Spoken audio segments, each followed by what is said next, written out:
I guess I'll give a quick intro before we start.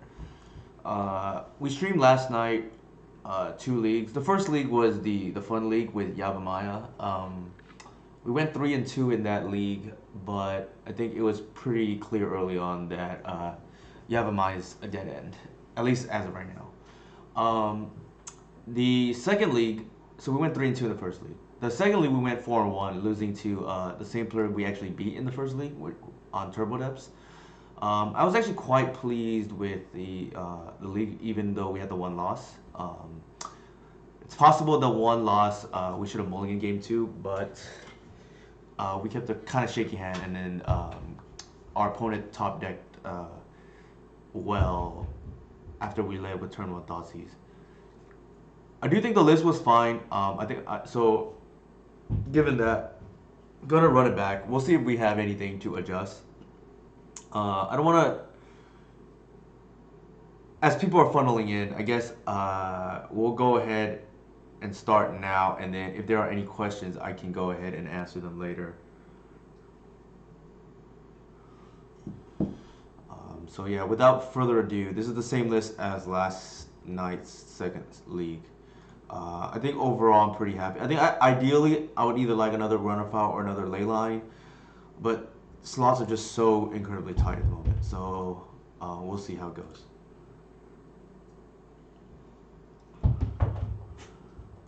The rumbling you hear in the background is my dog eating out of his Kong.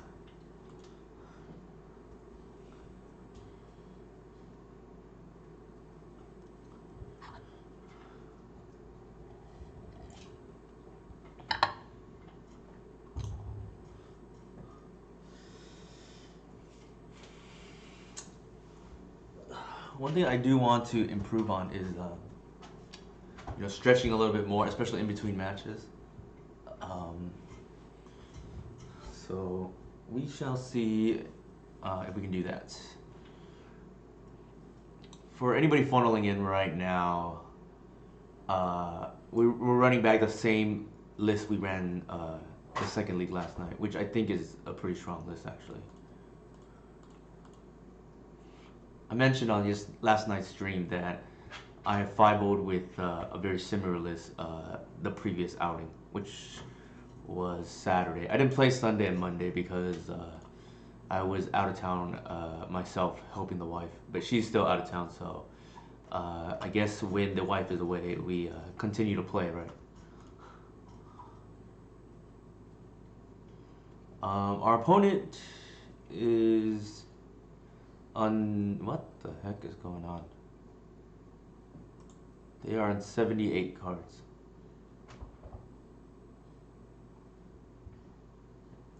Interesting. I don't understand why you just don't go to 80 and have Yorion, right? That makes very little sense to me.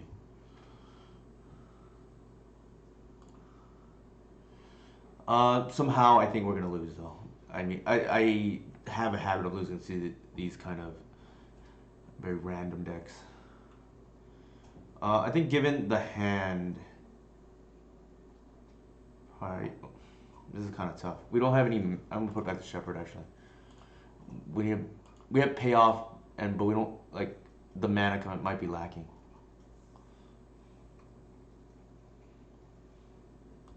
I think they just screwed up and did. What is going on? I don't understand why they don't have 80 cards.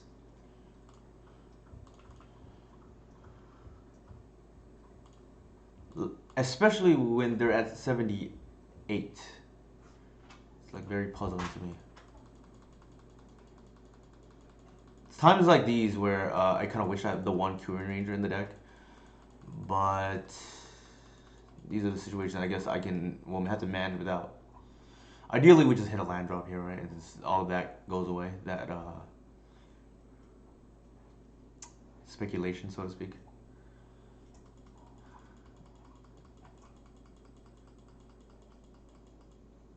Spirit?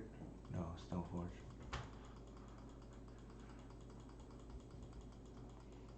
Also, I want to mention Mike from yesterday's stream. I want to thank him again for the subscriptions that he handed out. So that was pretty cool of him to do so. So if you do like my content, feel free to donate, subscribe. I mean, a bunch of my social media stuff is posted below, either on Patreon, Twitter, YouTube, Discord. Whatever avenue you think is suitable. Discord obviously is free, so is YouTube. So that's one way to consume my content.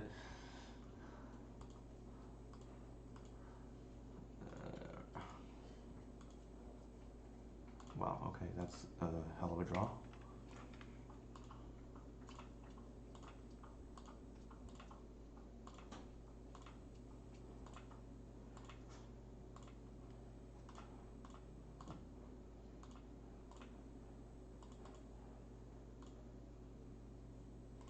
All right, pretty good if I must say so myself. The old draw 5, 4, sorry.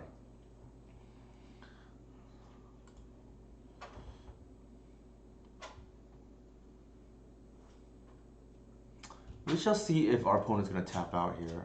Sure.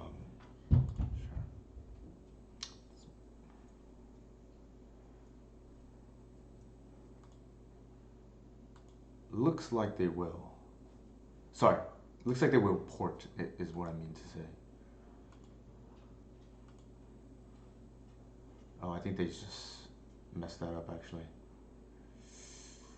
Yikes for our opponent.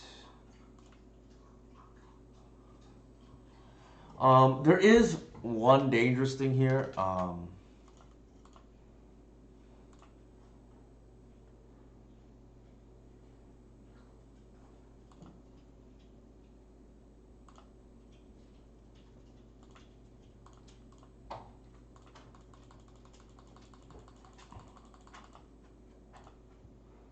If they could have potentially port our Guy's Cradle in response. It's like a lot of damage. Alright, that was I think our opponent wanted to put the GT in, but very risky play by not porting us there. Especially with that Vio out.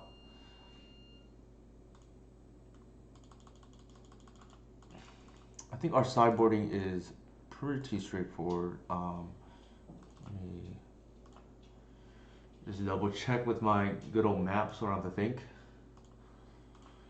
The nice thing is, I will say, I just put out my latest sideboard map on Patreon earlier today. So if you want, just fresh off the presses, that would be one reason to subscribe today. I literally just put it out today. Yes, Jeff, this is my normal build. We played this in the second league and went 4-1, losing to the Turbo Depth player we beat in the first league. So Jeff, if you are looking to play this deck, soon, I hope you come aboard the train. We could use more innovative minds to work on this deck. Yeah, I do not believe we need 4 shepherds. Like, I know it can sometimes win games by itself. Well, not by itself, but if you have a payoff with natural order, for instance, or a glimpse. I think in most situations you're gonna win those games anyways. However, against the decks where it's bad, it's like the green ragman, right? It's like really, really bad against the non-blue decks. And I do not want to draw 2 against those situations. And even against the blue decks, it's not really a card I want early on. Like, it doesn't make mana. If you have Heritage, it's kind of nice, but if they have a removal spell, then it becomes real bad. And I just do not want to see it at inopportune time, multiple copies especially. Keep. I also believe. I mean, other players may feel different. I also believe in myself. I'm not gonna lose a fair blue matchup, even with 0 copies of Shepherd. So maybe that's hubris talking, but I don't think that's a card I need to beat blue decks.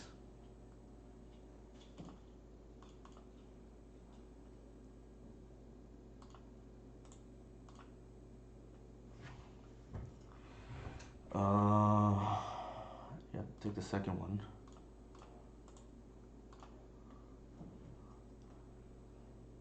The thing is, like, I mentioned this on stream yesterday too. Like, against especially any mid-range or slower blue deck, it's not really the reason you win, right?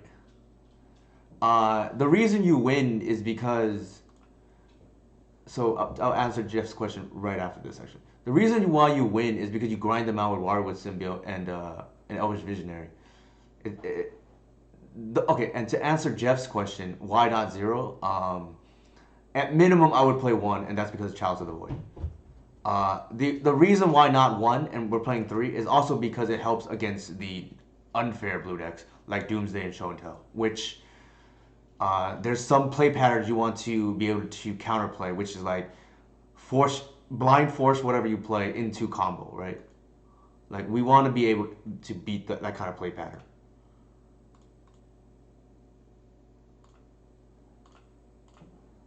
It don't get me wrong, it does have applications against the fair blue decks, specifically the first copy that you can green sun for, because every green sun then becomes a Xanthosaur slash discard spell, right? Or like draw or him, whatever you want to say. It is, but it's like doesn't come up that like you're winning those games typically anyways. Sadra. So the one like there are situations where you want the one of, but like in most cases, what was I gonna say? Like counterbalance, if that ever becomes a thing, I don't know if it's 70, but like maybe let's just say fair blue is like, I guess the slower fair blues. Let's just say like what am I thinking? Like the Tundra decks or whatever, right? I'm not counting Esperval because that's a completely different animal, but like just the slower Tundra decks with Uro or whatever. Let's just say you're 70. I don't maybe it's not that high, but we'll be conservative. Um, it maybe goes to like 75. It's like not a big deal, but it helps a lot in the fast combo matchups and it helps a lot in the Chalice matchups, which is where you really want to see it, in my opinion. I think here we're just gonna oops.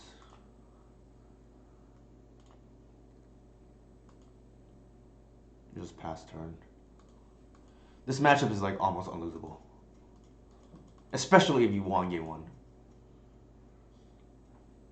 Game one you can lose. I will say that. Like it's pretty 50-50 game one because of Archon being a liability and Shepard being a liability. This is like one of the matches you don't want to see Shepard, right? Games two and three, you're heavily favored because of Progenitus. Like they can't really stop it with their current configuration. Like they have the one cage or whatnot, or the one Council's Judgment maybe, but for the most cases, for the most part, you just play the percentages. You're probably gonna win. Where did they get off the Stone Force? You got a GTA. All right, that's quite annoying. So this is probably as good as it gets, I think, for our opponent, right? Like turn four GTA with turn two disruption. Well, they didn't have turn two disruption. They had turn three disruption. So a little bit slow, I guess, but nevertheless.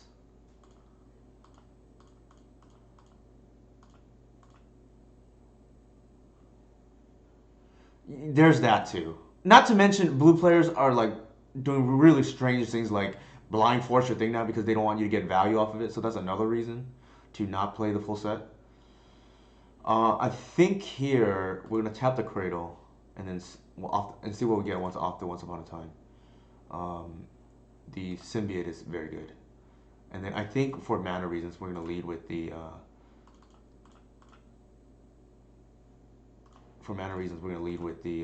heritage druid. Oh shoot, I'm playing blind with the the spirit of the labyrinth out. So not the best play by me.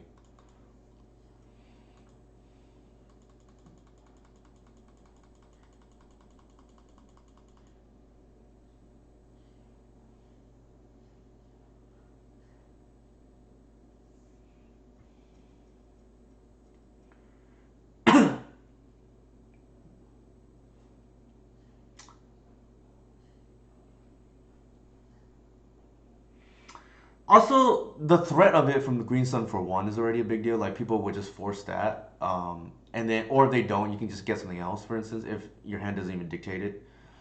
Um, but bad play by me there. I wasn't looking at what else was one of the options, but I think we're gonna get GTA potentially here, or they're gonna GTA us, I should say, and which is probably the only way you lose games, in my opinion, out of mana, outside of mana screw.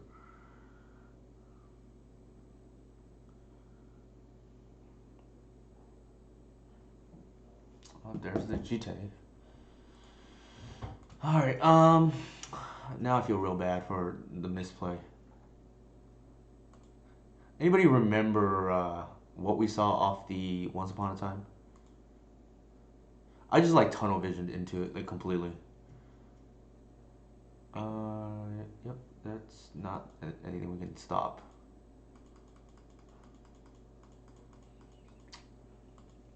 Pretty annoying.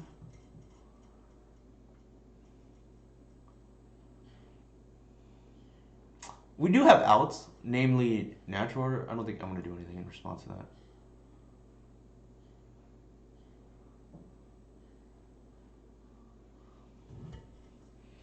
I do say that a lot, but this deck top decks very well.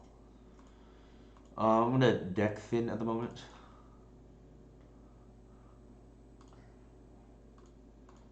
Uh,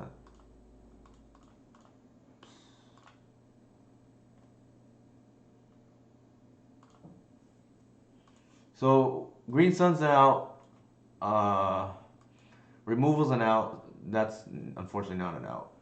Uh,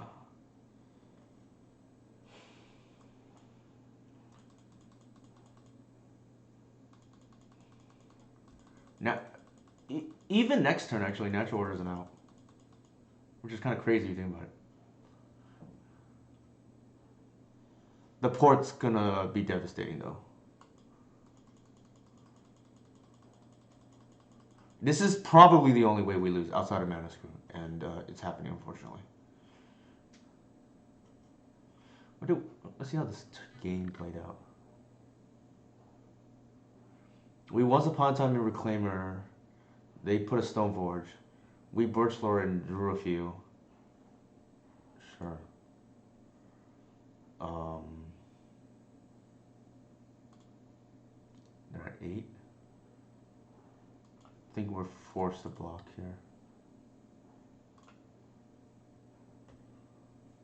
Sure.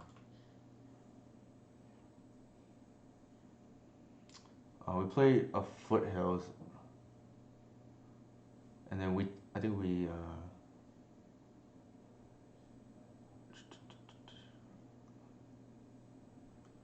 Oh, we got Cradle, but unfortunately we didn't have a payoff. That's the problem.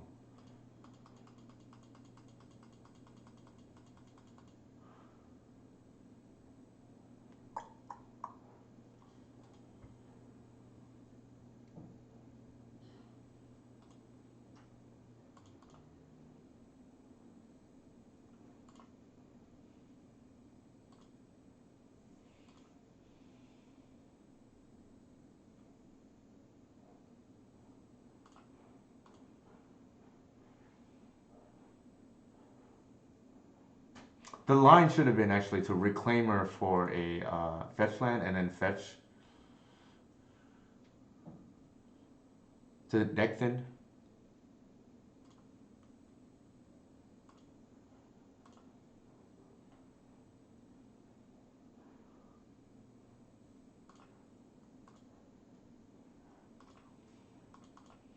We still have game 3, for what it's worth. Do we want to just concede here, or do we assume our opponent's gonna make the right play? We'll just play it out. We're not gonna show our opponent the respect, so to speak.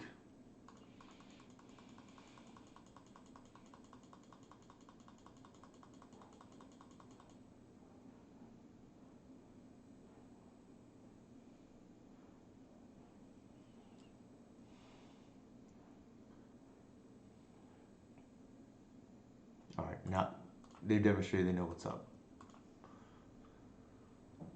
I will have some players play scared. Like there are certain archetypes, and I don't want to mention. Well, I guess I will. There are certain archetypes I will play it out because I assume. Well, I don't assume, but there is a possibility or higher possibility the opponent misplays. Reanimator being another one of them. Somehow, I find my Reanimator opponents will find the losing line, despite Gristlebrand in play. So I do. I personally will not concede to turn one Gristlebrand anymore. I used to, but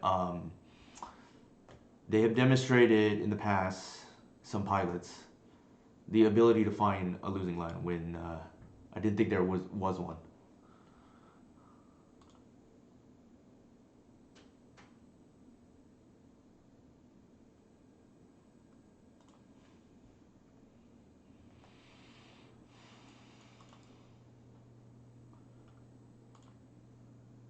What is? Wait, what?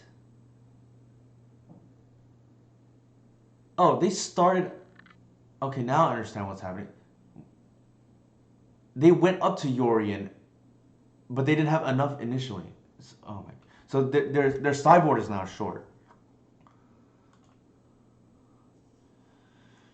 Very interesting indeed.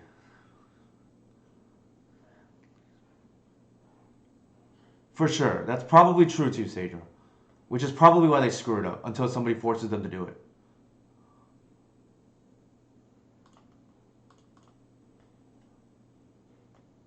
That is a very very fair point. I think I take the Wirewood because the rotation represents Cradle already.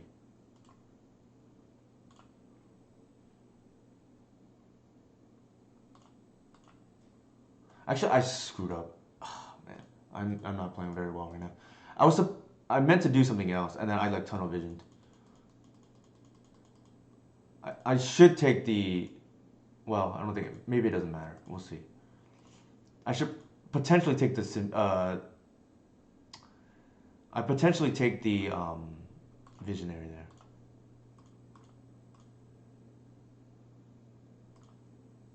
We get super punished here if they have a spirit. So again, I'm playing real poorly here, which is typical of my first match of the night in general. But yeah, we will get very punished here if our opponent has Spirit of the Labyrinth.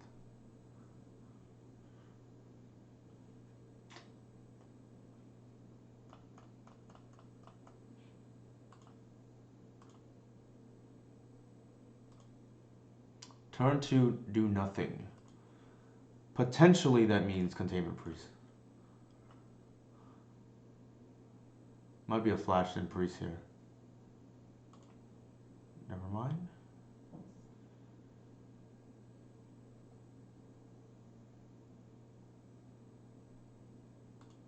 Sure.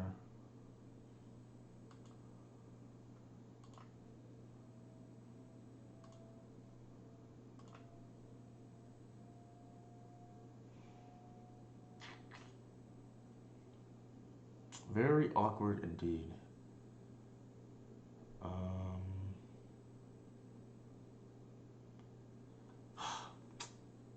I'm playing so poorly right now. I was supposed to bounce the Ranger, and then like their weird sequencing threw me off. But it is what it is.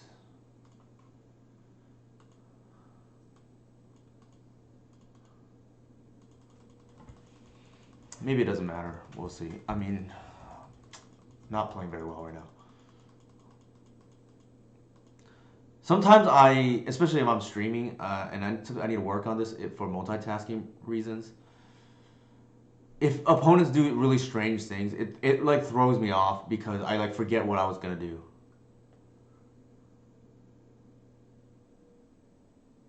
And that was an example of that. Oh my god, that's annoying.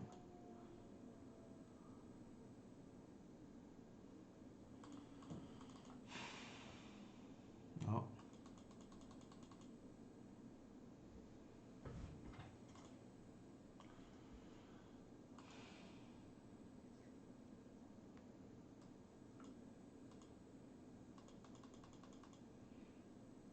think we're gonna lose now. There's a decent chance that's a visionary. Spirit of the Labyrinth.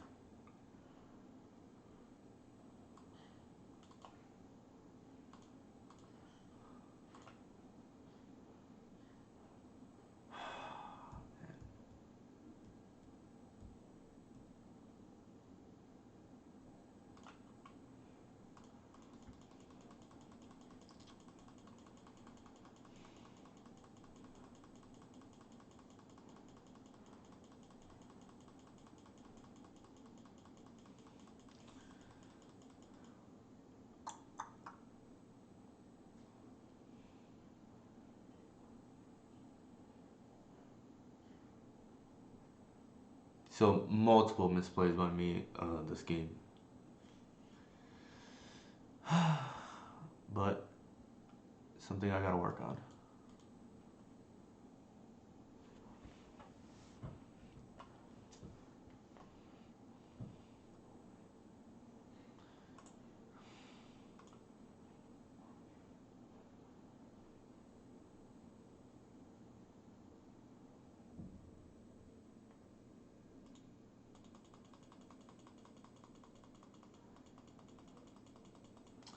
Not getting the I'm like very curious what they're doing too. They should. It's, it's very strange that they're not wasting me.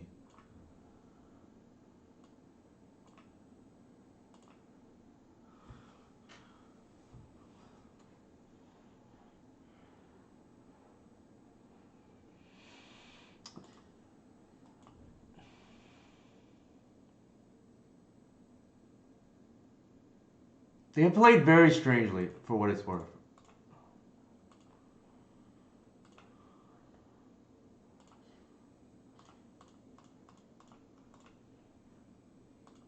I don't really understand. Like, leaving up swords here on an empty board doesn't make any sense.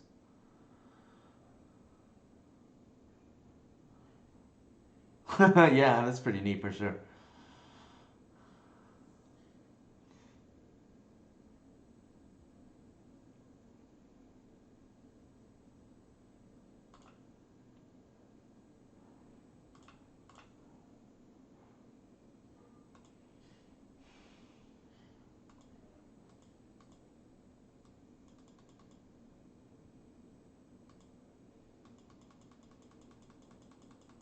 I already threw this game like multiple times, so we'll see if we can salvage it. I don't think so, but based on what we've drawn and based on the board state, but we'll see. The biggest throw, there was two, was not taking the visionary, and then not bouncing the burst lord to glimpse that turn. Sure.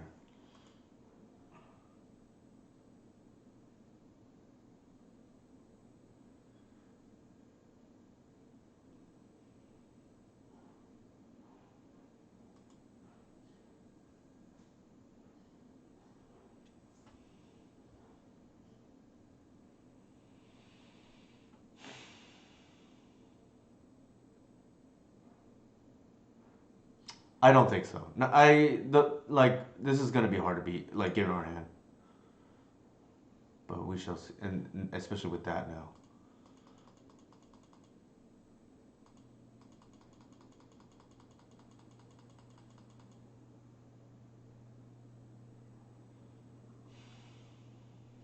Sure.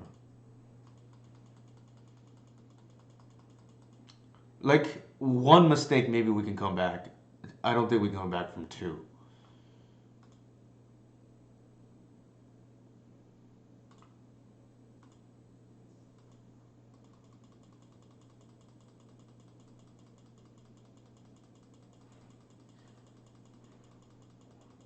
and that's on me. The good thing is, this is where you like. I'm definitely most vulnerable the first match of the night. Like I play super sloppy because I'm just like I guess revving up so to speak. What is probably the best phrase I can do it.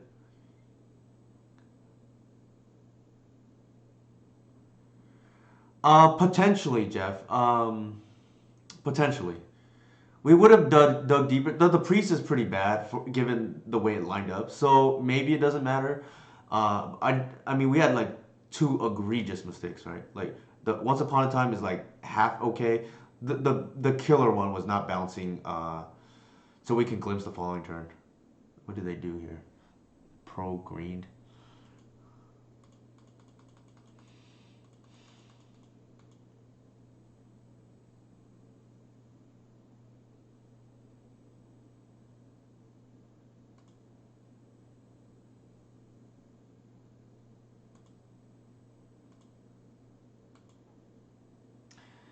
Our opponent has like some.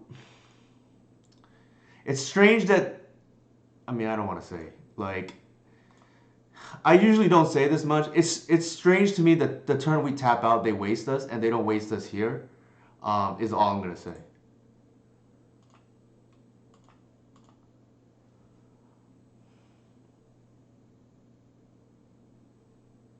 Like seems pretty big coincidence, but and I don't say that often too, by the way.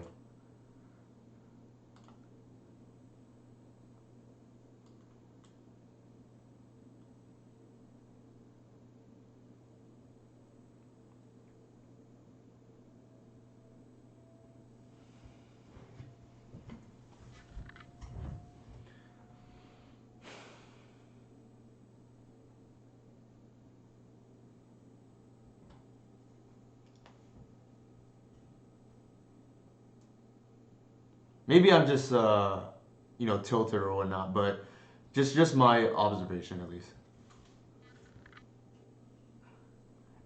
Like they knew not to waste. And then they left one mana up for swords when we conveniently had a birch thrower. And then on the turn that we tap out, they waste, and then the turn that we don't, they don't, which is like a very strange coincidence to me.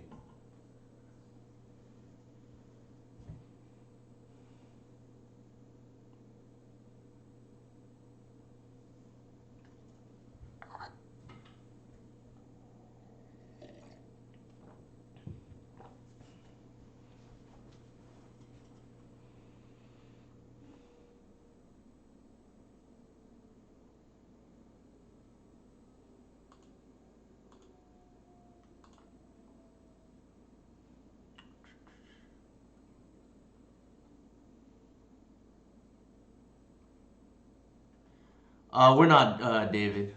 I think I'm just off that permanently because I just don't see the upside based on the games that what's it called we played last night.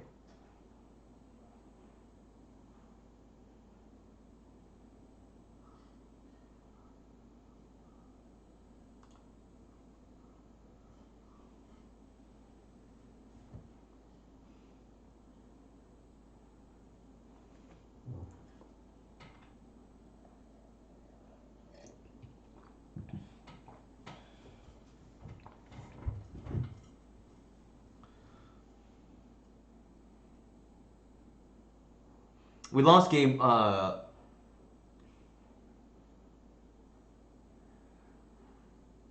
have Sadra, but I mostly attribute that to me not making more mistakes when I play on stream. So we did, to be fair, we did make mistakes there. Whether it would have mattered, I'm not sure. Um, but in general, yes, I will play better offline.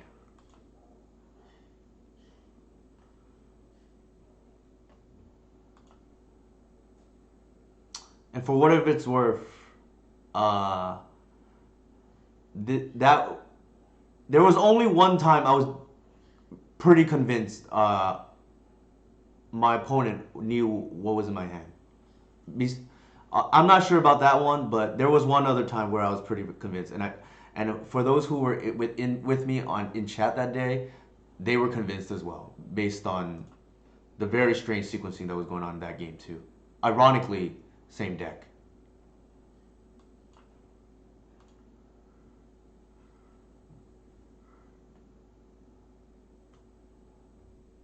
Um, for those who know mental misstep, said Reese, "Hey Romario, how's it going?" uh, he was on stream chat that day, and he also believed what I believed that day, which was a while ago, granted. So we're gonna leave with Heritage here because if they have removal, uh, then it's bad anyways, or not bad but slow. Is probably the right word. I played very poorly round one and lost to DNT. My fault though. For making two egregious errors game three. Um, I took the wrong card off once upon a time. And I didn't bounce my Birchlord when I was intending to glimpse the following turn. Was the big misplay.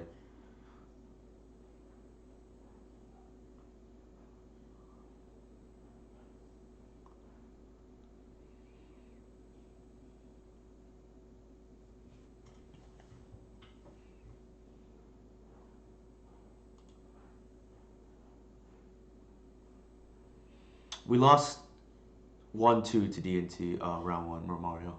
I hopefully I've de-tilted since then, but we saw some very strange plays from our opponent also in game three.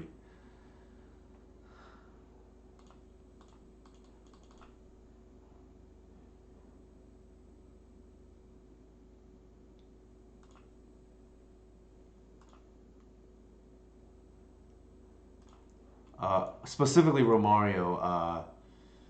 What happened was on one turn they did not wasteland us when we had mana. When we had extra weight, they did not wasteland us when we had mana up. Then the turn that we tapped out, they wastelanded us, and then the following turn, because they had two wasteland, the following turn they again we had a crop rotation with mana up, and they again did not waste with the second wasteland. So uh, very strange things going on there.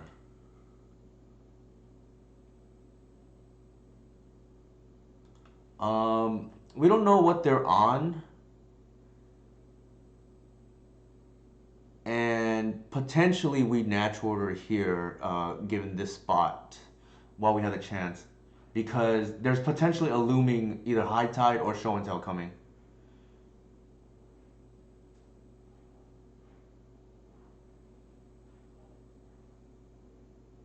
That's true. Maybe that was a punt on my behalf too. I said the matchup was probably unlosable, especially after we won game one, which we did. So that one's on me.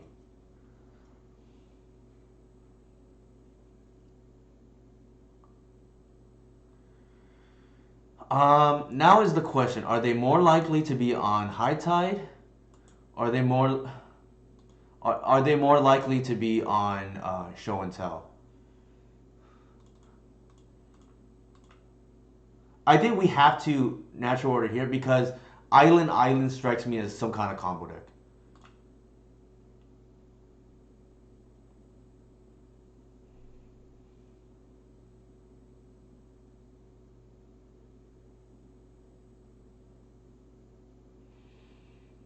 Uh, Perhaps Romario.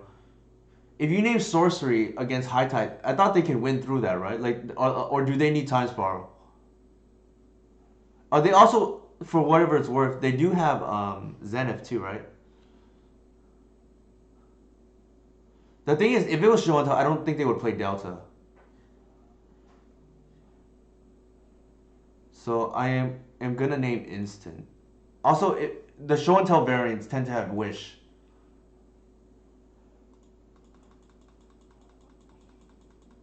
Right. Let's see if our opponent just concedes here. If they just concede here, like that confirms they're on combo. It's just we're not sure which.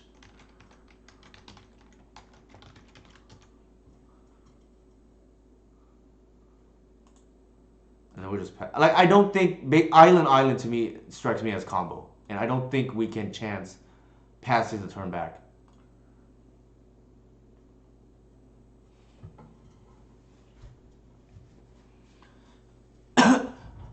All right, they're on high tide, most definitely. Like triple island. which is my guess too because of Delta, right?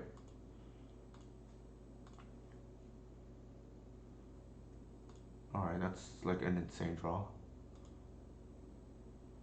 So three, four. I love that, Romario. That's pretty hilarious, actually. Could be a dress down here if they haven't made. I don't know if these versions do. Considering that they have not conceded yet, tells me they probably do have it.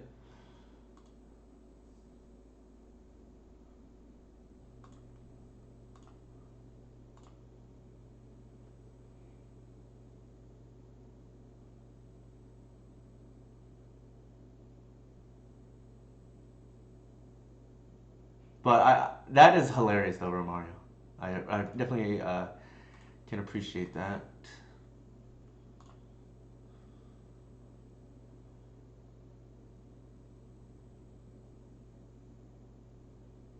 They most certainly have dressed down. Like what else could it be, right? Like we've shut off instances already. Yep. So I don't think they realize how this works. We're still gonna get the pump.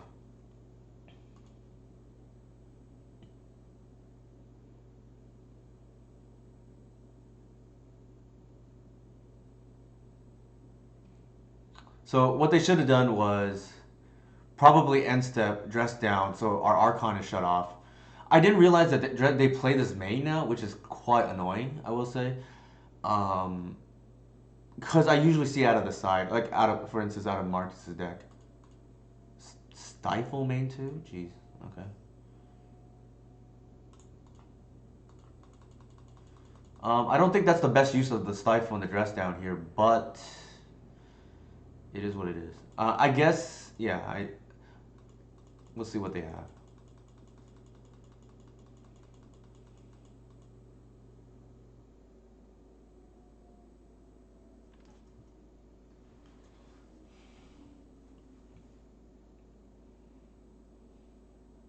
Yeah. So I do think mental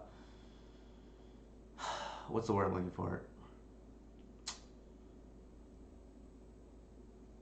Mental game, I guess, is a thing, and my mental game is, I would say, at best average. I do think that I've gone past the first round loss now, though, which is good. It's an improvement, right? What? Sure. I don't really understand what's going on the other side here. Now I'm like very confused. What's going like why our opponent's doing what they're doing.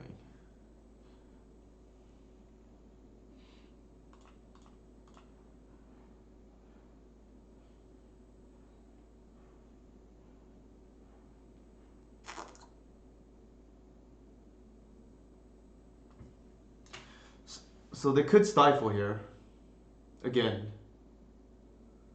Well, actually, no, they can't because they have like they would have to dress down on their end step.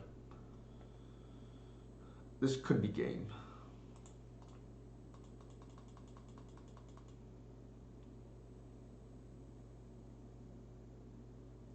Yeah, again, I don't think they realize doesn't stop it.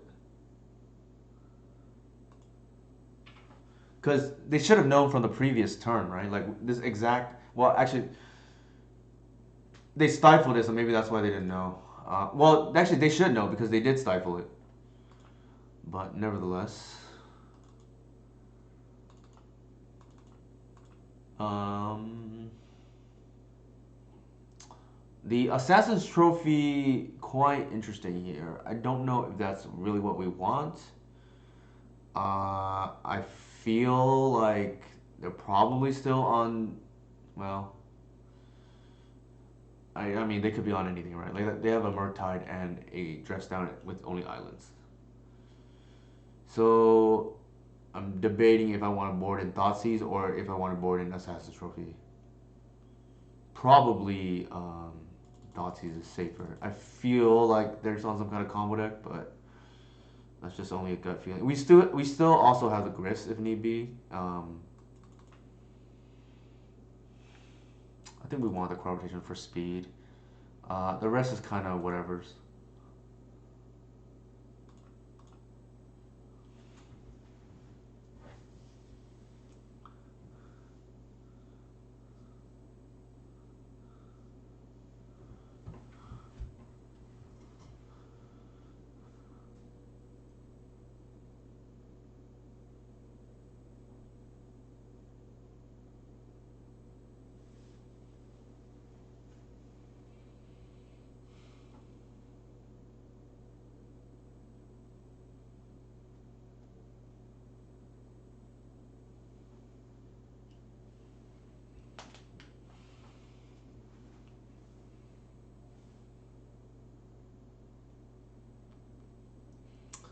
Yeah, so I'm gonna throw that first loss out the window. Misplayed, and again, some very strange things going on our opponent's side. Not to mention they drew really well too. Besides the strange plays, but again, this is a strange matchup. I don't even know what our opponent is doing at the moment for the second round. So again, I don't know how much weight I really give this round as well. Mostly, I'm just trying to get testing against like relevant decks. If we run against like more fringe or rogue decks, we'll play it out. But I, of course, weigh that with less. Take that with more grain of salt, right? In the word, yeah, Decid mentioned it too. Like sometimes things just don't go your way too, and highly possible that that's just the case with the first round there.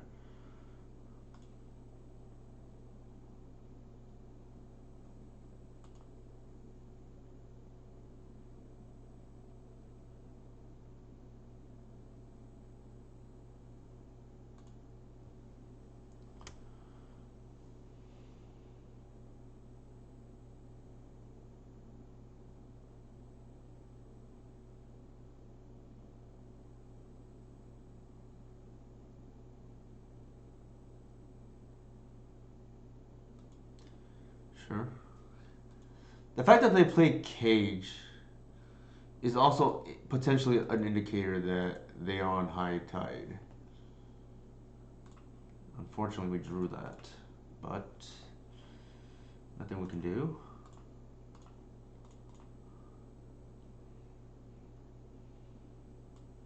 So they're on mono blue, like, um,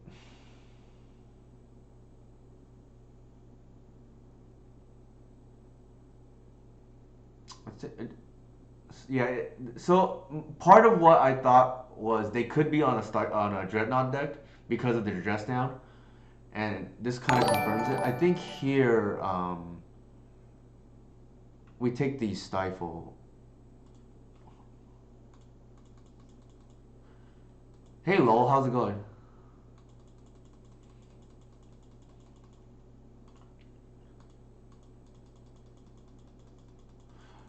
So the Dreadnought can be brought back by the Academy runes, which is part of the reason why we took it. They also potentially have Urza Saga, is another.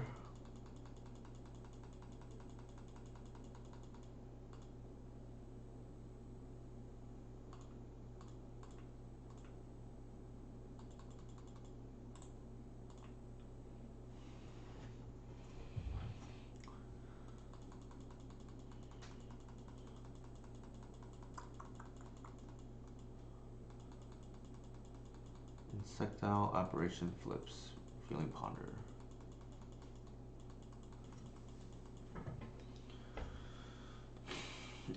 We do need to hit land drops here. The cage quite annoying given our hand. We have 3 virtual blinks, unfortunately. Um, this is potentially live later on. We also misboarded because we assumed the worst and that they were on some kind of weird high tide deck. Um, Turns out they're on like a mono blue variant, Delver variant, so we'll just switch accordingly.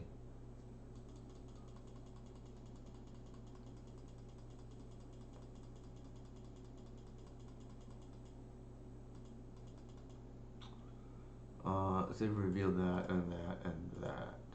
We know one card in hand.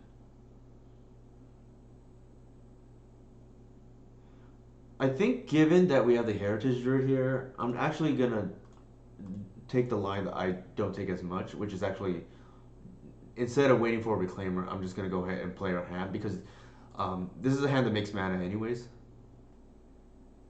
Um, it's a little bit hard to describe besides the fact that this is almost equivalent to ramping with a Cradle here. Heritage Druid is kind of similar. We got a little bit punished by drawing the glimpse. Not the worst though. We do have several live top decks. Mainly, a Cradle top deck here is great for hardcasting the Archon. Um, a Visionary or Waterward off the top is like very good too with the glimpse in hand.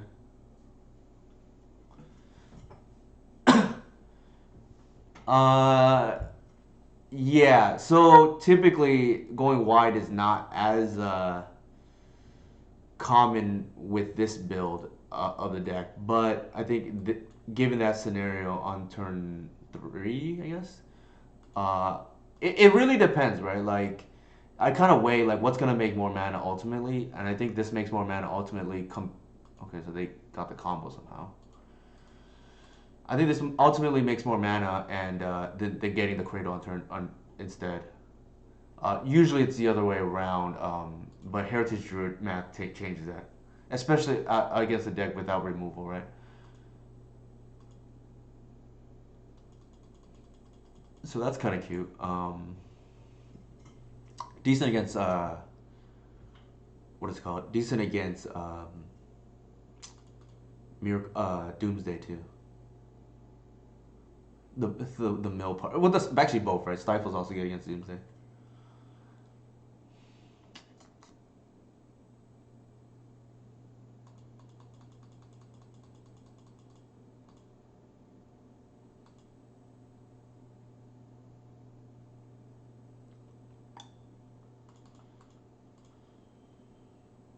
How long is it phased out?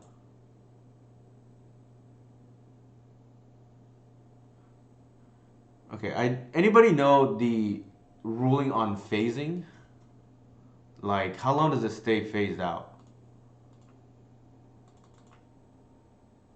Gotcha. Thanks for the clarification, Decent. It's nice to have a judge here.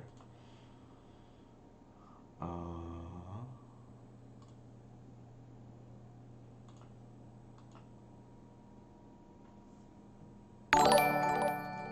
we're just dead, to be honest. Hey, Mike. Perspiring Mike. Thank you for the follow. Also, hey, Dukes. Thank you for the raid, man. Big time. Thanks. Really improving my mood right now. Obviously.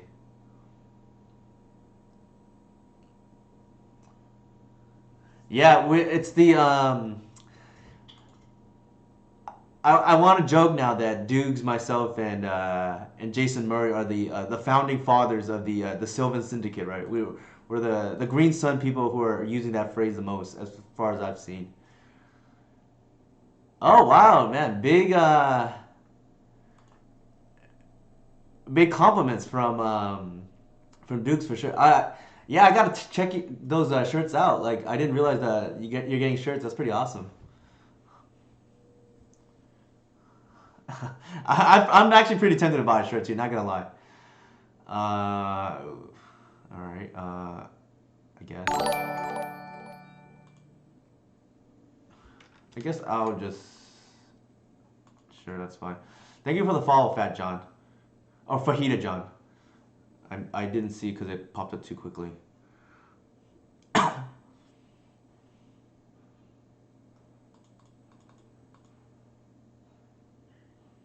Live, laugh, loam is pretty awesome too.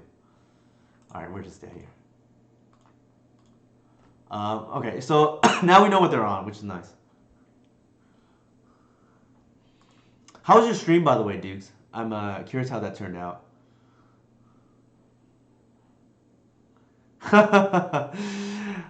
That would be awesome, Dukes. I will say, I really apologize too if I'm forgetting who. Thank you for the follow, Hazaria 511. I'm like, very flattered, making me blush here, Dukes. But I definitely know like Dukes, myself, and Jason were some of the first users of that phrase, Sylvan Syndicate, and it was actually on my stream. Somebody brought it up. It was, and I don't remember who, but like since then, I think those are the three people I recognize to be using that phrase the most, which is pretty awesome. It's a play off, obviously, the old school Karsten Cotter, cantrip cartel, right? Like um, for the blue consistency shell, so to speak. All right, so we completely misboarded here, but that's okay. Like we're kind of guessing what they were on. I think now that we know, we're gonna bring back the Assassin's Trophy. Um, what else do we want here? The card rotation probably not the best. I think we want the Visionary. I don't think we want the Bog. This like seems kind of iffy. Uh, why do we not have enough cards? What did we board out? I think of these cards, probably the crop is the best actually, just to get to 60. Ran into a new Elves. Sure, that's awesome. Thank you, Lo. I appreciate you letting me know that was the case. So the origins of that Dukes was I was streaming. I think like I want to say a few weeks ago, potentially. It was definitely before the new year, and um, I noticed a pattern in some of the green decks, right? Like Post, ourselves, Green White Depth, Maverick. Thank you for the follow, Kobe81. I got that reference by the way. Um, Lands, even though they're like the bane of elves, but they are part of it. I will say, begrudgingly. Well, okay. So I said that I noticed a lot of these green decks all have the same, not the, a lot of them have the same shell, which is like the consistency green tools. And I forget what name I came up with, which was not even close to as good as Sylvan Syndicate. But somebody in chat, and I apologize if I who because I don't remember off the top of my head who it was. Um, brought up the what about Sylvan Syndicate? And then I tweeted about it the next day, and then since then it's kind of caught on because not only Jason but myself and then also Dukes himself started referencing it also in social media as well as their respective streams. So that's kind of the culmination of where that came up. I really wish we can go back and I can probably dig it up too if I really wanted to because there's a tweet and then I can just find the stream right before that tweet. Although Twitch probably doesn't go that far back, so that would be one problem. I should have actually got Bayou here, but that's okay, I guess. So that's the origins of where Sylvan Syndicate was born, and I think the tweet we can easily just back up. I'm fine. I want to say it's probably in December, um, but unfortunately, I do not remember who the person was who had a much better name than I gave, which I don't remember what it was off the top of my head. It was definitely something Syndicate, and then I just don't remember what the S I had used for was.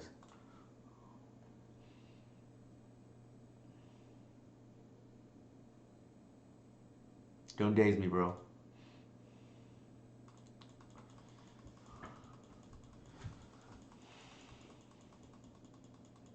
Yeah, Sylvan Library is an awesome card. Unfortunately, it is often more linked to blue control decks than it is to green decks. But lands will use it, and so will various. I guess Green White Depths plays it, and maybe I don't know if Turbo does. I don't think they do.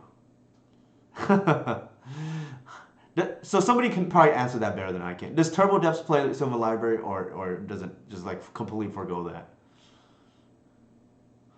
And when I say turbo, I mean either the Lotus Petal variant, right?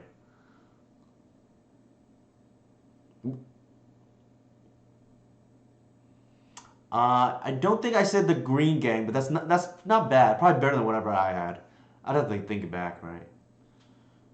Oh, so they had the combo here. All right, sure.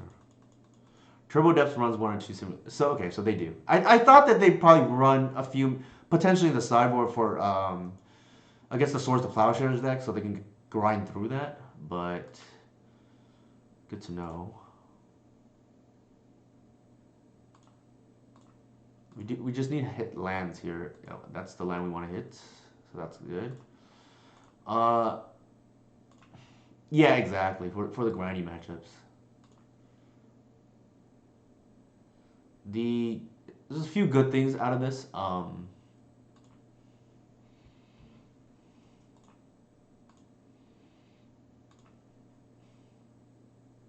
We can take one dreadnought hit. The issue though is I'm a little bit concerned about another stifle if they leave up blue mana. Their permission is off, thankfully. But we shall see, right?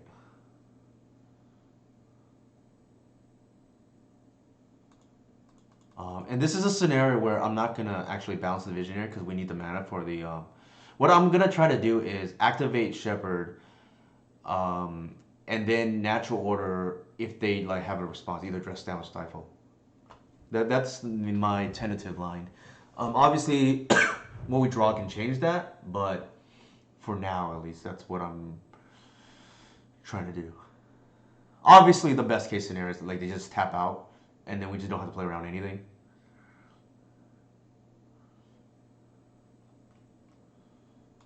So I really appreciate Dukes for the nice words earlier. I was coming off a very strange game one. Sorry, match one that had me, slightly tilted, if I must say so myself, and definitely been in a better mood at the moment. So I appreciate that, and also for, of course, for the raid and the nice words.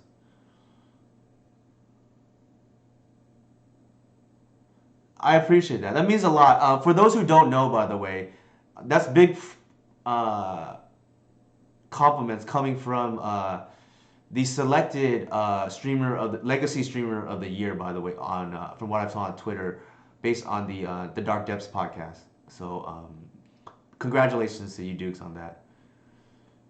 Deck two was sweet. There was a stream the day before, according to YouTube. Okay, so there we go. Um, Unfortunately, is off Twitch now, and I don't know if I have access. I would have to look at the December 1 stream. So we can probably dig it up if it's available and try to give whoever came up with that the credit that they deserve. Thank you, Disa. I appreciate your detective work here.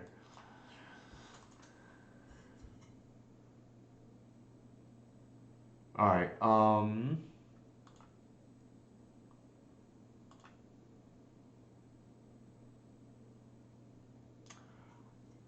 It depends on the person. I personally don't think Rex Sage is like efficient enough to play, but some people still like it, dudes.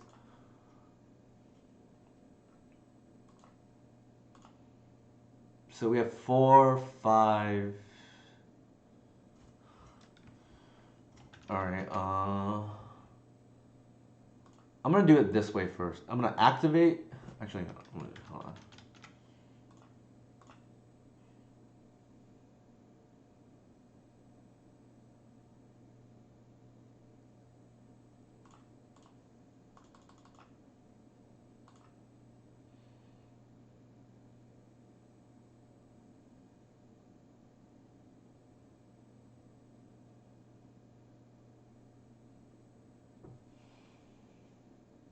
They have to respond to this, right?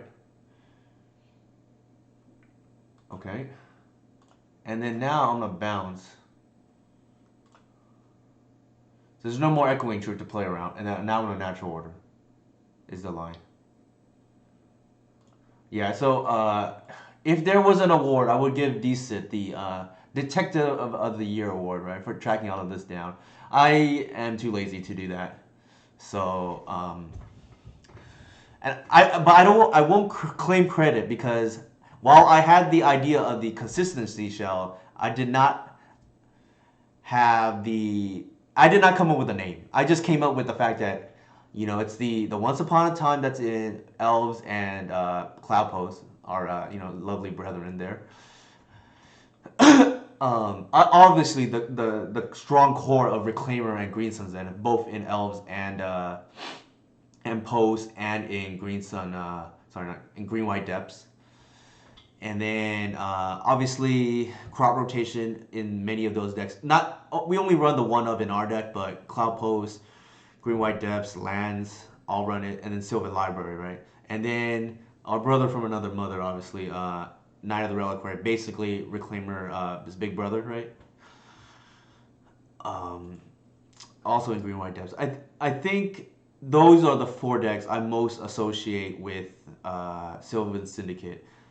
Or it's Big Sister. I stand corrected. That's correct. It is Big Sister, not Big Brother, is correct.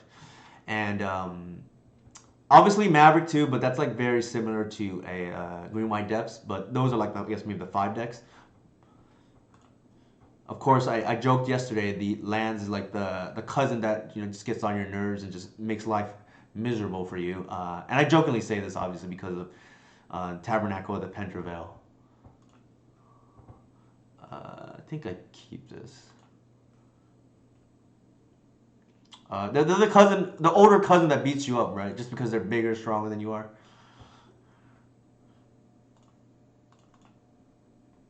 And then obviously Maverick, Big Sister, right? Been around for a long time. Uh, holding it down since like 2011 or whatever it was. Still striking fear into Delver's eyes.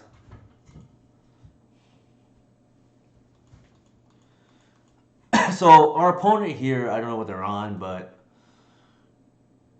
for sure, Lo, take care. I appreciate you coming by. Take it easy.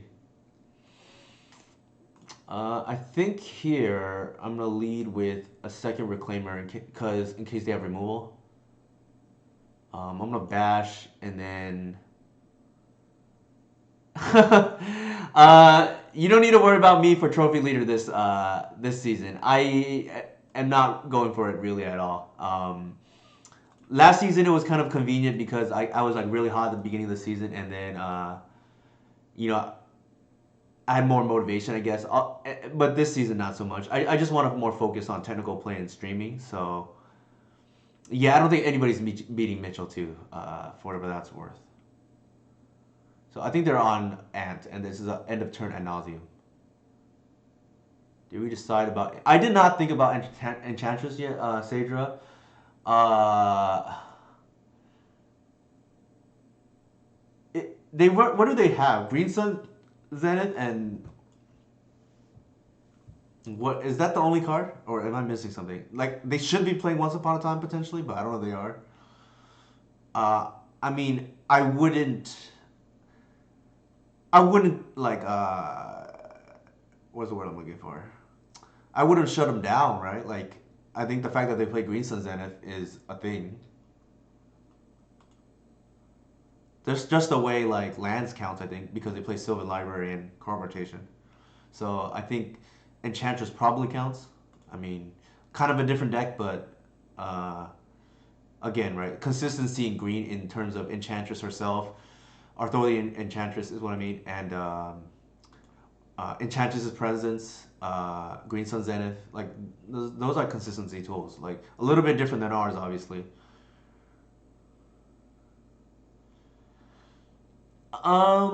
Maybe I think crop is probably a real cost for them. The Once Upon a Time might be too good not to play. I'm not sure. Uh, I don't believe they play at the moment, but I feel like they probably can use Once Upon a Time.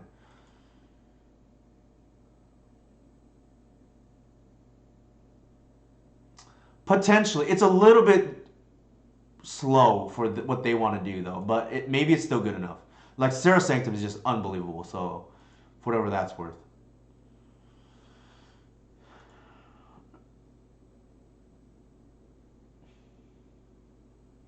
Also, actually, I just remembered. I'm gonna yield through. Let them kill us. For people coming over from Duke's stream earlier, I'm gonna post my information here in terms of like how to get some of my content. Obviously, I'll post the free ones first, being Discord and YouTube, and then for anybody who wants more content on Elves, there's also my Patreon and what am I missing? There's something else. Discord, YouTube, Patreon, Twitter. There you go. That's the other one. And I think the first level of getting better with this deck is obviously maybe watch like one or two streams, and YouTube is probably the best way to do that. And then play yourself. Once you do that, and that's not enough, I think the next step is probably Patreon's pretty good information in my opinion, and it's only $5. I mean that's like a Starbucks drink, right? You just cut off for a day. It feel like that's what a lot of us said about him in Elves, though. I do not know what you are referring to. Oh, actually, I do know it. You're referring to Reclaimer. Um, so potentially you're right. Like there are similarities in the play patterns between Enchantress and Elves. The big difference, obviously, they are immune to removal, whereas we are not. But that is a valid point, Sadra. The very same things that were said about Reclaimer being too slow in Elves. Um, Speaking of Balenciaga and the trophy leader, here they are now. Okay, time for our boarding plan against Ant. So I know Ant is playing dress down again now, not again, but now. That is quite inconvenient for us because in an ideal world we can just rely on Archon, but now I think that prices us potentially into keeping Crater Hoof in. How goes our league? We are 1-1, I believe, at the moment. I think yeah, we won the last round. We lost the first one to DNT, and what I will say I was on tilt, and then thankfully Dukes got me off the ledge there, right? Like brought me back. Um, okay, we want the C's.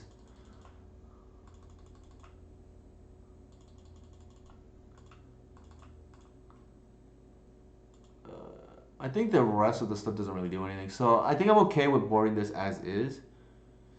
We won game one. Game two, they had a fast GT. It happens, especially on the play. Game three, I don't want to harp on it too much. Long story short, there were like some very suspect plays from our opponent, and they drew really well. Is a long story short.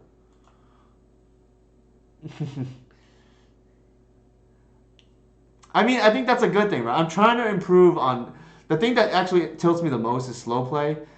So I actually put that on my New Year's resolution as the number one thing I'm trying to improve on. Not to tilt when our opponent is in the tank for whatever reason. Like you never know what's going on the other side, and my New Year's resolution, number one priority is to give them the benefit of the doubt. So okay, we boarded. Just making sure we boarded correctly. I think this is like a very good hand.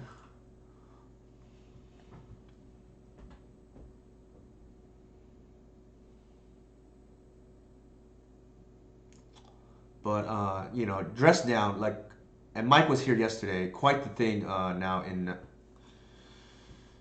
in um, in Ant. If they quite good against us, I should say.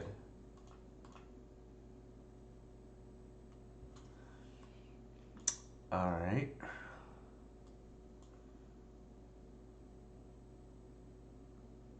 I think we take. Ooh, this is interesting, actually.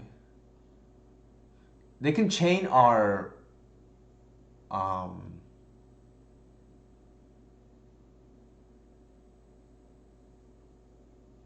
ley line. I don't think we. Well, we have the endurance here. We can pitch. I actually think we take. This is tough.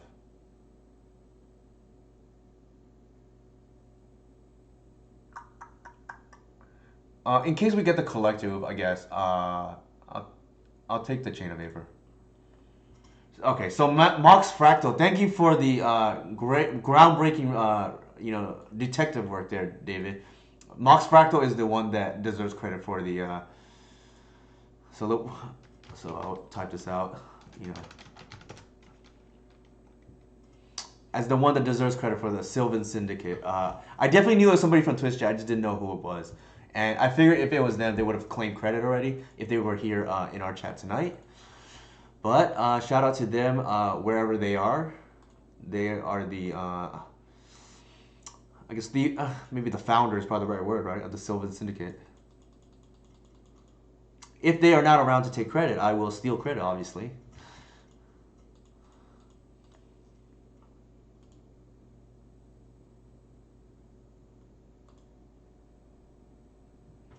I think there wasn't really anything here we cared about, right? We don't care about the Veil Summer anymore, right?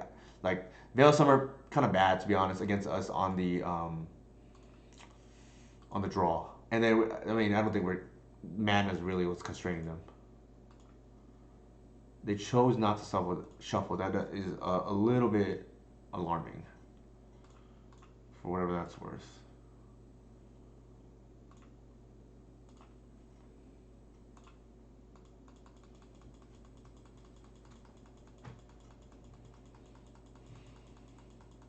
It's possible we just take the Lion's Eye Diamond though.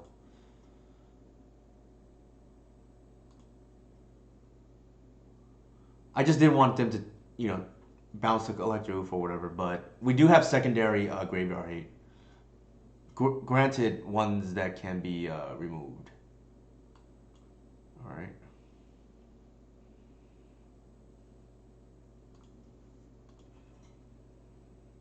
The nice thing though is we can present a clock, given that we took the Chain of Vapor.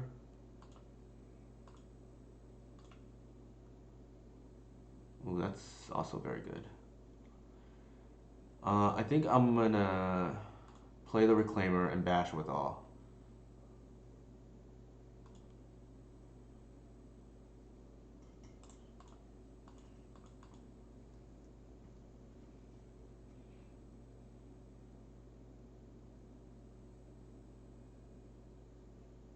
Yeah, definitely regretting the not playing, not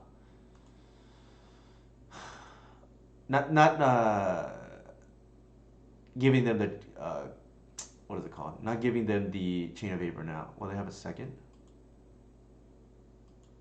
Sure.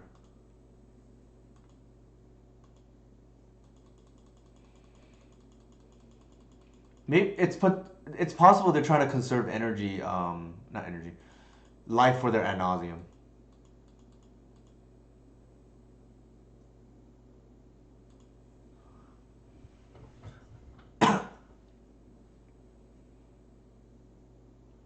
So would do it a little bit differently in hindsight, but hindsight's 2020. Cannot dwell on the past. All right, take care, dudes. Always a pleasure. Always a pleasure.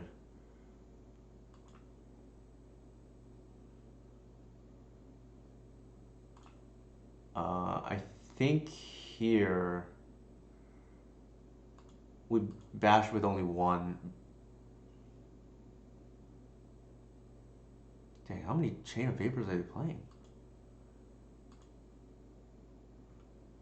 It's the third one, right? Yeah. Okay. I guess I'll pass.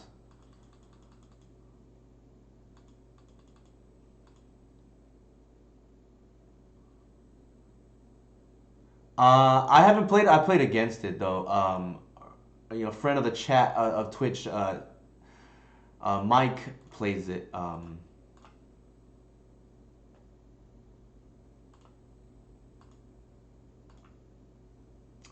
right, we needed to hit a land there.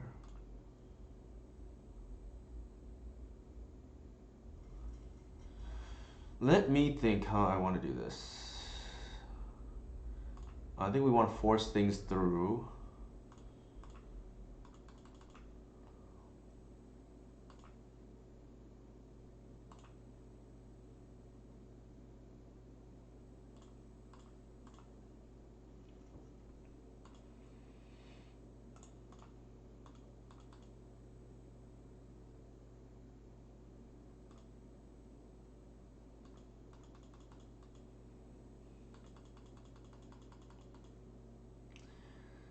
Yeah, chaining Leyline just seems better than what they're doing, which is just pretty anemic, if I must say. So decent with the heads up there.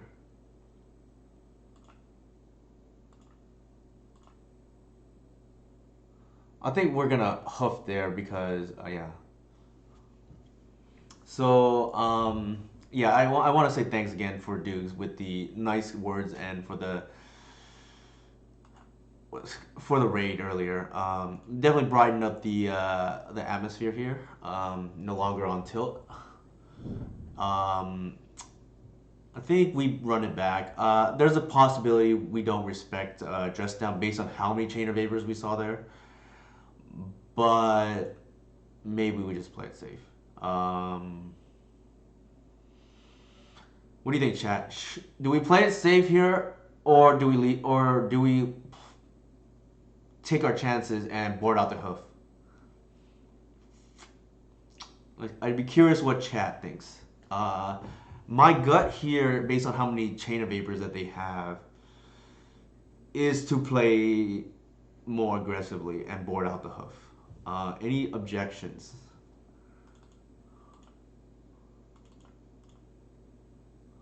Guess not. So, yeah, they did. So there's that too, right? The old LSV no tendrils thing.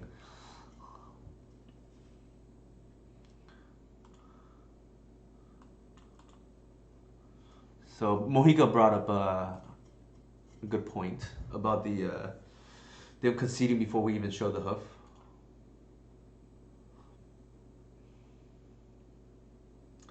Normally, I will not keep in hoof in this matchup, though. Ever since Mike, friend of the program, so to speak, said that dress down is a thing now, and then not to mention we got by that card on stream. I think like 2 streams ago or so. I am a little weary not to do that anymore, or to do that. In fact, to board out the collector, the Crater Hoof. All right, again, the no value Veil of Summer. I think here we just take the ad nos, right? They chose not to shuffle. So I guess that goes to 1, 2, 3, 4, 5. Yeah, we just take the ad nos.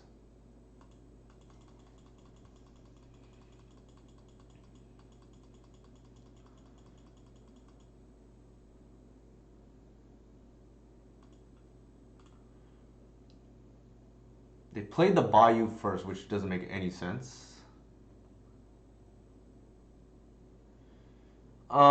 I think Archon. I hate to break it to you, Mohica. It's just too good not to play.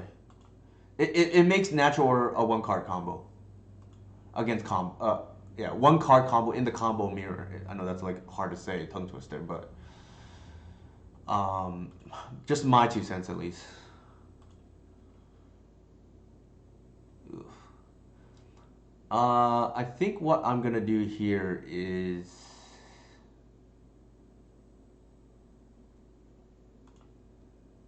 we definitely play the Heritage.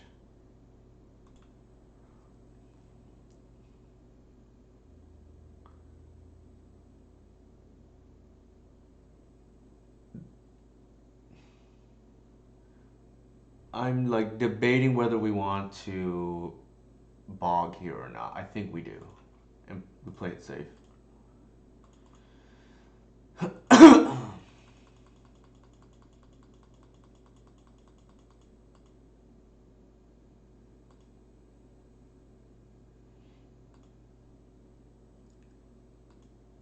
Uh-oh.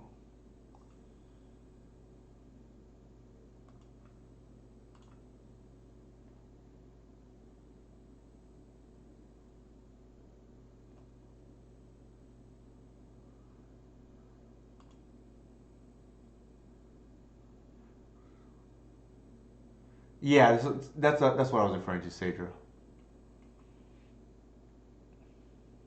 Like, the issue with Huff is like if it's not lethal, it's kind of bad, right? The exceptions to that rule is like things like goblins or D&T where you need to lethal them, otherwise Archon's quite bad, or they can beat it. Is what I'm saying.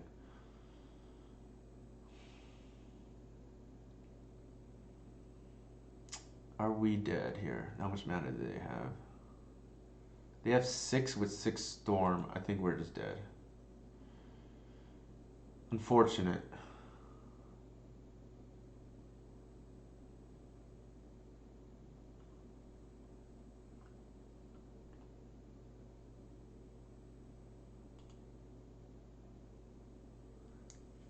Actually, are they one off?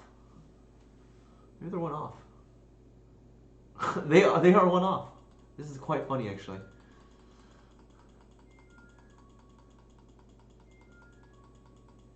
Yeah, Elder Scroll, very good against burn and very good against what is it called? Depths as well. I think our opponent just punted the game. That's true. Our fetch land's dead. Where's Yavamaya when we need it, right? All right. Yeah. So I never played. Well, actually, I take that back. I played it maybe like one league or something. I didn't think Elder Scale was worth it only because like the matches for it were kind of fringe, at least for me at the time. Um, let's see. I think we need to awkwardly get. Actually, Reclaimer doesn't even do anything here. I think.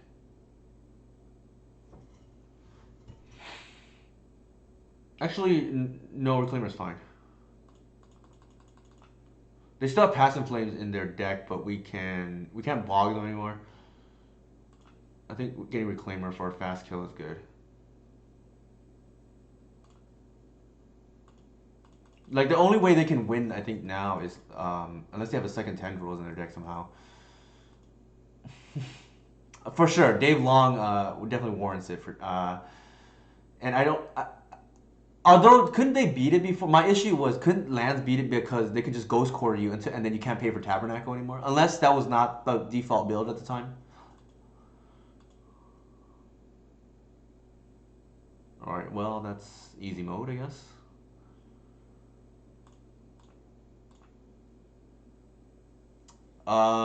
Ant does not have great shot. That's correct. But well, actually, hold on. I almost punted this. Um, I do not. I don't think we have lethal math, but Archon's like pretty sick here, to be honest.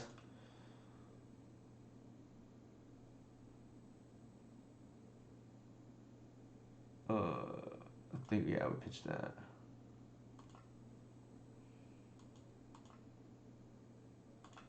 So, uh, while not impossible, I think it's gonna be improbable for our opponent to beat an Archon in instant here. So the logic was, unless they get Passing Flames with multiple LEDs, they're not gonna be able to beat us. And I can't take the credit our opponent just threw the game.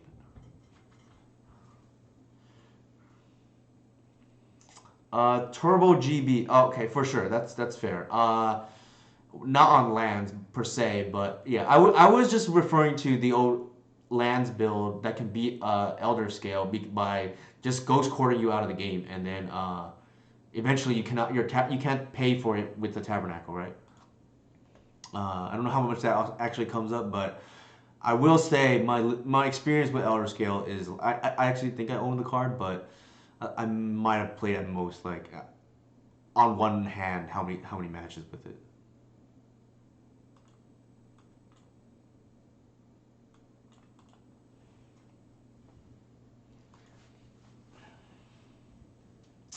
Don't I think they are on mono red Stompy. It would be my guess. They probably have a turn two like a three ball or something.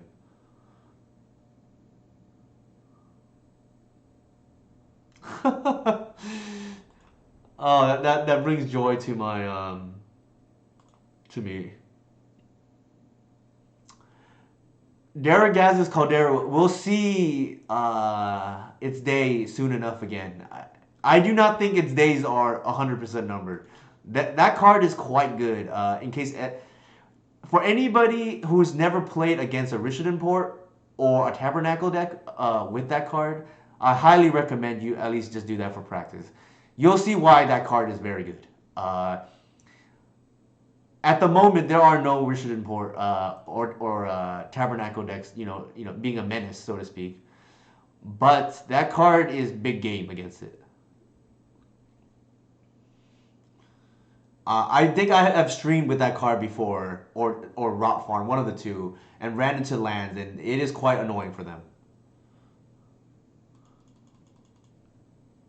And for those who have not seen that card, okay, I guess we're playing against Burn. Not the hand we want for Burn, but that card, I'll leave it as a puzzle for people to figure out why that card is insane against Richard and Port.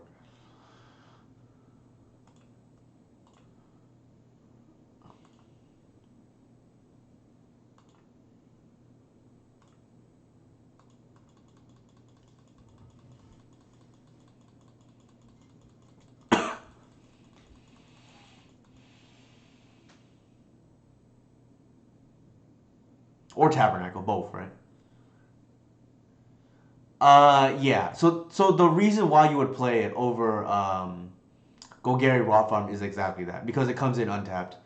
Um, Extra points for your for casting a what is a card? Cloth is with it before too. So extra value, right? I think we're probably dead. We don't have the hand to line up with this. We just kept kind of a random hand, and I think we're probably just dead. Yikes! All right. Not end of turn, Sadra. Not end of turn. Just as a heads up. It does get better endurance. That's actually very astute observation by DC that I hadn't even considered. All right. We'll just bash and see what happens.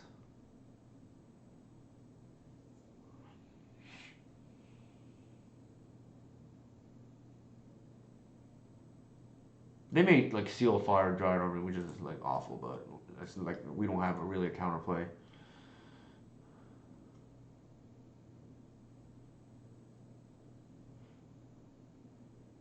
Yeah, so you do it on upkeep, or you can just do it main phase too, right? Like just for extra mana. So they try to tap your Grado, you bounce it on upkeep and replay it. You can also just main phase it for just extra mana.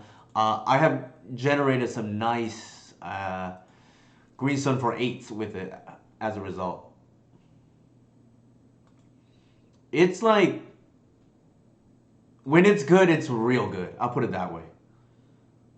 Exactly, Sager. It's nuts against Tabernacle and Richard and Port. And Tabernacle is essentially Richard and Port for Cradle, right?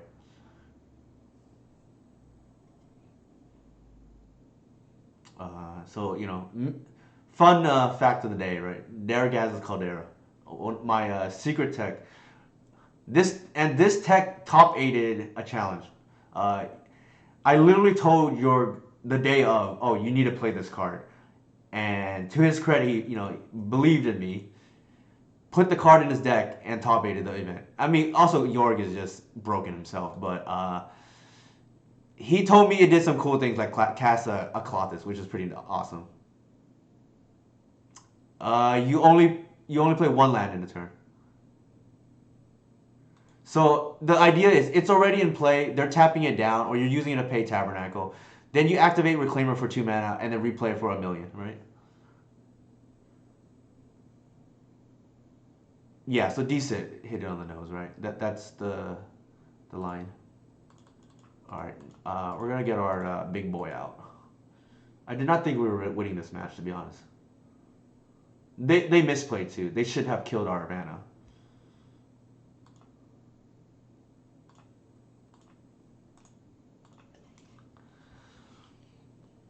So yeah, you can either use it for the Richard and Poor or Tabernacle decks. You can just use it for just explosiveness, period, which I've done, like Green Suns for 8s and whatnot, or just like Glimpse turns, just have another Cradle, right? Um, in most cases, you're probably already in a good shape. There's like obviously corner. It's like really good against lands and really good against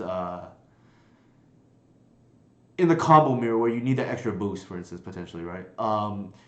The reason why I don't play at the moment, and as most people can guess, is it is a huge liability if you draw it. It is not great against Delver. There we go. Decent said it. Like you either cut a creature for it, which you're getting on the verge of flooding out, right? Or if you cut a real land for it, that's like even worse potentially, right? Against Delver. I mean, you could do the same thing for a Delver, right? All right, we're gonna go ahead and just keep bashing. Um, we do not want to play anything when we're gonna take 6.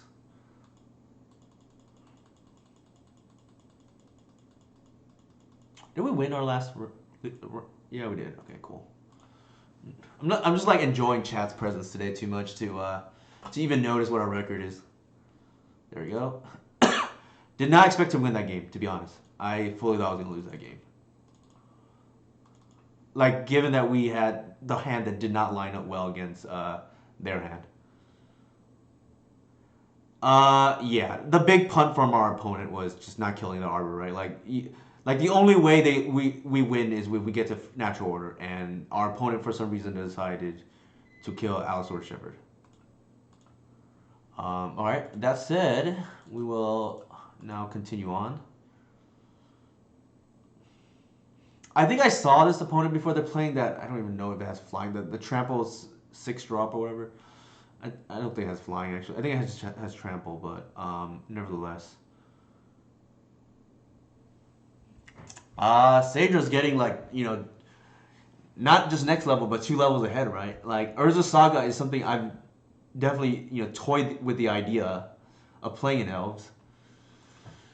I have not done it yet, and potentially that's a mistake. You never know until you try it. Sure. Does that dude have flying? I don't even know what it's called. It's like something incinerator. Let me see if incinerator will pop up. Probably not. Chandra's incinerator. There you go. Does not have flying. Okay, so the run of foul doesn't do anything. I think the rest is probably fine. Our deck is not really geared to beat their deck, but their deck does potentially lose them themselves too. Like, I do not think we were supposed to win that game. I think given that there are what is it called? A pillar deck, probably not where we want to be here. It's like a real bad hand. For that version, I think yes. I think we keep here, but what can we do? Right? We're already mono 6. In general, as an elf player, I don't like to mull. This matchup kind of incentivizes me to, so I went to 6. I don't really want to go to 5.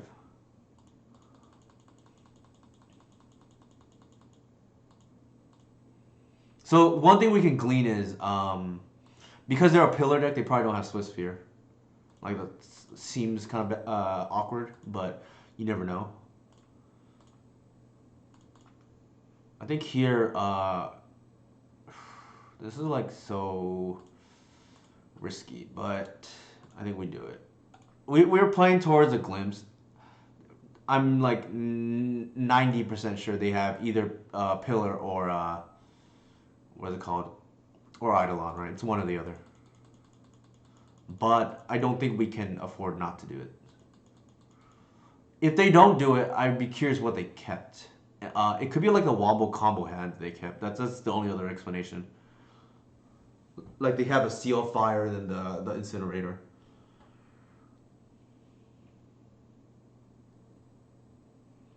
I have lost to this deck before, for whatever it's worth. I've beaten it, but I've also lost to it because sometimes you don't have natural order, and you probably can't beat this deck without natural order or removal. In the previous game, our opponent also threw. So we are the beneficiary of our opponent's throwing tonight so far. But I will say that is one. Yeah, I will say that is one advantage of playing elves for sure. Also because I have a background playing other decks. So my history with Legacy at least is elves was my first deck, but then I own like numerous other decks on paper, and will actually refrain from playing elves on paper because I already play a lot of it online. What was I gonna say? I think I have a benefit, and some other people do as well. Anybody who plays, I think, elves, especially this version, is oftentimes I know how to play my opponent's deck, at least to a, I wouldn't say optimal, but maybe at least average to slightly above average rate. Whereas I don't think a lot of time. I think a lot of times my opponents do not know how my deck works. So I think that's a huge advantage. Um, Obviously, it gets harder the more knowledgeable the opponent is in terms of like if they played my deck before, or just have any experience with elves in general. I'll give you example. I mentioned internally that, and shout out to Jarvis, Jar Dog. Uh, I mentioned internally that I am more afraid of Jarvis as a Lance player than I am of other Lance players. Because not only is he a good player, but he also has played elves, which I think makes him scary, right? And while there's a lot of good Lance players, not all of them are familiar with the choke points of elves, and I think that is a okay. Poor sequencing by me, by the way. I should have put the heritage out, but again, the advantage of one advantage of playing elves, besides that, the fact that I think Guy's Cradle is busted, is a lot of people don't know how to play against you, especially this version, and that advantage goes away against certain individuals that are what's the word I'm looking for? Have range, and Jarvis has range. Yeah, so he decent mention. He's like pretty cracked.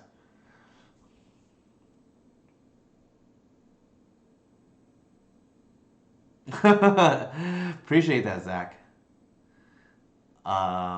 Yeah, so he would be one example, right, of somebody who I'm a little bit more afraid of than others. Obviously, I'm afraid of Ali too, and just like other lands players. Uh, but with that said, I'm a little bit more afraid of him because he knows the choke points, even if he doesn't play this version, right? Or didn't play this version as much, I should say. He's definitely dabbled with Reclaimer, obviously in other decks too. So um, there's that, for whatever that's worth. Who's another person that I would be like a little bit more afraid of? Levi, obviously, when he's playing other decks. I am a little bit more afraid of Levi too because not only does he play elves, he knows exactly. I've called him my what's it called? He knows exactly how I think, right? Rage is well less so in. I did breed my own monster there, so afraid of Levi when he's playing other decks, obviously. Ooh, that is interesting. I actually don't think this card is particularly great against elves. It's like it does four, I guess, but yeah, those are two examples. I mean, I'm sure there's plenty off the top of my head, but uh, those are the two that come to mind.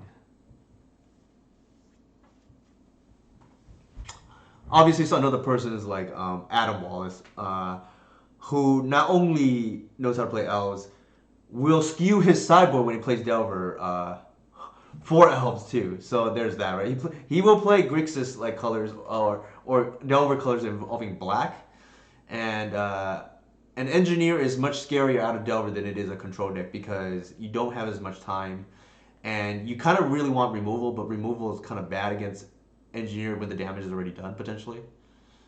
All right, so they do have Swiss Sphere, so I'm a little curious about the pillars.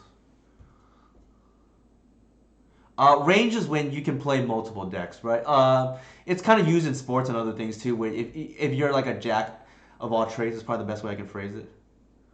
There you go, Mitchell. Like if you want to up your definitely your alpha win rate, I think it does help.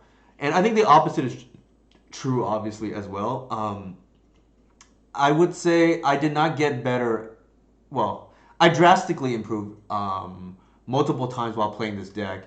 And the first time I drastically improved actually was when I actually picked up Death and Taxes because it gave me a different perspective on Legacy, right? Like that deck is while it plays creatures, which I enjoy, is a mana denial deck, and Elves is the opposite, right? It wants to make mana.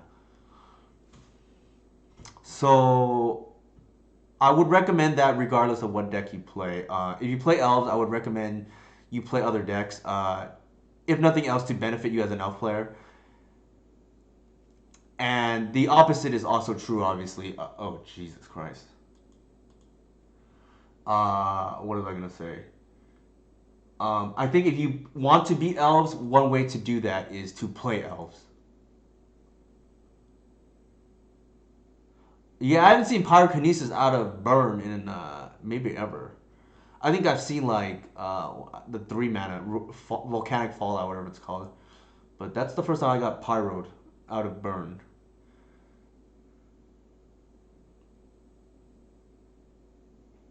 I've even seen Delver play it. Like I had a Delver player play. I forget it was Kinesis or Fury against me before. I still won, but it was just like taken aback for sure.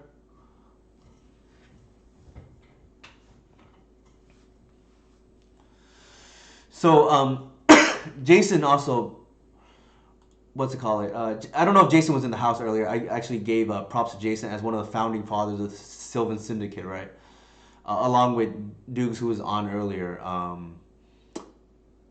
But yeah, again, you're playing D&T makes him for sure better playing against D&T as elves, and vice versa, right? Uh, instant speed is the only thing, and I guess you're not gonna hardcast in burn is the only thing I can think of. So we're gonna visionary. Like not much we can do, I think, at the moment.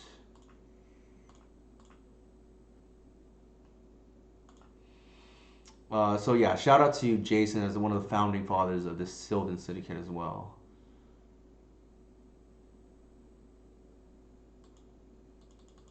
What was I gonna say? Oh, also I want to say I don't advertise this too much. My record as a D&T player against elves, at least even before all the new builds, right? It's like I'm obviously a boomer. I play a 60 card D&T, but my win rate against elves as even back then D&T was quite high because I understood the elf choke points, for instance.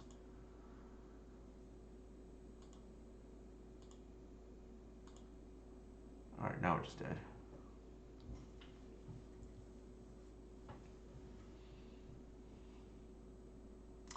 So the more different the deck is, I would say the more you have to gain, right? The what is the word I'm looking for?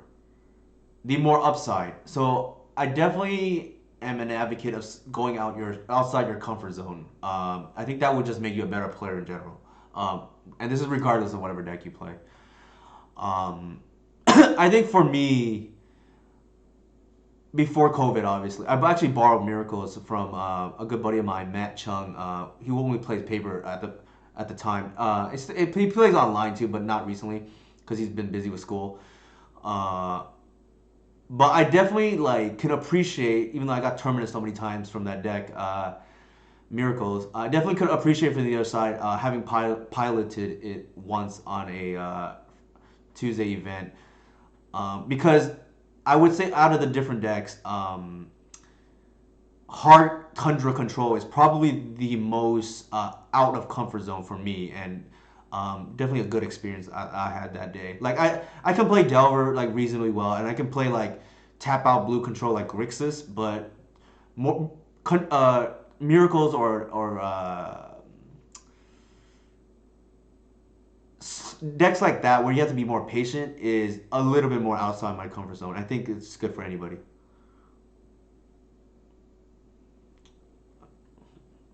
What was I doing? Oh, yeah. I don't think we've changed anything really, right?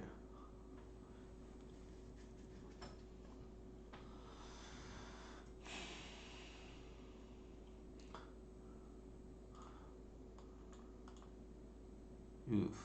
Nope. All right, this is like very good.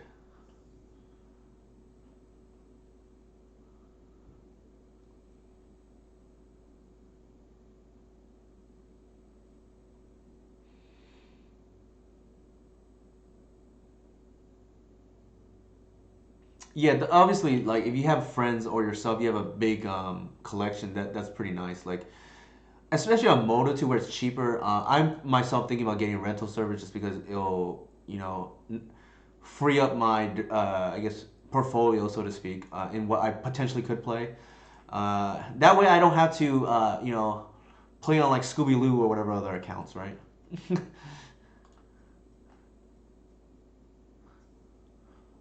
Because one of the issues that I've had also is when people put you on a deck, it makes for somewhat poor gameplay in terms of not the most fun when my opponent like mulls to like Grid Lava Mancer or things, or like if they're on combo a turn one kill against me. They do for sure. When does that expire, by the way? I feel like it's coming up, or actually, it might have already expired. I only played it on like I only played it on two of my accounts instead of the multiple that I have. All right, so it's already done. Unfortunately, I did stream it one day, which is pretty cool.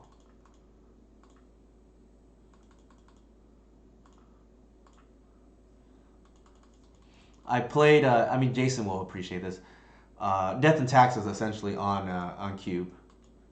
We went 2-1. Probably should have 3-0, but I punted. Yeah, that too, right, Jason? I maybe it's coincidence, maybe it's not. I noticed a certain X whale. I didn't see myself losing as many game ones that Eternal Weekend run as I did leading up to that event for whatever that's worth, and a lot more turn one Ragavans instead of turn one DRCs against me out of Delver.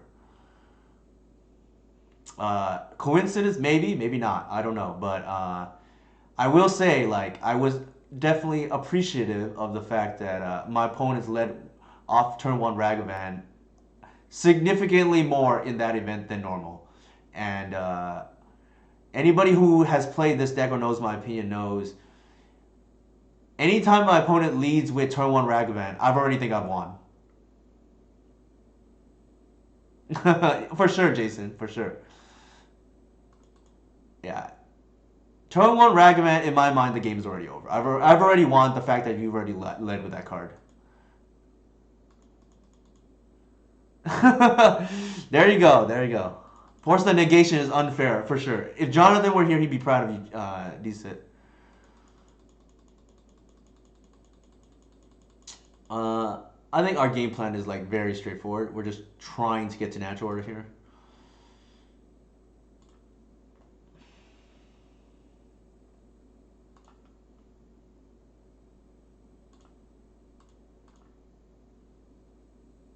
Yeah, I mean it's a green sun deck. Like, well, what can you say? Of course, it's fun.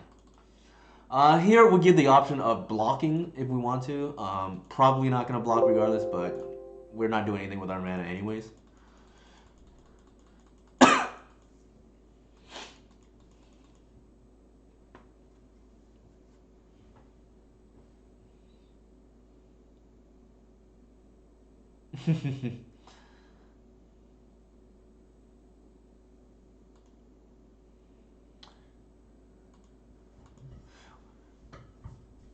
All right. I'm not okay. That's actually very good for us. I'm not gonna block. I think we're just gonna take the three or whatever it is that they're gonna do to us, and then we're just gonna get Archon into play. That's like the game plan at the moment. We're hoping they just tap out for like an Eidolon or something. Yeah, I mean that's the equivalent, right? That's okay with us. I think we are not gonna mess around. Um, I think we're just gonna main phase the natural order here.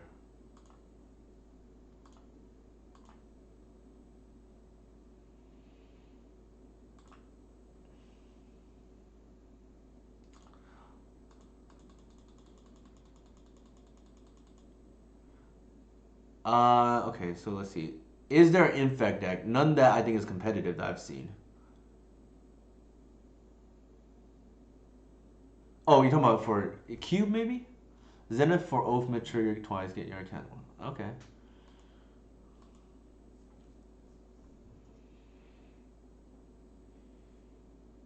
Yeah, so Oathmyth I know a little bit from my modern experience. That card does some incredible things, but usually a little slow against the decks that I like to play.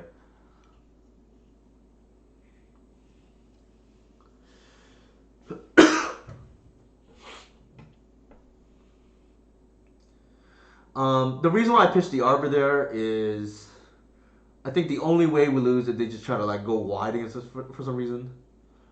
Um,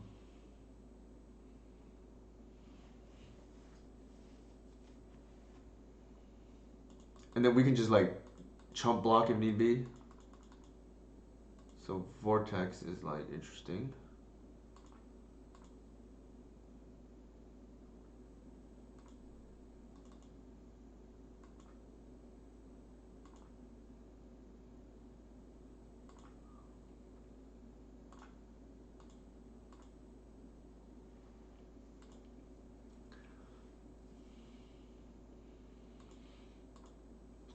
We're gonna trophy the Vortex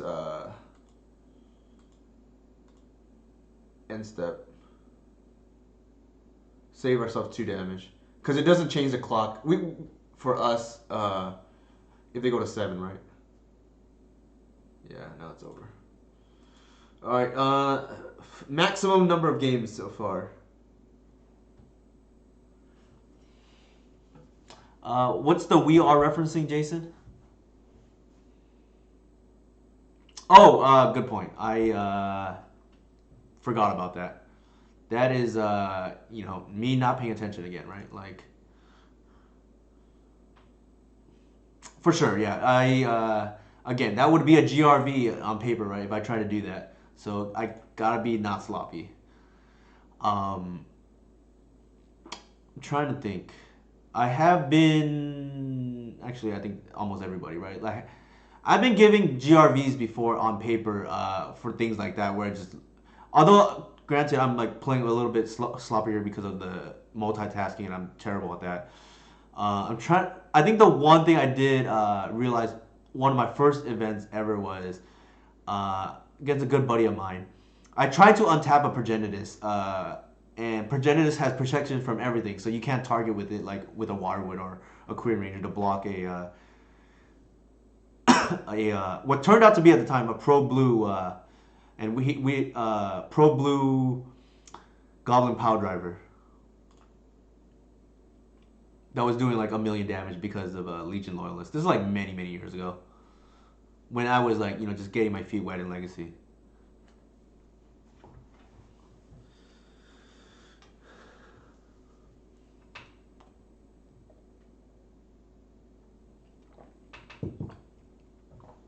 I was also spoiled with my Legacy experience in terms of like I had good luck kind of right away. I don't want to. I guess it's like beginner's luck, whatever you want to call it, right? And that definitely like furthered my interest in the format, right? I definitely don't think I was playing anywhere near optimal at the time. It just so happened uh, Elves was like pretty broken with Deathbright Shaman at the time, and it's hard to screw that up. And because I think mechanically I can go through the motions, although from a macro standpoint, I did not really know what I was doing.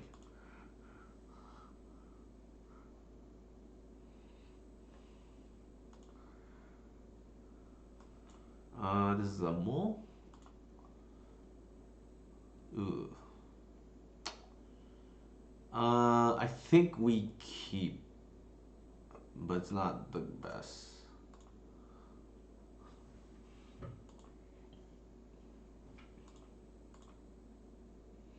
I'm gonna say.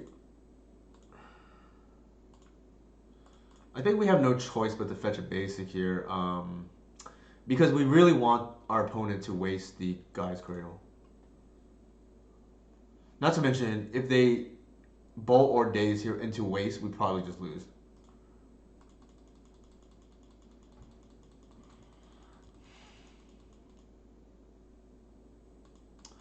My guess is it's getting.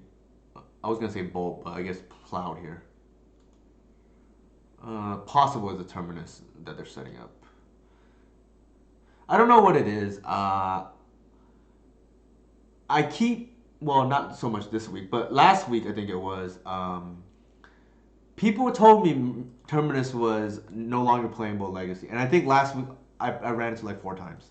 None this week, obviously, which is thank goodness. But don't know if that is Terminus potentially being tried again or whatnot. But yes, that I got my clock rung a few times by Terminus last week.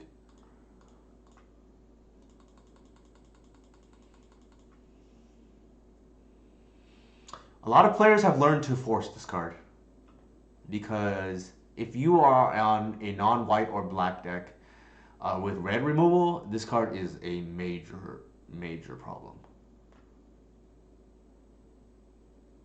I mean, there it is, right? And they're even in white too. The good thing is sometimes we already have the Cradle naturally. But yeah, red decks, especially blue red, this is by far the best card. Or best creature, actually. Not best card. Obviously, the best card is God's Cradle. Library, sure. We are drawing a little bit cold here. Okay, that's a lot better. I think here we cash in our what's it call it? Our fetch for black, so we can cast the Gris. Oh my god, it's too many Cradles. I guess we are Uthal Cradles, right?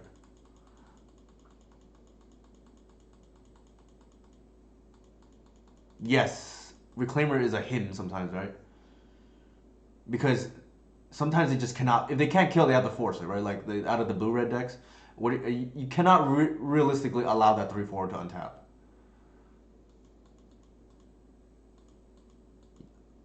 I promise you, we'll lose the game.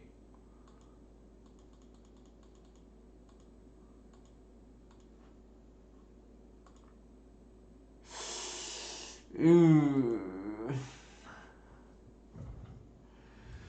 Yikes! That is a disaster if I've seen one.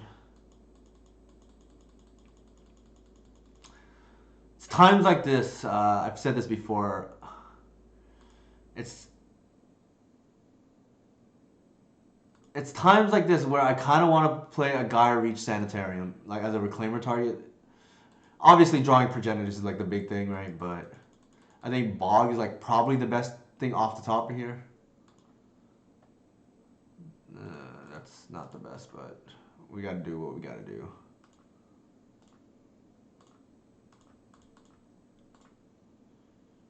This may draw a force if they have it.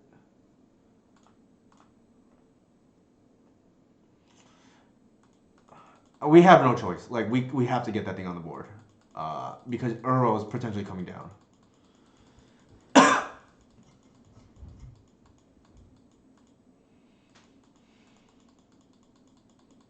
They only have 2 swords left, which is nice. Our next line is potentially Natural Order for Archon. It really depends what they do here. If they put Uro in play, we're gonna minus. All right, Earl's coming in.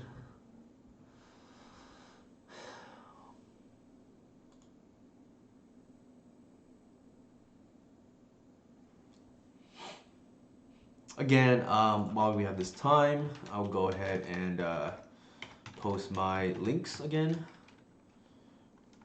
Twitter.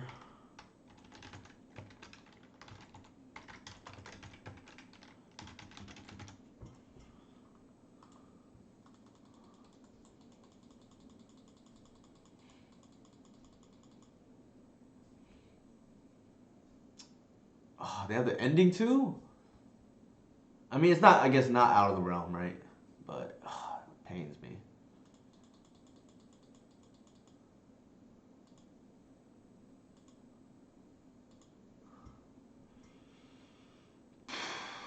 Jesus.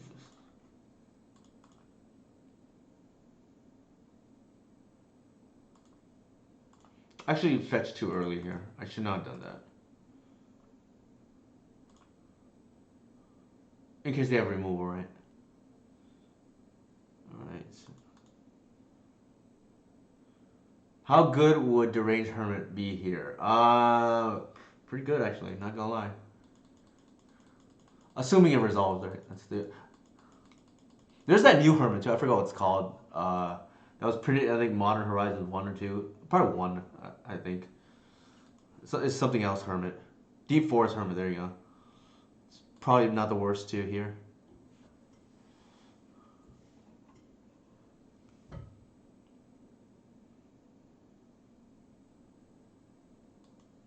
We're probably dead. Our deck failed to cooperate this game.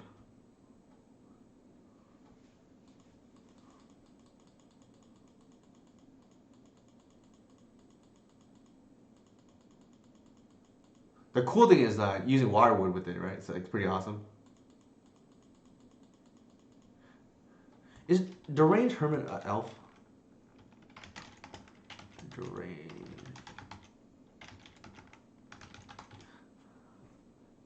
Yes, it is. Okay. I don't even think Choke does anything here because of the Earl. Alright, just the deck not really cooperating. That's awesome. Yeah, I remember Romario and I were talking about this in pre-modern because Poacher is the green version of Maw Catcher, right? I know. I love myself a good Maw Catcher. I love myself a good Maw Catcher. I played that in EDH for a while. For all those Goblin enthusiasts out there, I play Gwenzo Dungeon Warden in EDH. 1v1 French Commander. And Maw Catcher, I had these really janky lists before. Back when I was starting out in the format, and you could do some cool things with Kiki Jiki and Maw Catcher with given enough mana.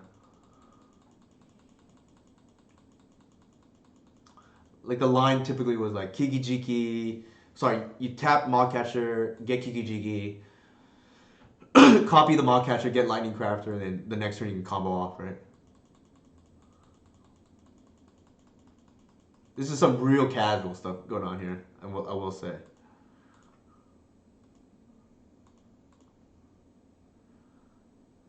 All right. Probably dead, but I don't think we're actually at 0. Well, let's see what they do.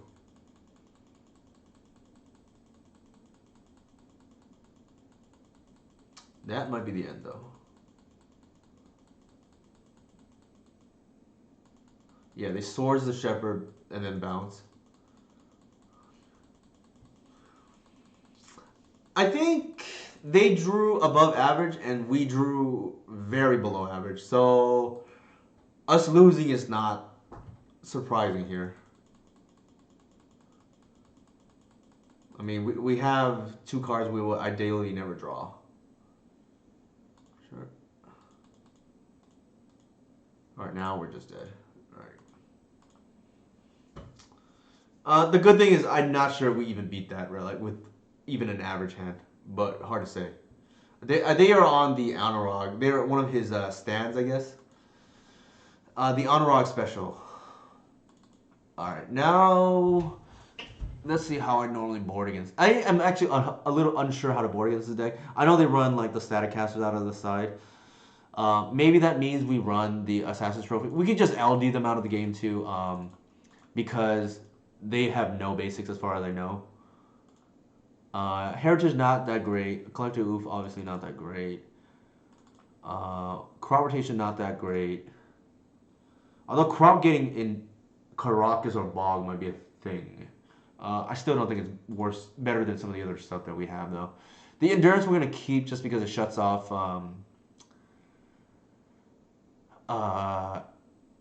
Earl Escape. We can green sun for it if need be. Can potentially be good against Snapcaster in a pinch. So I think boarding into this is probably fine. There's an argument to be made that we play more endurances, but I'm not 100% sure about that. I feel like we shouldn't deviate too much from the game plan. I think Assassin's Trophy hitting the static caster is pretty big game already. Sure.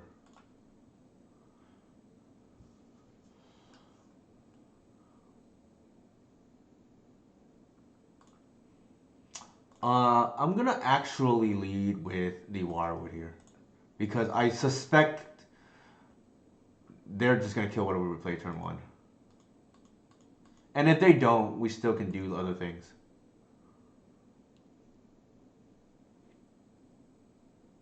Yeah, I mean, there's a lot of players who don't understand elves, and they would just blindly fire off removal against whatever you play turn one. Granted, a lot of times it's probably still right for whatever that's worth, but something to keep in mind. That might draw a force.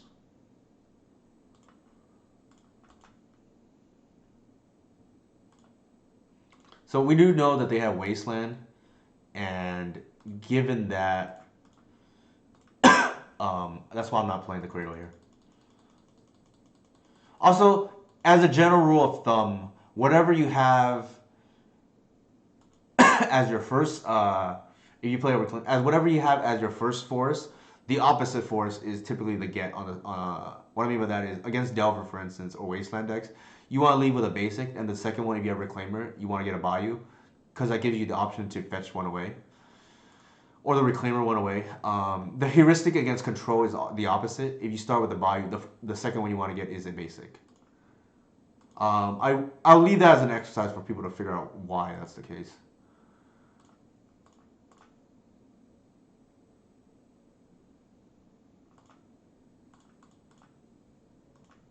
Actually, hold on. I think I'm gonna do it this way.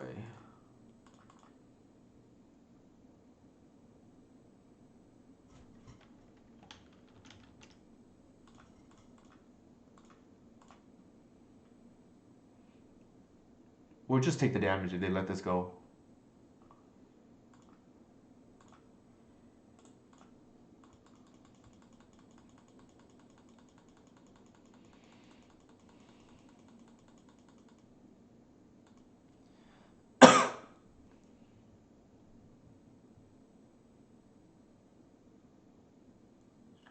Ideally, we draw the Visionary or a Glimpse. I mean, Glimpse not so great here. Oh my god.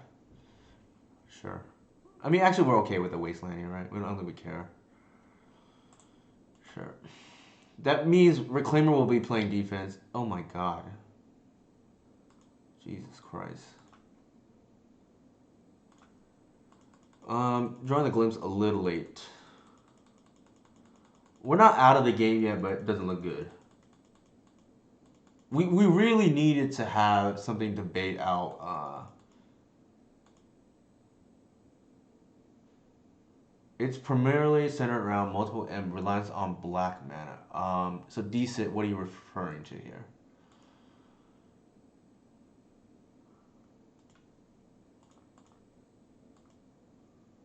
I don't think we can afford. Oh, sure, the heuristic, yeah. Yeah, it's kind of hard for me to explain. Yeah.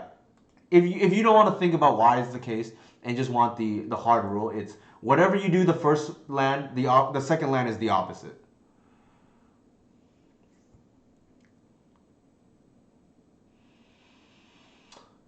Um, it it depends, right? Like one of the strengths one of the strengths of this build is the ability to configure into whatever deck we want to play. So a lot of it also depends if we're gonna board the endurances, and maybe given how this game has played out, maybe that's correct. Given how much removal and aggressive they are with it, I really well. It pains me a little bit that the correct play now is just like a lot of times for the opponent to be the aggro force, so to speak. I do miss the gameplay that good buddy of mine, Marcus, the high tide that Romario was referencing earlier. The play of like the gameplay of like playing around permission and things like that is no longer a thing, and that's a little sad to see. But again, I don't think that's gonna come back anytime soon because of the way cards have been power crept within the last few years.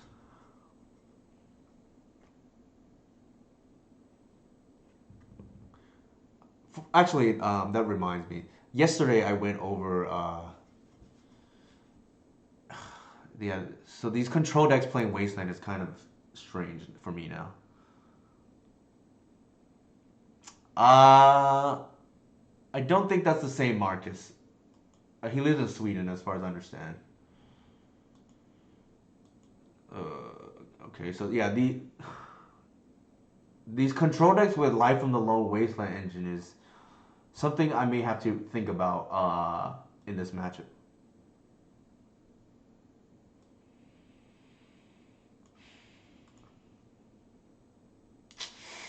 We need another land. Need another land. Unfortunately, they're gonna waste this or buy you here. Yeah. So I do think Jason's brought up a good point, and based on this heuristic, yeah. So Ewald, I hope I'm pronouncing it correctly, is the one that I'm talking about, who lives in Sweden. It's with Wasteland coming out or coming in or being a threat. I think that actually changes how I want to board now. I think we want to fetch carefully into basics and then bring in the endurances and play that kind of game because we are. How many loams do they have? I feel like they always have loam against me. How is that always the case? Anybody know how many loams these lists play? Yes, they must always just randomly have it against me. But again, multiple wasteland, not where we want to be. And heuristically, you will usually want to fetch Bayou because of Thoughtseize, but I guess of how different they look at the moment, and we're gonna probably lose this match. I think I want to reevaluate the game plan, and I will. The benefit is we do have that flexibility now because endurance being just a universally good card for mid-range games. I think we're okay with that. Against the black decks, I always joke, but this is not even really joking because it's true. UBX mages always just want to engineer you out of the game. Like I've never seen a bug, for instance, or Grixis player play less than 3 plague engineers, and against those decks, I still like Thoughtseize a lot. Um, Little did they know, I actually don't think engineers that great against this, but that's a story for another day. It's to our advantage that they keep thinking, oh, I'm gonna play 4 engineers and I'm gonna beat elves. That's not exactly how it works in my experience, and in a lot of people's experience. If I was really afraid of them, um, I would play the Cabal Pit. But again, they're not popular at the moment, and I actually think we can beat them even without Cabal Pit. Turns out Thoughtseize and Natural Order are, well, specifically for Genidus, are a hell of a card. Yeah, I know. I mean, I'm sure someday they'll realize it, right? It's been a few years, to be honest, since we solved that problem. It's just, thank you for the follow, Cake Reloaded. Yeah, Cabal Pit incidental splash damage against D&T too, and the Eighth of Vow decks, specifically Peacekeeper decks.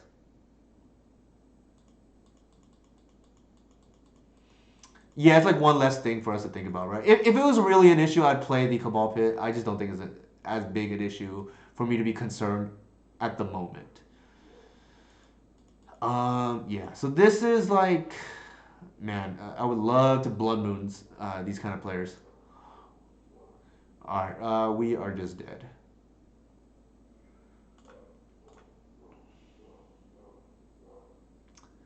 We're gonna be 3-2 in this league, which is okay. I don't really mind. I don't think we should have lost round one, and this one seems kind of rough given the way the game lined up. Concede. We're not beating this.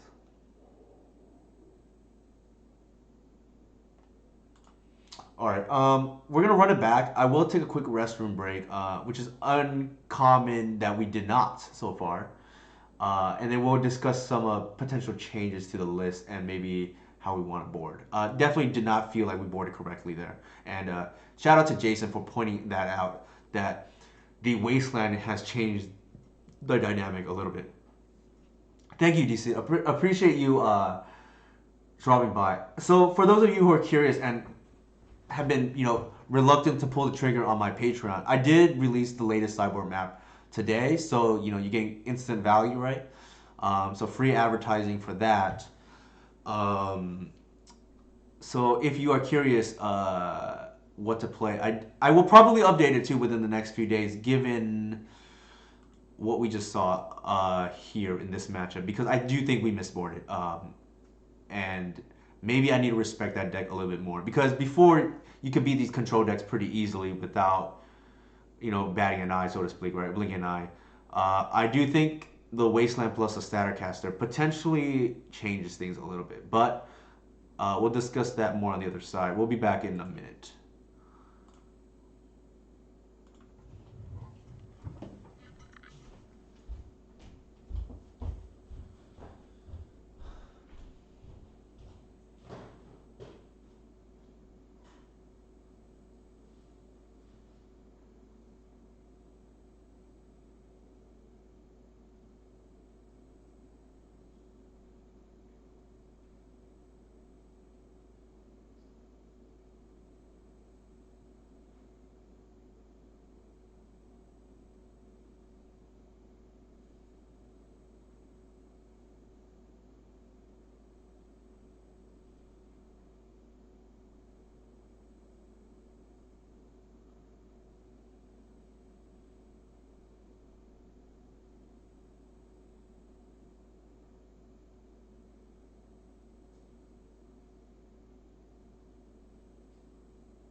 I am back.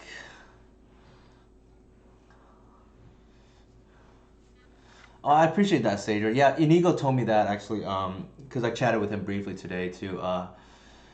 He mentioned that in our conversation. Uh, I do want to quickly bring up something for fun that we did yesterday, but I know a lot of people coming in from Duke's stream may not either be aware of or didn't see or whatnot. I gave my ranking for the top 5 fire cards that have been beneficial in terms of elves Uh, and I guess I'll do it again here because I think the chat, which was a smaller crowd yesterday, really enjoyed it. So there are 5 cards that I think specifically that have been really have, and some of you who were here yesterday, I guess I don't want to spoil the answer right away, but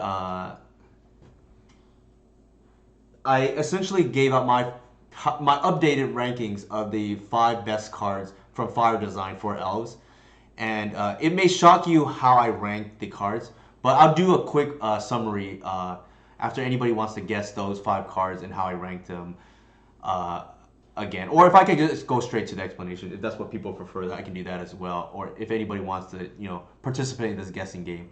For those who were here yesterday, I guess you can refrain from what's it called? We can refrain from giving away the answer. Uh, so my cup is from the office. I am an avid office person from before, from back in the day, right? And obviously, my favorite show of all time.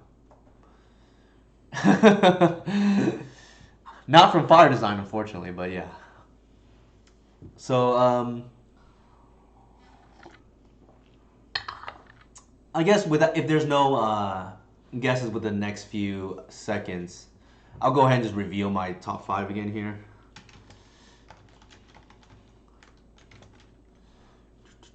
I'm gonna type it out too, so chat has it.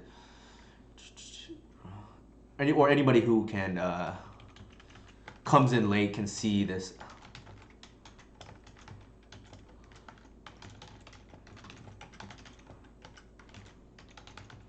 And then I'll quickly go over the reasoning because I think this is like pretty important for anybody trying to learn the deck or learn how to beat the deck. And number 3 is probably going to be pretty controversial, I think, because I swapped 3 and 4 recently. So here are the 5 cards from Fire Design. I have at number 1, and I think when you think about it, it's gonna make a lot of sense. Once Upon a Time. It finds all 4 of the other cards. It smooths out opening hands, which Elves is a big deal for Elves because we're a critical mass deck, and you, as an Elf player, you want to mulligan as infrequently as possible because we're a critical mass deck, and the ability to find Cradle, your best card as well, and you get a free Ponder to start the game essentially. I say Ponder because it's really, if you do the math, it's closer to looking at 3 than 5 because of the non-hits from Green Sun Zenith and Glimpse and things like that. But a free Ponder to start the game is pretty broken, and I think not everybody, but a lot of people say that the real problems of Legacy are due to the blue cantrips, and Once Upon a Time is a free Ponder to start the game. So I don't understand why you wouldn't play it, for instance. Number 2, again, part of the Sylvan Syndicate, right? Increases consistency in the deck. Also, just broken in terms of power level. Finding Gaia's Cradle being a 1-mana 3/4 Eldritch Reclaimer. And I think the first 2 will probably make a lot of sense to most people. Number 3 is where it gets controversial, I think. Originally, I had Shepherd at 3 because I think 1 and 2 are far better than the others, and that's my personal opinion. And I think there's a gap between 1 and 2 as well, because Once Upon a Time I think is just perhaps the most underplayed card in Legacy, especially in green decks. Anyways, without further ado, number 3. The reason why I've upgraded Endurance now to number 3 is because, unlike Shepherd, it actually solves a lot of the deck's problems. Namely, more free spells to deal with some of the harder matchups like Doomsday and Graveyard decks, while also being a mid-range card that you can actually slide in for removal that you typically would be played for Delver if you're boarding out the Natural Order package, for instance, right? The utility on it is just through the roof, and from a metagame perspective, it just does more than Allosaurus Shepherd, which you should be favored in the fair blue matchups, especially the slow ones, already. And I don't think you actually need Allosaurus Shepherd to beat those decks.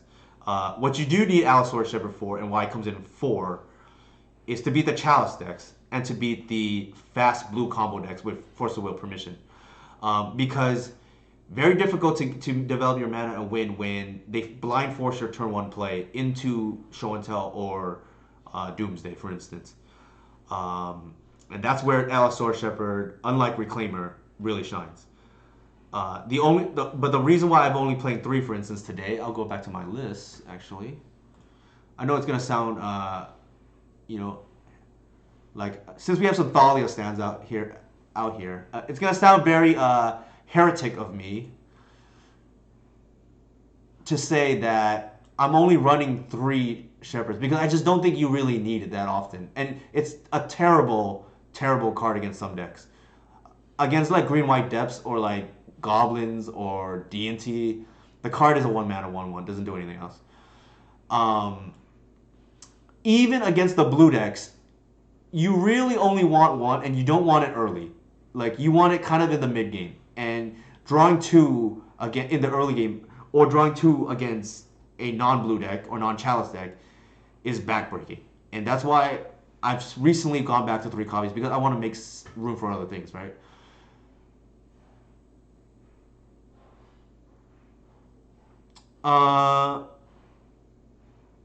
Right. I think so. Sadra mentioned something that's been true of this deck. We used to only play 1, but there's things like, what if it gets killed, or like, what if there's a lot of chalice, right? I think the upside of running multiple is worth it because of Doomsday also, and like Force of Will combo decks. Um, and we did have a lot of success. Like, I think when the first challenge happened, after Shepard got released, or after we settled on this build, both Josh and Jurg top 8'd the event, with Josh winning it all, and Jurg's only loss actually in the top 4 to Josh. For those who don't know Josh, also in my Discord, and thank you for the follow, the Guardian. Uh, One second. Let me finish this train of thought and answer a question right after. So Josh is Blade of Ice on Moto, and they won that challenge, which qualified. It was a showcase challenge actually last year, and they qualified for the season 2. What is it called? The showcase qualifier. So Josh also can hold his own with regards to this version of the deck, right? To answer your questions, Guardian, the Assassin's Trophy are for a couple of things. They hit Murktide region, which is like pretty important. That's not why we're playing it, but that's one reason why we're not playing it over, say, Decay or Fatal Push. The main reason why we're playing is because of how flexible it is. Specifically, it's good against Doomsday as well, because you target their lands after they Doomsday. A lot of times, what we're afraid of against Doomsday is the turn 1 Dark Ritual or turn 2 Dark Ritual into Doomsday. And if they do that and you hit their land, a lot of times it's just game winning if it's protected by Shepherd. The third reason, besides Murktide and Doomsday, is the ability to hit lands is important against Tabernacle and Mirror Lynch decks. So hopefully that answers that question. It's just a flexibility. It just does too much, in my opinion, at the moment. Whereas Decay, it pains me, because if you had asked me, exactly a year ago, when Dreadhorde was around, I would say the sideboard removal starts and ends with 4 Abrupt Decay. And I just think Decay is at its all-time lowest because of Murktide region, unfortunately. It pains me to say that, because I've been on the 4 Decay train for a very long time, and it's just not very good at the moment, because Assassin's Trophy lines up better against the metagame. Doesn't mean Assassin's Trophy is necessarily a better card, but it's better in the metagame at the moment. I think our losses I'm okay with. We'll just run back the same list. Thank you for the follow, DPizzle91. Anything with Izzle in its name is pretty cool in my eyes. I'm a big Taylor Swift fan, so obviously T-Swizzle is close to my heart. My wife goes to all her concerts, obviously. Alright, let's see. Or playing against G hash 77. No problem, anytime. Appreciate it.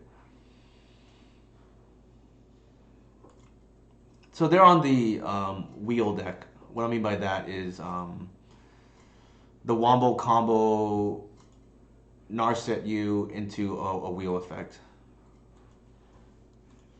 I don't, and I think they know what we're on, unfortunately. Yeah.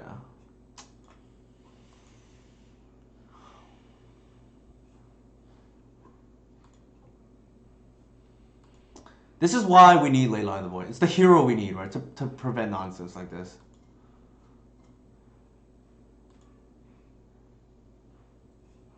I keep running into this opponent too, unfortunately. Oh, no, we just lost. Again, why we need Leyline of the Void.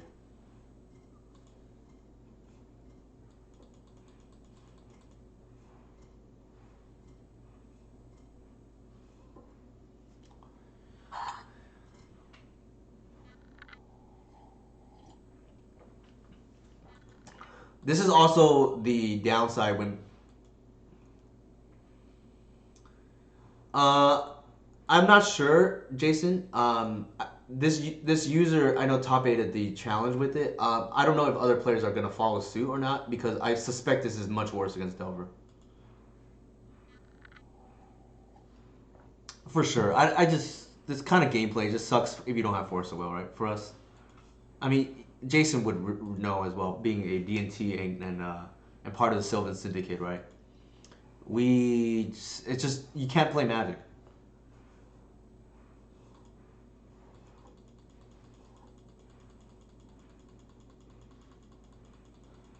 Maybe it's all fault for not registering a Force of Will deck, but unfortunately, this is what happens.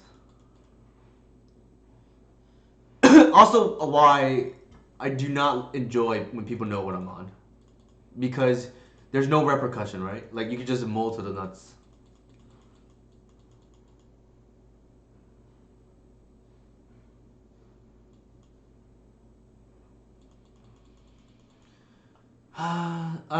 There's no reason for us to really play this out, right? I'm gonna save everybody time, including our opponents. All right. Maybe it's an argument. We gotta up the ley line count, right?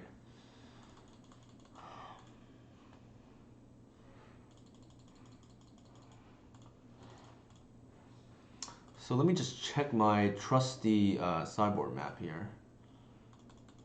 How I want to board.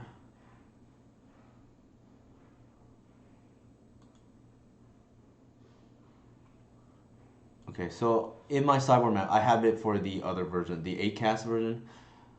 Things are a little bit, I think, different here. I think we want the ley lines, and then we can just go down to 0 war. This game is not going to be grindy at all. We're just going to try to 2 ships pass in the night, or we just lock them out with Collective or Archon, right? Let me think. Actually, I want to do it this way. I think I like the split better. 2 Wirewood, 2 Visionary. And then we just hope Cheese wins with either Oof or Leyline of the Void. Yeah, 8-cast actually, low key, actually high key, a lot of people know this. Best thing to have ever happened to Elves, in my opinion. And I'll elaborate a little bit more in a second. Mulligan. Jesus.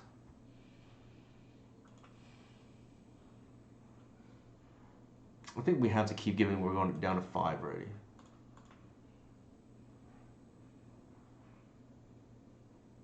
I think we actually.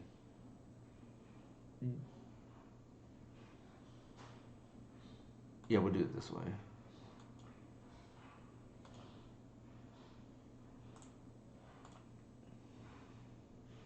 I'm not fetching here first because we know the bottom 2 cards. Sure, that's an aggressive force.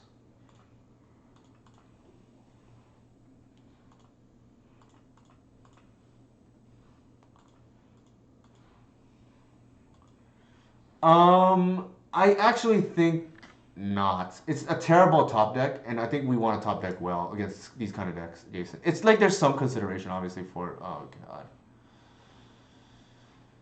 All right. The thing is, like, it's not always. I've had people wheel me and into a win too, so it's not the end of the world.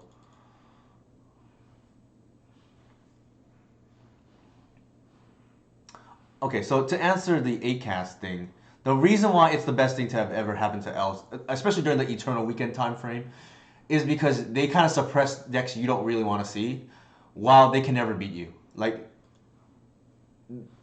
it lines up really, really poorly for them.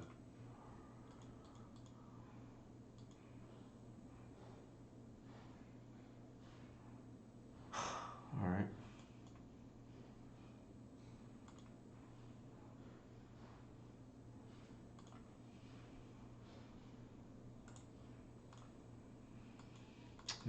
Unfortunately, we did not get to play Magic. Um, Maybe that means we need to cut a Thoughtseize for the third ley line. Is what I like. We just did not get to play Magic this game. I'd be curious what their win rate is against Delver though, because from everything I've heard, this deck is very bad against Delver. This is like from like Calum who designed this deck originally, but obviously good against us though. All right. While I've come back against things like this before, I don't think we can come back here given our board.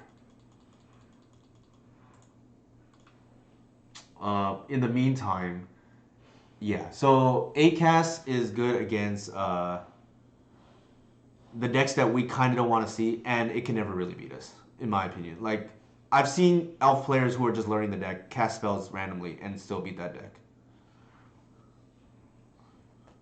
I think at Eternal Weekend it had like a ridiculous 80% or something win rate as a whole with elves against 8 casts. All right, now we're just dead. Not really magic, but I mean, our opponent got to goldfish and we did not get to stop it.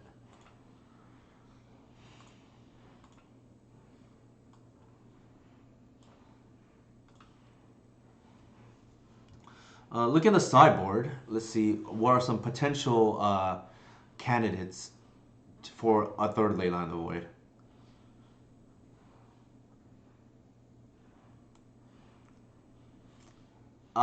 Great question, Adam. Yes, although I've found that card to be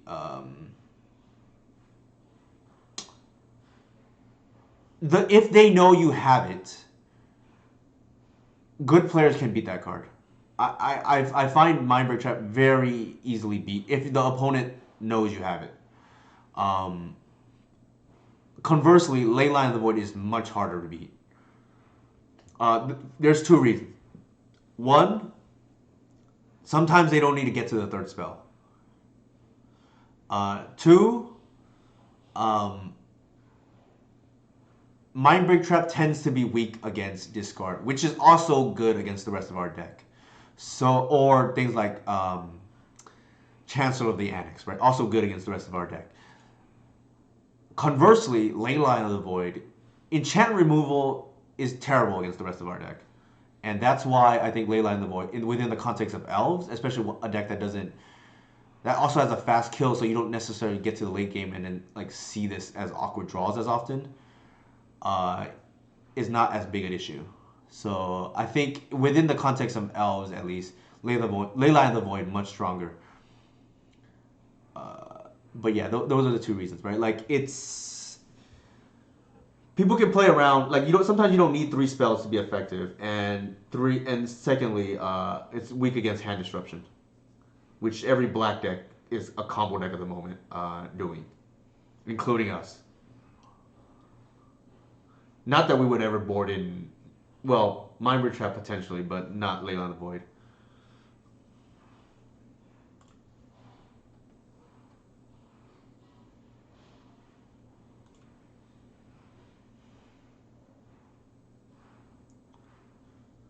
Motown 4. I think this person is usually on burn, but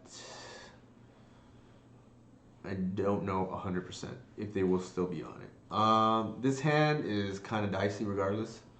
We're on the draw. It's like a little slow, right? I'm gonna maul. Ugh. I don't think we can afford to keep this.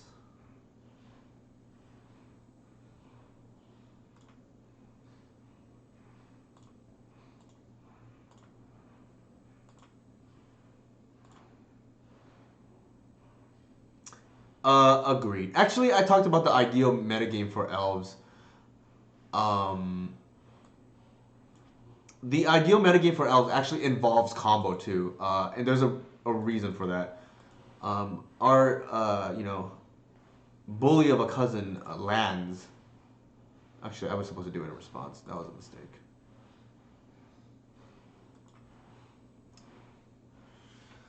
Why?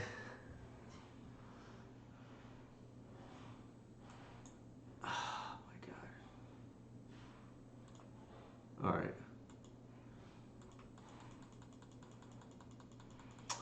Yeah, our bully of a cousin lands. We cannot. We don't want them to really get to the deeper rounds of an event. So decks like Reanimator, or like what's another card combo deck we wouldn't mind seeing. I guess Reanimator is the best example, right? That lands absolutely cannot beat, and we have an easy time beating.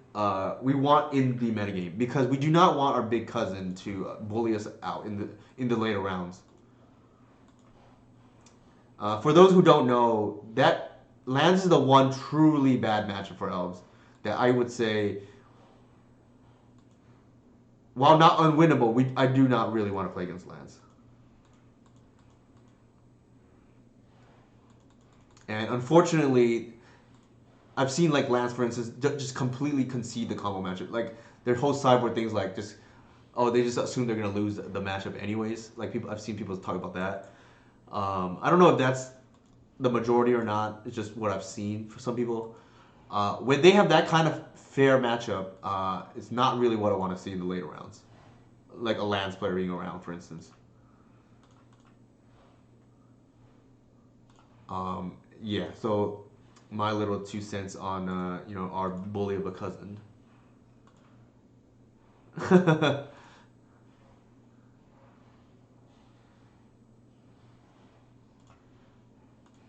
But yeah, this is the second time we played Burn tonight, too. Which is okay. Now we're just dead. It's okay. I think we probably would have lost anyway. This is a turn 4 kill, by the way.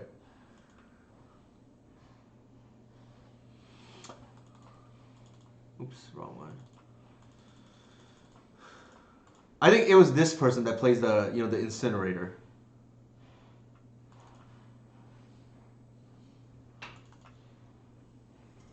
What was I gonna say? Oh, yeah. So long story short, Elves does not really want to play lands. I think that's like the one deck really keeping Elves in check at the moment. Like, I don't think it's like Doomsday Delver bad, but sometimes we can cheese a win or blow out our opponent if they go for a Mirror Age and they don't like expect Run of Hour or Caracas. Um, what was I gonna say? I did in a not showcase, in a regular challenge, right? Actually, the challenge right before Eternal Weekend, I lost my win in because I played that as a tune-up, right, for Eternal Weekend. I usually don't play challenges. I lost my win in to Javier Dominguez, but the round I think either before that or yeah, I think it was a round before that. I beat Lands because they went for the kill end step, and I just happened to have the answer for it, right? Like I think it was Assassin Trophy or something. And again, you can still cheese wins. It's not like unwinnable. It's just like I would rather not play against that deck.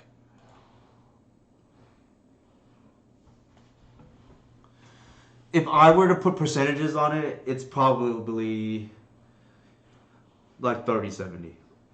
It's which is like pretty bad, right?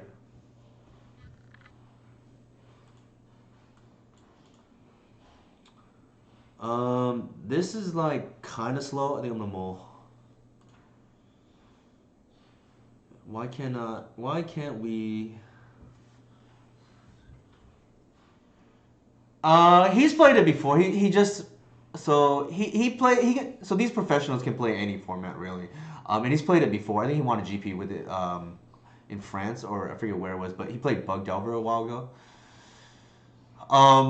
He recently started getting back into the format though after a hiatus, but he's definitely knows how to play Legacy.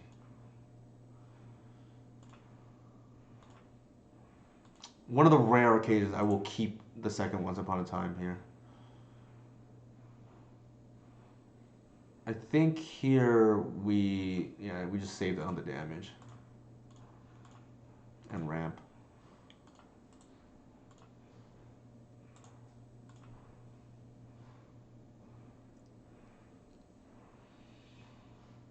Why are they playing Ragavan? So I kept it to hit land drops.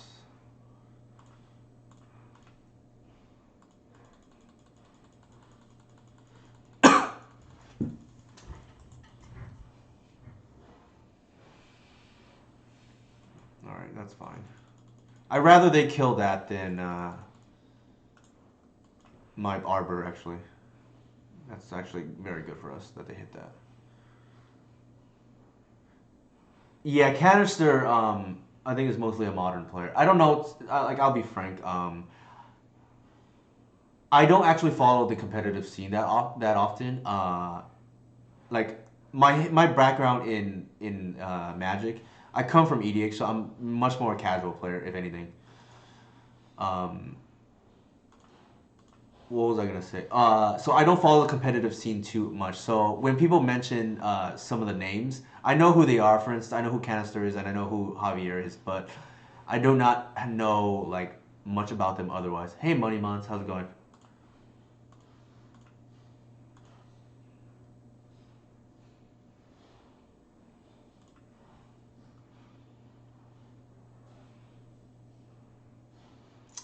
Great question, Jason.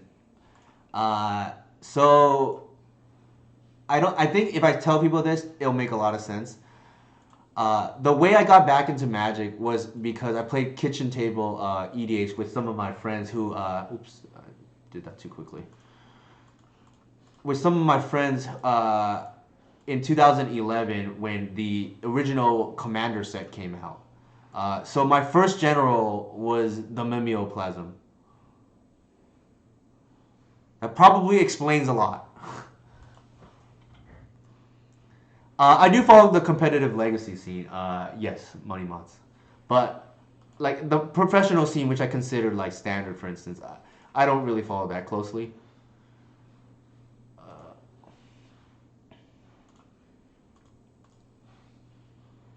Current favorite general.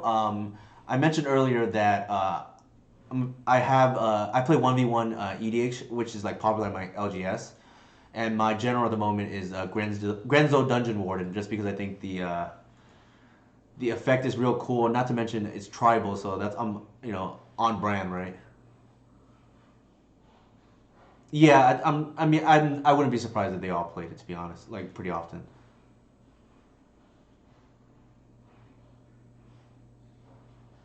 They should be attacking there, so I'm not gonna block.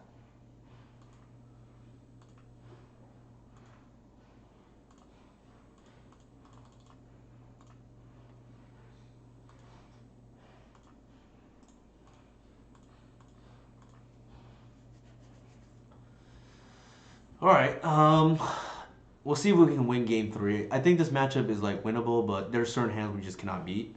We'll see how it goes. I can see that. Yeah, I know like a lot of professionals are not happy with I guess organized play at the moment is what I've heard.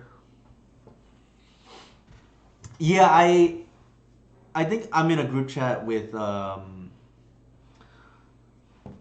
some other prominent legacy players, and I saw like for instance Julian Nab, who hosted the Legacy Premier League a few years ago.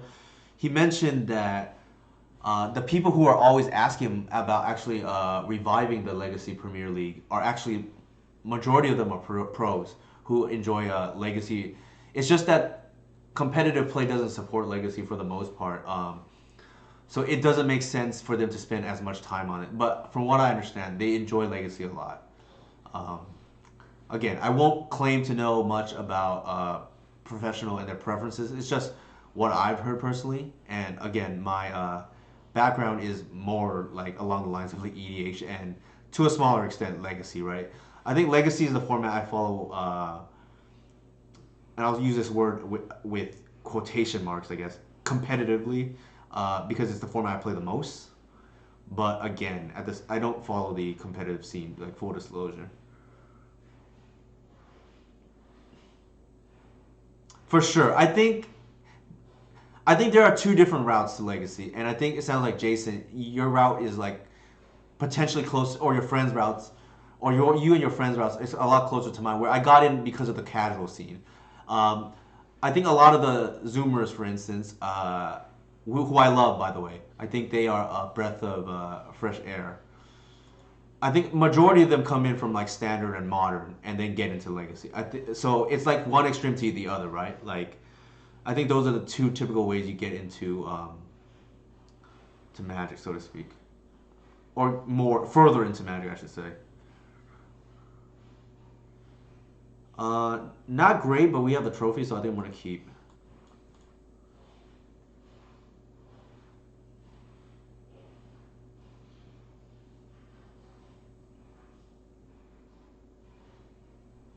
They mulligan a five, which is pretty nice for us at least. I mentioned that before. We are a deck that does not want to really mulligan, and that's why I'm on the full set of Once Upon a Time now. I think the card is completely broken, especially in the context of elves, who the two mana doesn't really matter. That's kind of annoying, but what can we do?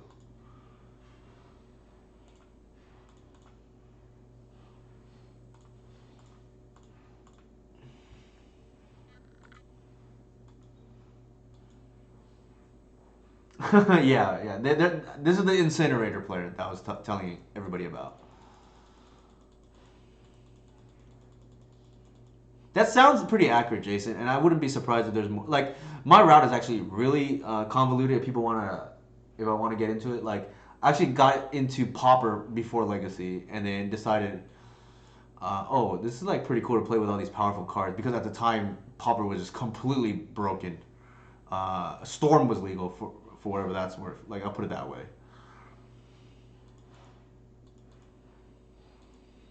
What was I gonna say? So we're gonna try to play around the price of progress here.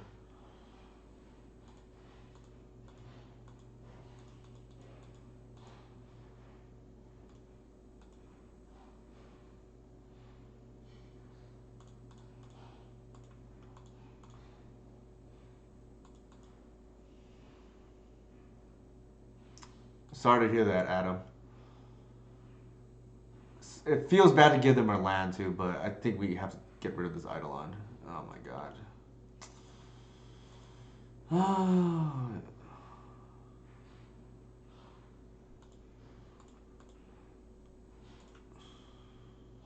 The good thing is we have the Gris, which is pretty neat. If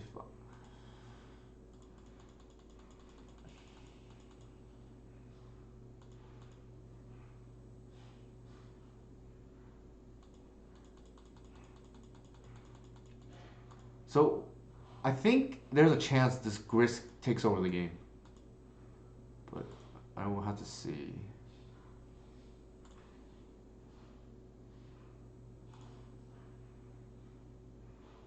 Maybe they bolted. I don't know. We have land drops for days though, so that helps.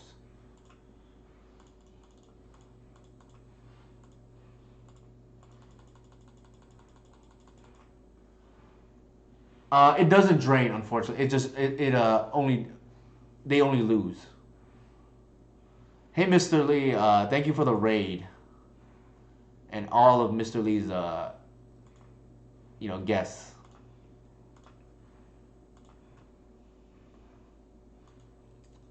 Dang, this is the first.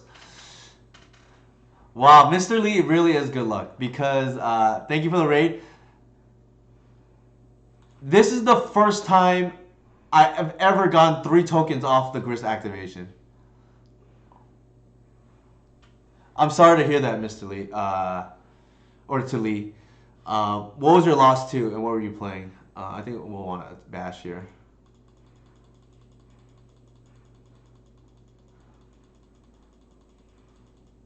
This is nuts. I have literally. Okay, Mr. Lee, you are a menace to society. Okay, I'm just kidding. That was it. White stacks or colorless? I'm joking about the obviously the smokestack reference.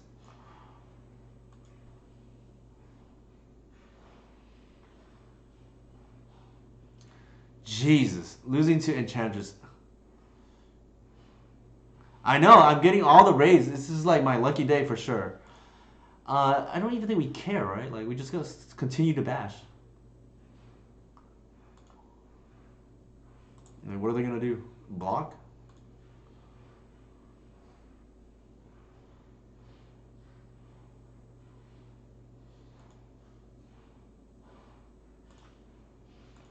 I mean, we're not gonna.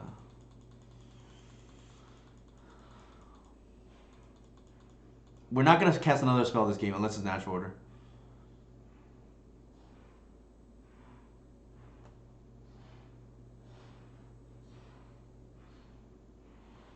Okay, sure. No.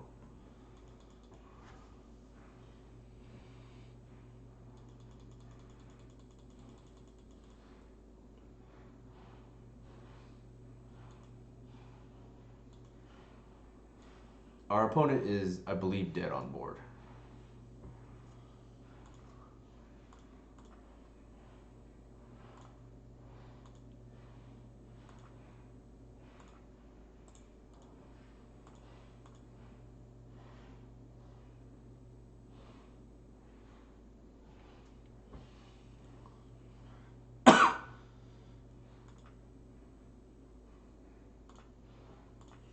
Gris just single-handedly just soloed this game. It's kind of unreal, right?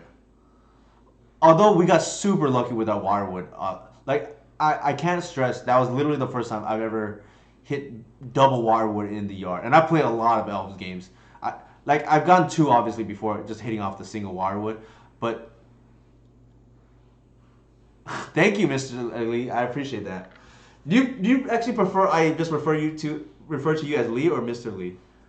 What is preferred? We also got good luck when Dukes rated us earlier. So man, this is like pretty awesome in terms of like the legacy community. Uh, we had a first tonight, and that's hitting the double Wirewood off a Grist for triple tokens.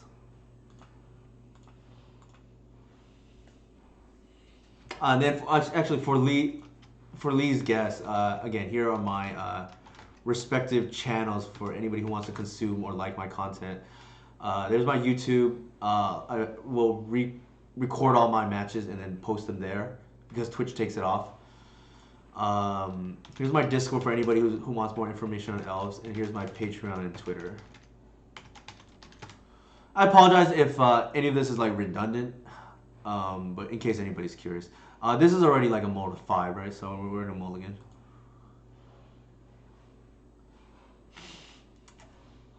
All right, I'll just call. I was actually gonna call you Sir Lee the Third of Edinburgh, but I'll just call you Lee.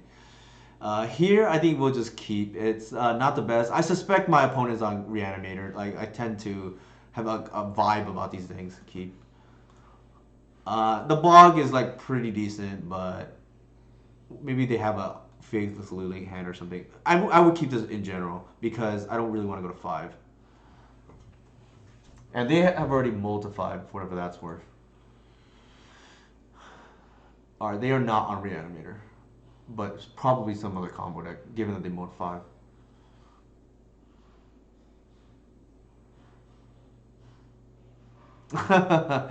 Lee's your first name, right, from what I understand?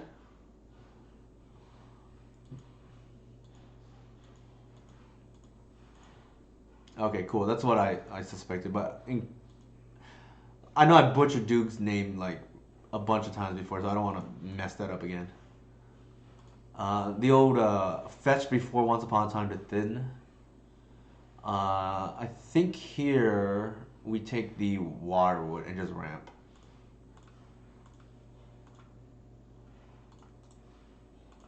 Given that we have the Visionary in hand.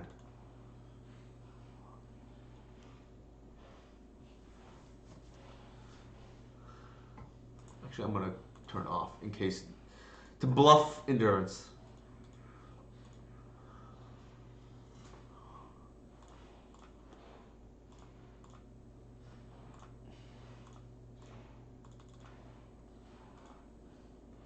So the reason why I'm going about this pretty quickly is because, as a general rule of thumb, you're always going to be mana neutral with Guy's Cradle for 1-drops. If anybody's not sure what I mean by that, feel free to ask.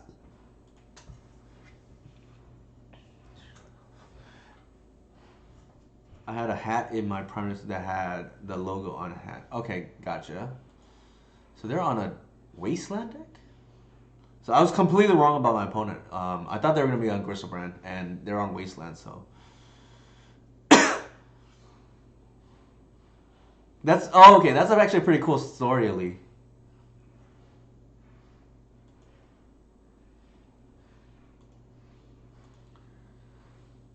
I think given our hand... Ooh, we just drew the nuts.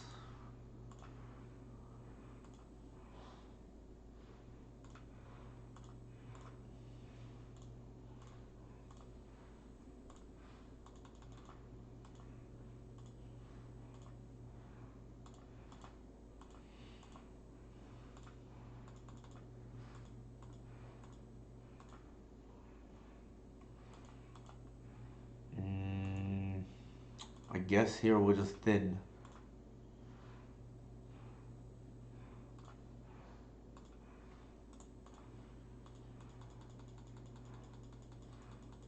Typically speaking, not always, Ice Fang and Wasteland are not in the same deck.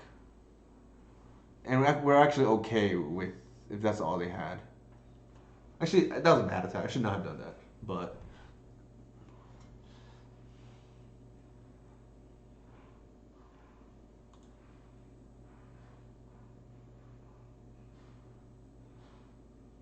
we would have regretted it if they flashed an Ice Fang there.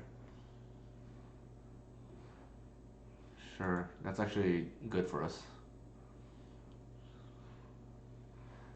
Low key, actually, Lee.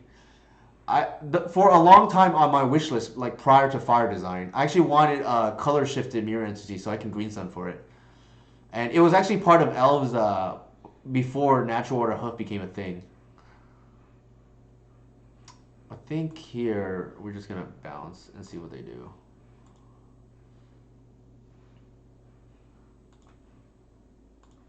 The old good deck thinning right here.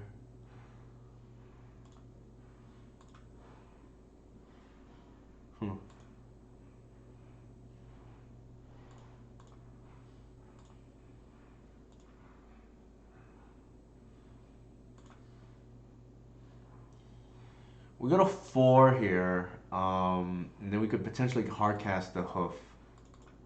I think we just do it.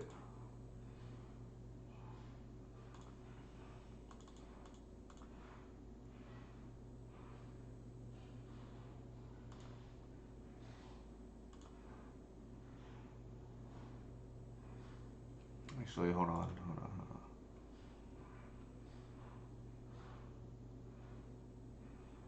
We are short mana, actually.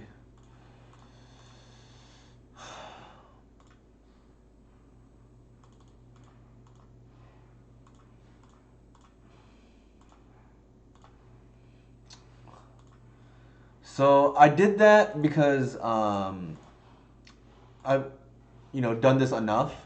But in general, for anybody watching trying to learn the deck, you kind of have to know that by heart, right? Like I don't think you can realistically play this without knowing things like that and expect to have consistent results because things like that you kind of have to not waste time on brain power, right?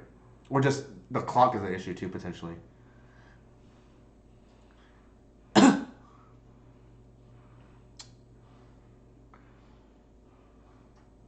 Oh, sure, sure, sure. So the this is Legacy or who what is what format? I guess it would be Legacy, right? Because Priest of Titania. Yeah. So Beast Whisperer is pretty cool. So is like the Realm Walker, I think. And then there's like another card. I forgot what it's called. The Vizier of Menagerie. All cards all cards I've tried. I haven't tried Realm Walker, but I know that's not going to be good enough for Legacy Elves. But I've tried the other two, like Beast Caller and or Beast Whisper and Vizier of the Menagerie. 4 drop, 5 with Green Sun tends to be a lot. Um, they are a wasteland. Okay, I think we learned our lesson, right? I think this feels like control, and I think we want to board safely, and then we're gonna board in the endurances from the previous match. Like it's always good to level up and then know what you did wrong previously, right? I think we want to do it this way now. In the previous league against like this wasteland controlish deck, we boarded in this trophy, and I think in hindsight that's probably just wrong. That's a mole.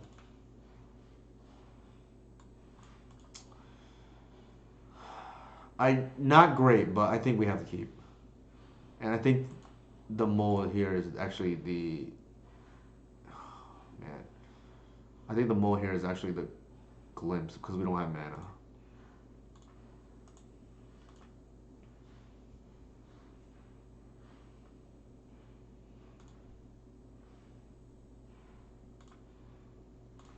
It's gonna be brutal if they kill our 1 drop into waste here.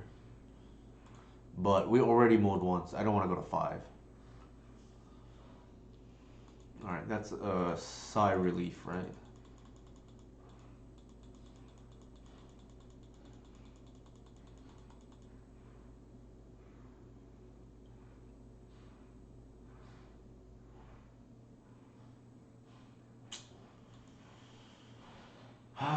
That's annoying.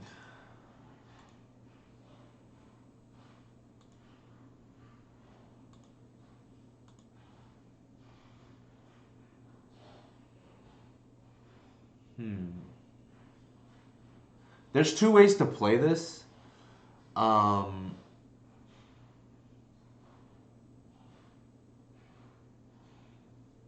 the first is to force through the and play the percentage that they're not gonna. Well, let me think. We can Green Sun for Shepherd and then play the percentage they don't have force plus removal, but then we may not draw a land for a while. I think we gotta play it safe. Unfortunately,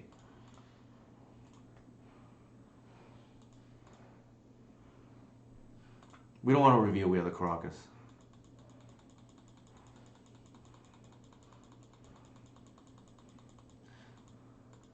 Actually, I have a better line. The better line is we Green Sun for 3. That should draw a force regardless, and then we natural order, right? All right, we have the old good Caracas here for the Uro.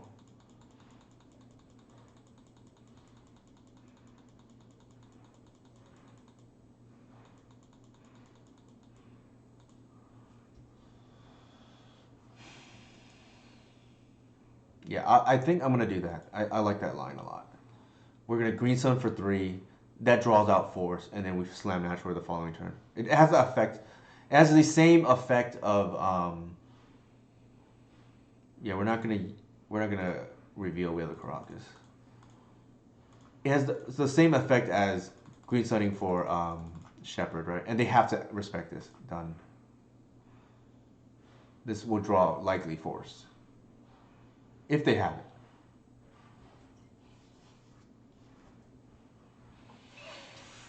All right. They don't have it. I think what we do here, there's 2 things. We can either endurance or grist plus, and I think I want a grist plus.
I think we slammed the. Well,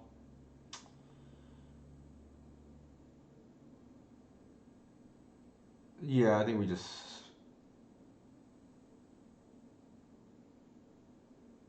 It's a little awkward because if they have a removal spell, they can actually take down the Gris.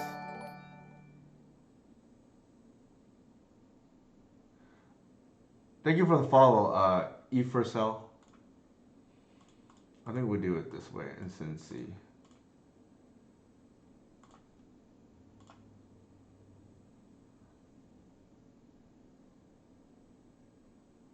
Nice.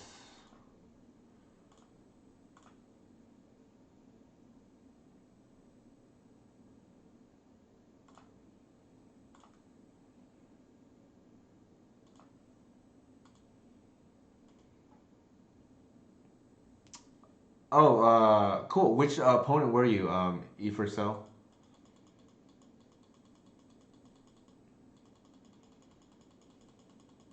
Oh yeah, you crushed me yesterday. Luckily, unfortunately for me, I didn't have black, so that hurt. I think this Gris is gonna go the distance. What was your line, Romario? It's possible my line was not great.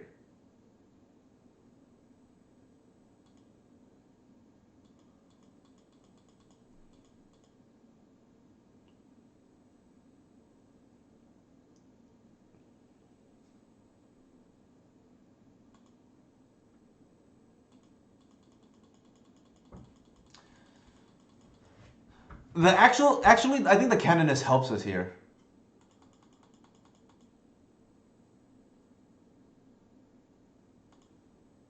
The reason why is they can't Euro again right away.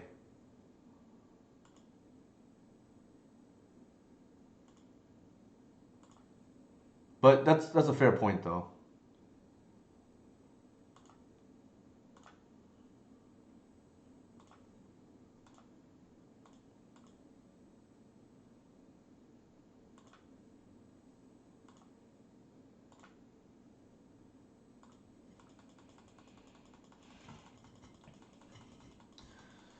So Progenitor is probably gonna go the distance here. I would suspect.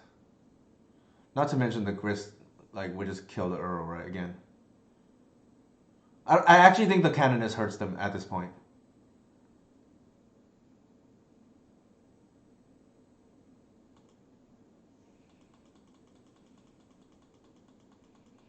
And then not only that, the Reclaimer here is online now, right? Because of the Canonist. We're gonna bog them, and they don't really have a way of getting back in the game. I think the ideal draw here is land. It's only the best one.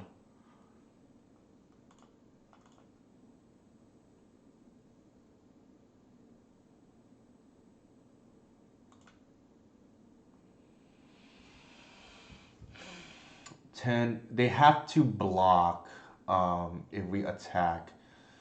I don't even think we want to do that though.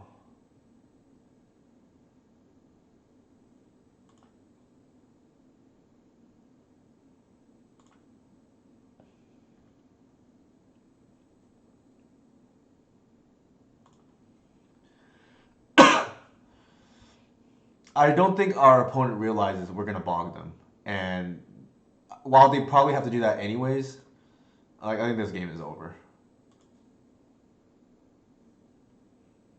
Maybe this means they kill the Visionary or something. I don't know.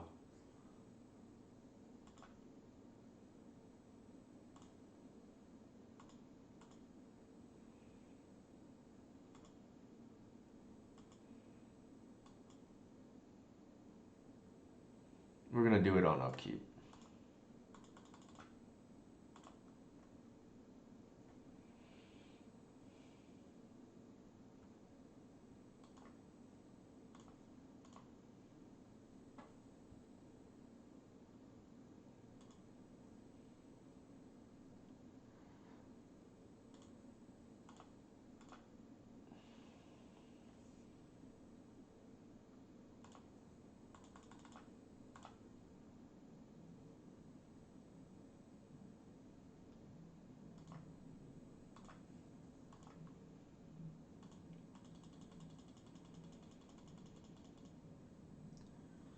So pretty cool line hit there. Like our opponent is getting hurt by the candidates more than we are here, right? Like they can't even dig out of their problems. Yeah. That's kind of the way I. That's kind of why I played it the way I did. It's because I've been in this situation before. It's something that it's not intuitive until you actually have been put in the position. And I just happen to be in. I've been in these scenarios before where the opposing candidates hurts them more than it hurts us because they're behind, right? And that's something I think only comes with really with more reps slash experience. It's really counterintuitive if you think about it, that the elf player would want the candidates on the board.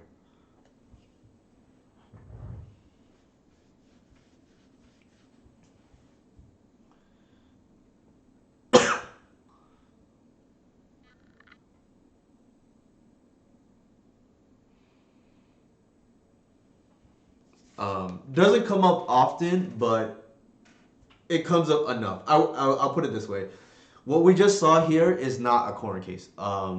It's not common, but it's not something that's like I've seen it before. Is the best way I can put it. Like it's not unheard of, although not common. I will say.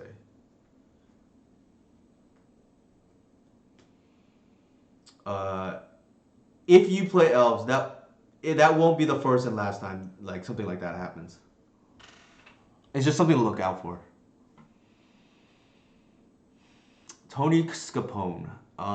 Unfortunately, this is a very bad matchup for us.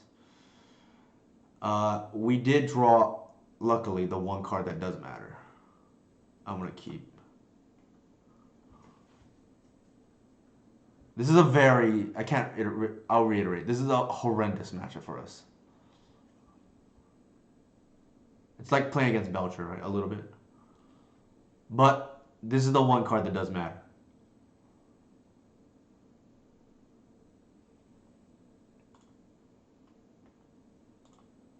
I want to lead with Misty Rainforest. Make them think we're on a blue deck for a change.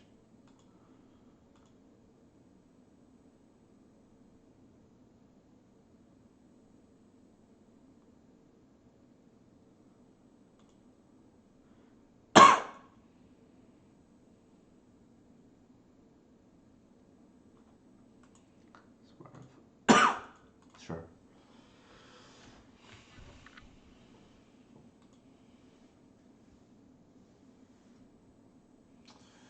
Well, we did not get to turn two, unfortunately.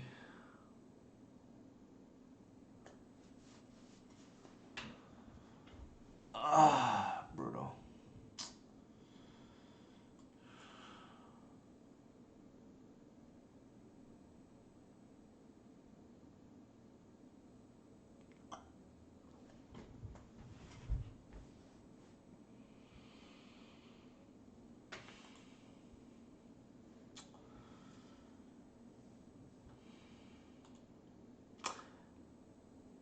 I'd be curious if our opponent actually, when they went a five or mulliganing their six, were gonna essentially mold to an echo line regardless.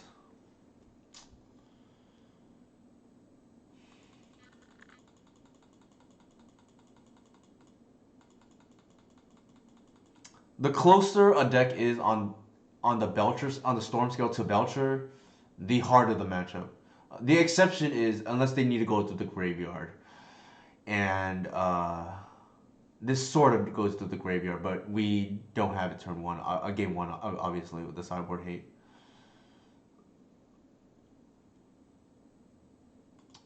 This the cards exile of note. The saga is interesting. I wonder what that could be for. I guess maybe just fast mana. Um,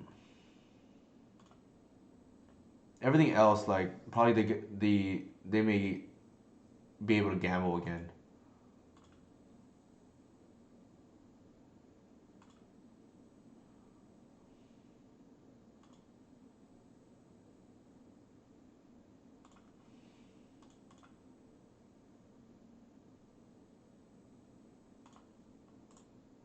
Maybe we hit the collector oof here.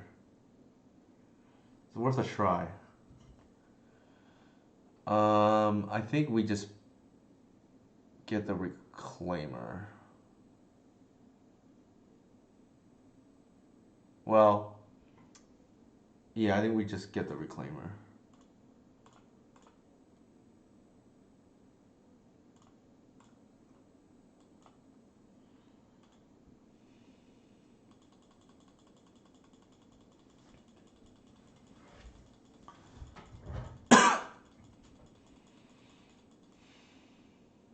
We probably did, but we did what we could.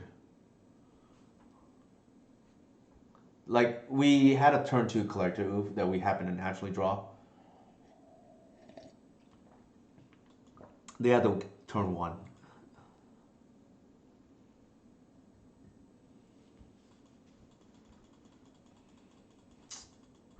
What today has, what did we lose to earlier?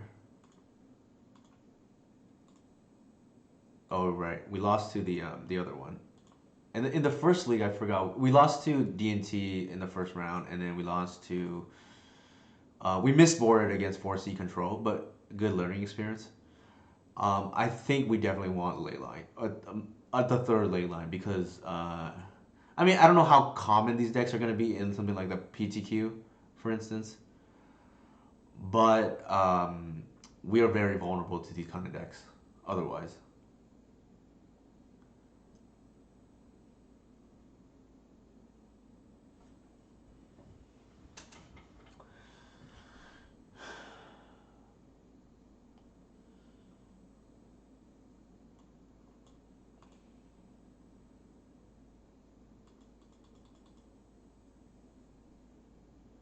a one mind break trap would be kind of funny to tilt our opponent too, like two ley line, one mind break maybe. You have to guess what they're playing around.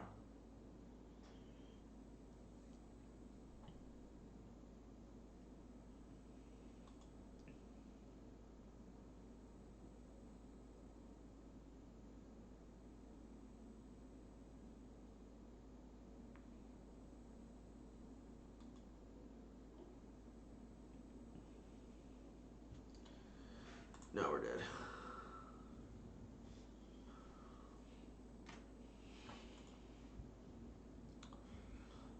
Yeah, nothing we can, without Force of Will, nothing we can really do here, right?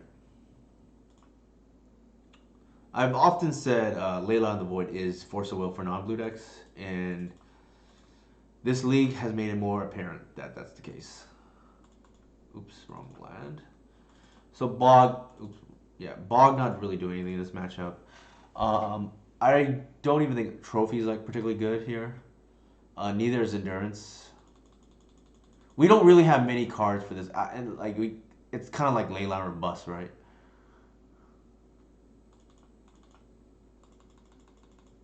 Like discard is like kind of medium against these kind of decks.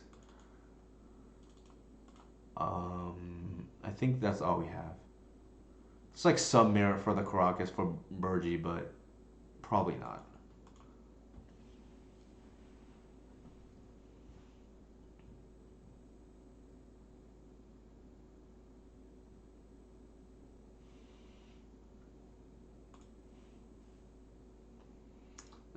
That's not gonna cut it. No lands.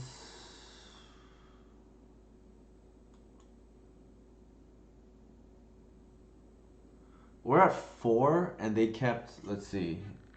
They kept 7. Um, I think our line here is actually we allow them to echo us.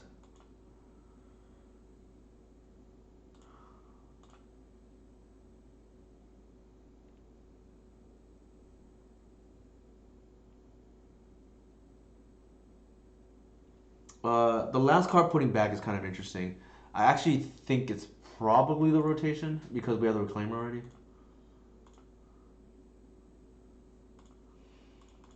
They may think we mold to Mindbrew Trap for whatever that's worth. I know Storm combo players will get a little bit uneasy when you mulligan that aggressively. Especially since we didn't reveal Leyline, right? Like, what else could we have kept? A lot of this is just like psychological warfare sometimes.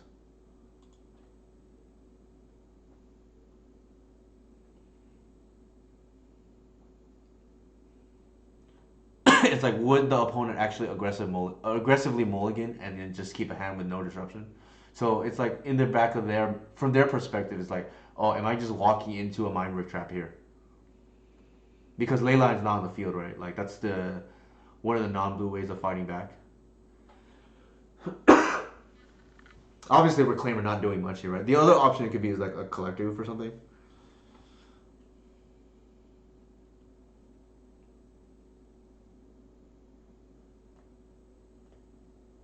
Yeah, I think from their perspective, especially if they're a player that plays around things, they may think we have a mind rift trap in our hand, and potentially that's why they shuffle because their hand doesn't beat it right now.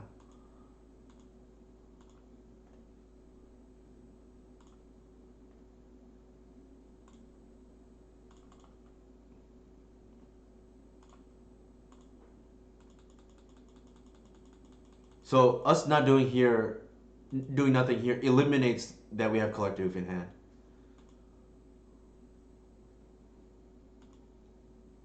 From the from the perspective of the other side, because obviously turn three Collective is too slow. You'd be better off ramping turn one Green Sun.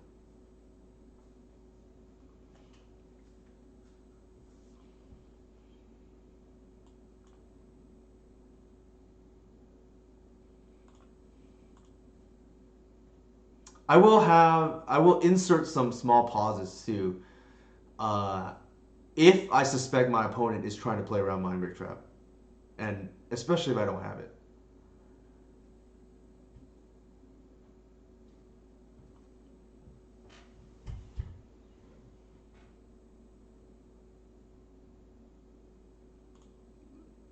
They may have to go for it regardless, given their hand. Because they cantrip twice, right? Like Ponder on turn one and then Brainstorm this turn. And as a Storm player, if you don't have it, you can't exactly wait either, right? Your hand's not getting better potentially.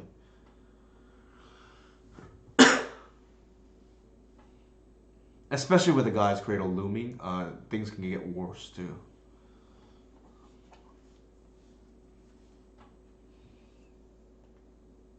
I think they from I think they are seriously in the tank about how to sequence around Mindbird Trap here. Is my guess.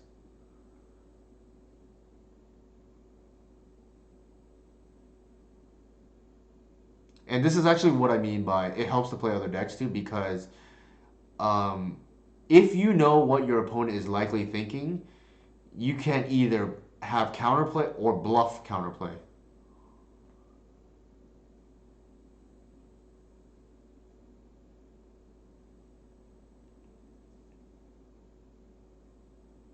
And in our case, we're bluffing counterplay, right?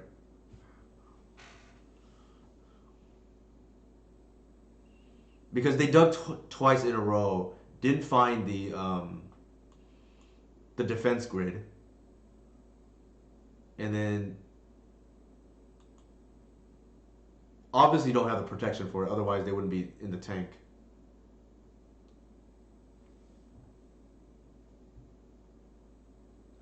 So this being a payoff spell is more reason to tank here actually, because from their perspective, I'm thinking about whether to trap this, right?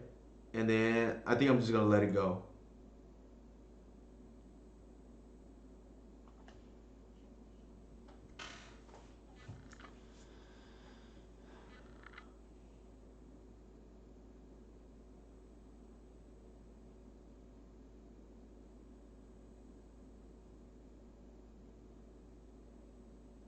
All right, so they played around the bog smartly, and then I think this worked out the way we wanted it to.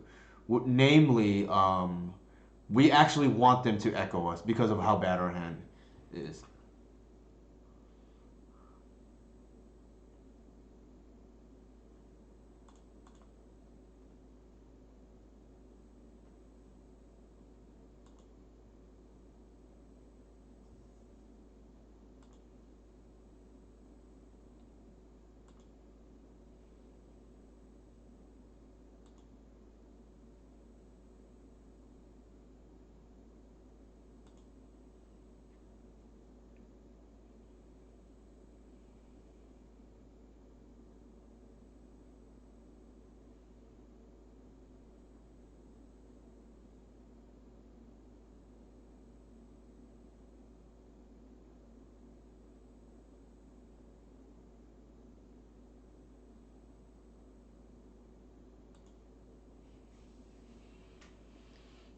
Also, the more mana we hold up, the scarier from our opponent's perspective. Like the more things we could potentially have. Um, Unfortunately, this is the kind of deck that a lot of our green cards don't impact as much. Specifically, crop rotation um, or endurance. But something to keep in mind against other storm variants that are potentially more reliant on the graveyard, or like Doomsday, vulnerable to shuffle effects or shuffling back, I should say.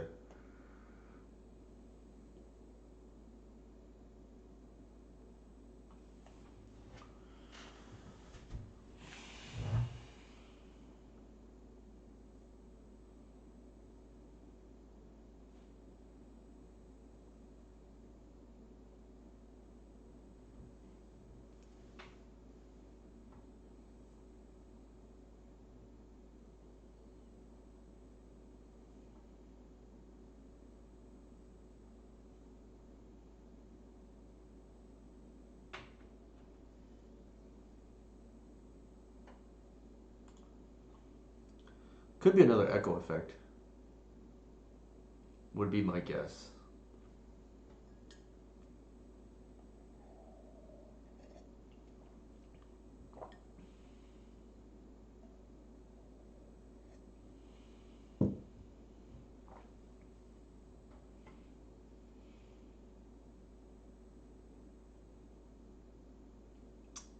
Gamble, discard a gamble. That's kind of interesting.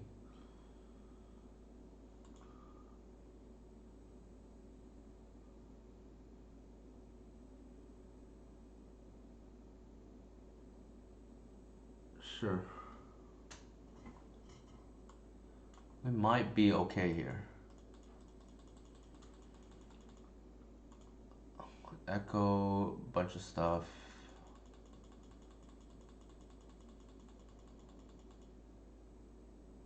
Oh, the Shatter Skull's a problem though.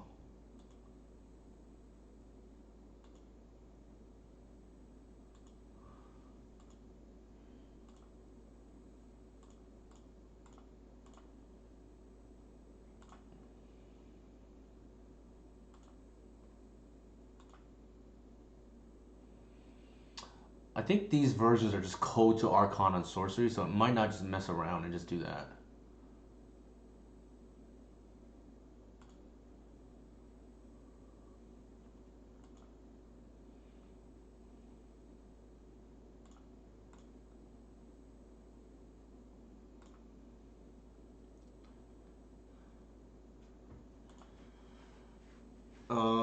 Here I'm trying to see if I can do everything I want. If I crop here for a cradle, I'll have two floating. I can get the collector oof, but then I can't Archon.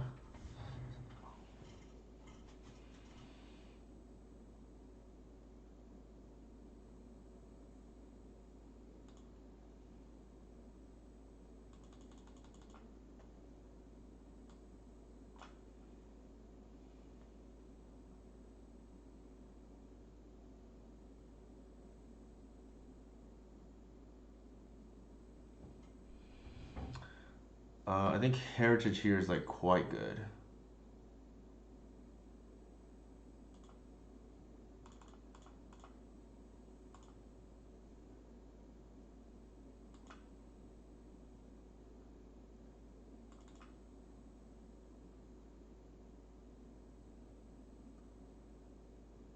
It doesn't matter, I guess.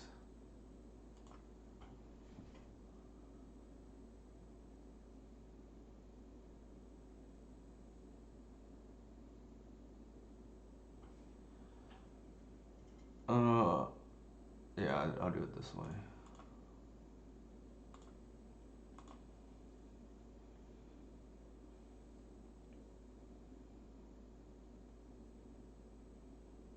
And then we're gonna use Sorcery. I think they're just cold to it.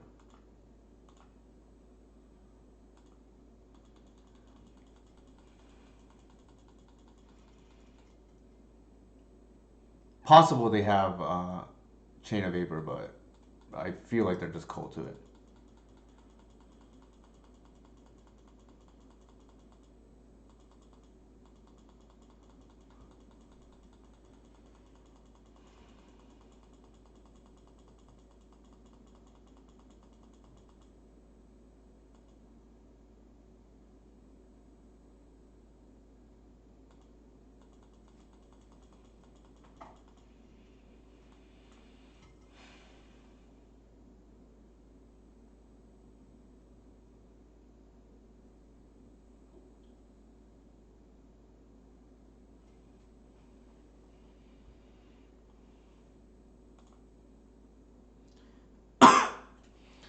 they have to also kill us this turn because we have lethal next turn with the crop rotation into Crater Hoof.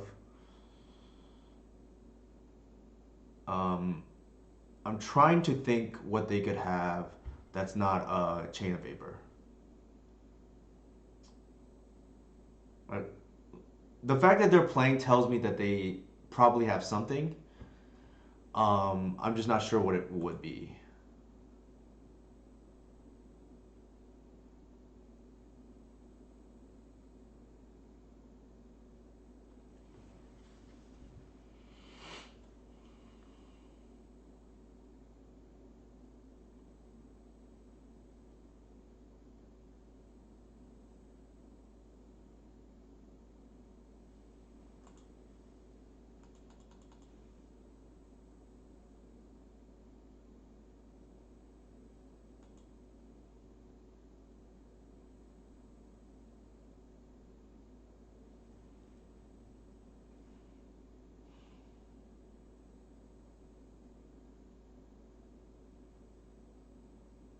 Okay, so they conceded, yeah. They could. Our line actually worked. Our line really involved our opponent to actually echo us into a game because we moved a three and just or four, whatever it was, and just did not have anything relevant, but just had to play as if we did. We moved a four. Actually, no, we moved a three. No, we put three cards back, so we moved a four. So probably won a game that otherwise was unwinnable. Otherwise,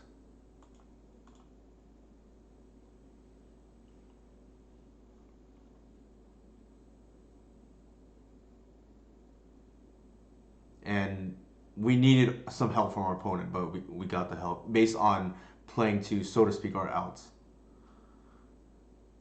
I don't think we're winning that game going to two or one or three or whatever it was. I think we needed our opponent to echo us into a win because they started on seven and we're down to four already, right?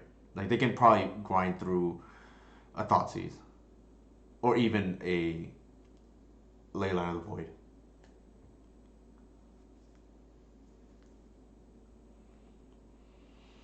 This is quite good. This is like much better than our previous hand, right?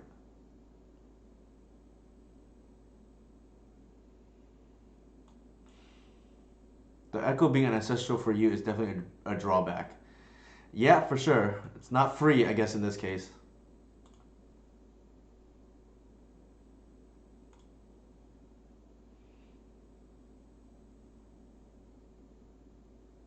I've had actually also TES players do the same thing, right? Like they go for an echo line and echo me into a win because if you're gonna echo a fellow combo player, you better make sure you win the same turn. And sometimes they do. Don't get me wrong, but in this case, our hand wasn't gonna get there, and we needed to hope that they whiff and we or play around things that potentially weren't there by our bluffing. And luckily, it worked out this time. Doesn't always, because a lot of times they will echo and then you lose. Like I think game one that happened, but game two definitely helped.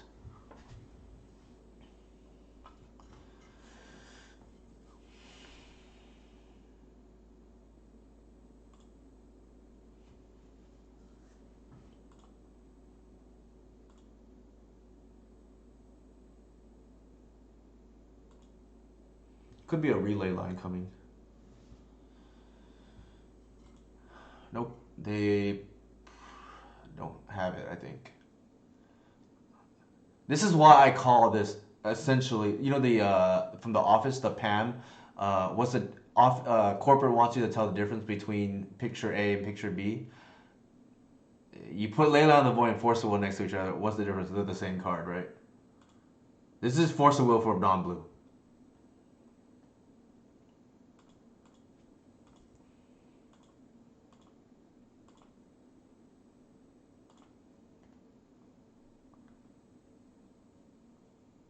All right, so they know our top card, so I'm gonna go ahead and just play it. And then I'm gonna once first, obviously. I think the Gaia's Credo is just in this situation too good. Well, maybe not. Yeah, actually, we're gonna play it next turn.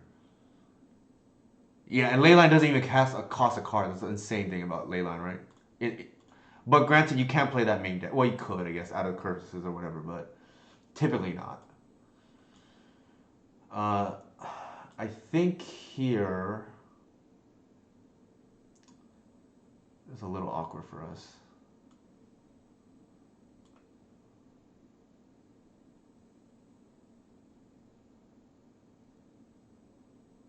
They have two Burning Wish. I don't think that makes any sense. Maybe they gamble for an LED or something.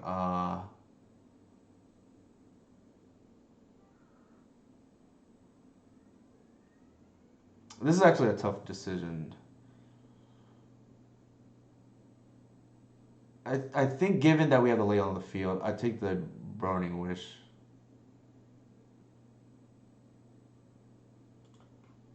And force them to be down a card with a gamble.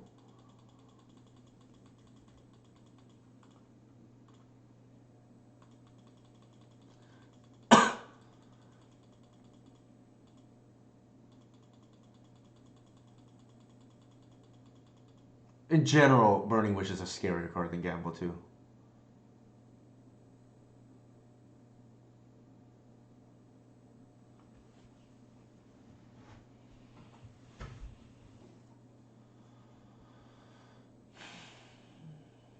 The Saga might be their way to win. If they just make constructs, perhaps.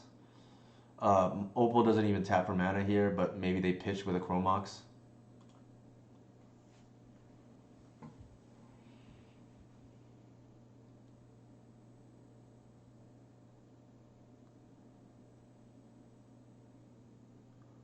Also possible here they um, just like empty for like not that much or relay for a few.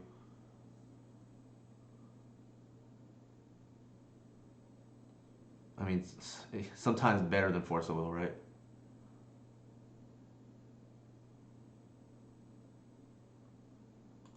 Sure.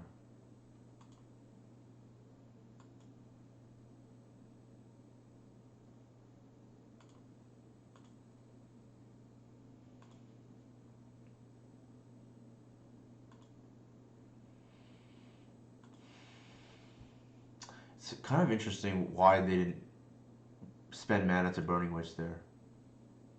I would be curious about why they did that.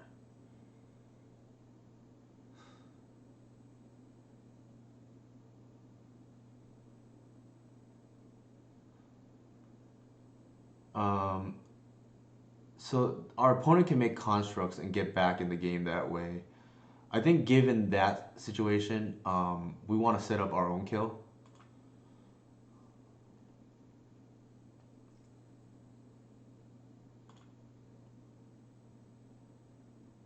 And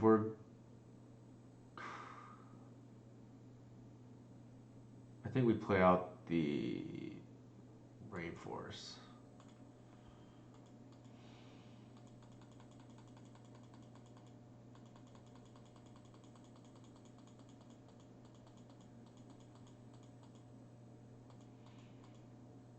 There's no way, in my opinion, they boarded in Pithing Needle. I mean, if they did, that's fine, I guess, for me.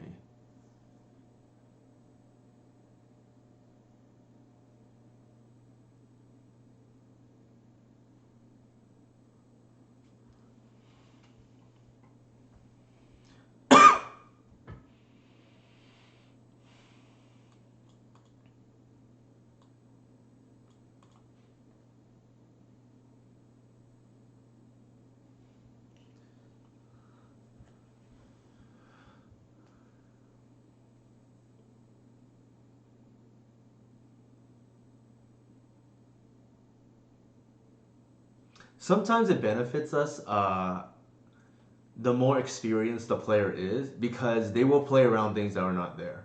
Um, and if you can get into their mind about what to play, what they may be playing around, that's actually a very helpful tool, as seen in game two.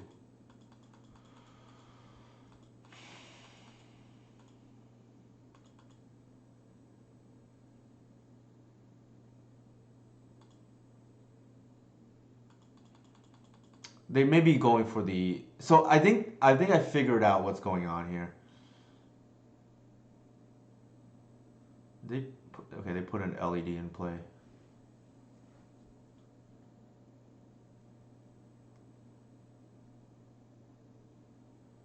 I don't think they boarded in they got LED, right? So okay, so they just peer into the depths. Okay. I don't think there's anything we could have done about that.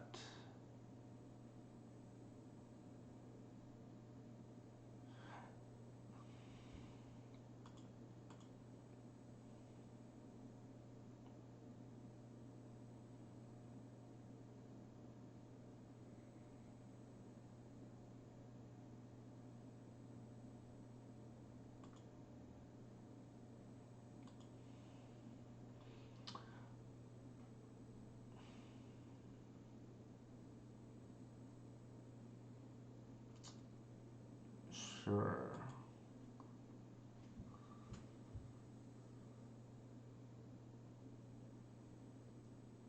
I think we probably just lost.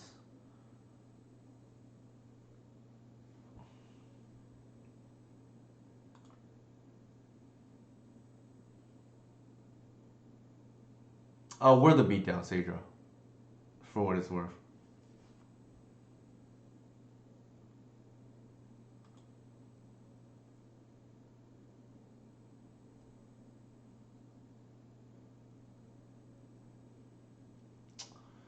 Unfortunate because I think our hand was pretty good too. We just could not get to turn three, right? Where the natural order or the collective would win the game.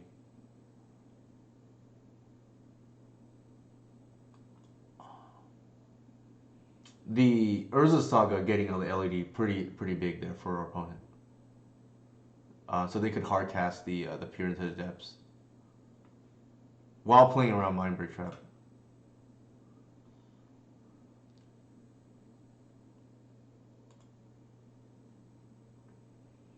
So here I think we're just dead.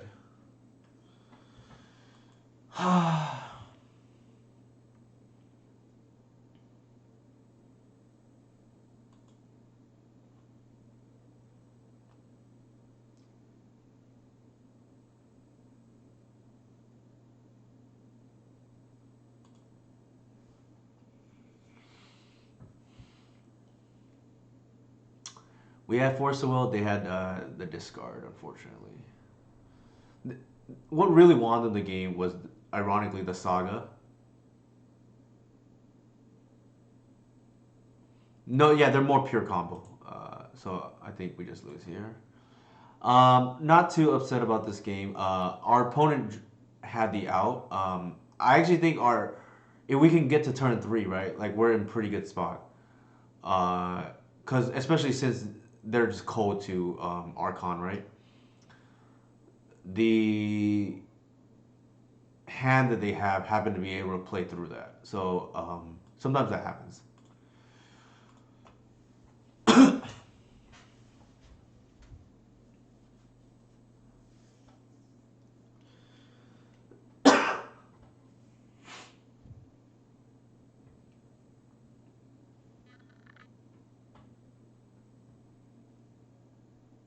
I did think we were gonna win that game, but the second LED to cast the Appearance of Death is pretty clutch for our opponent. And unfortunately, like their hand was two Burning Wish. We can only take the one, right? I think this is like a Goblins player, but I could be wrong. I don't remember what they're on.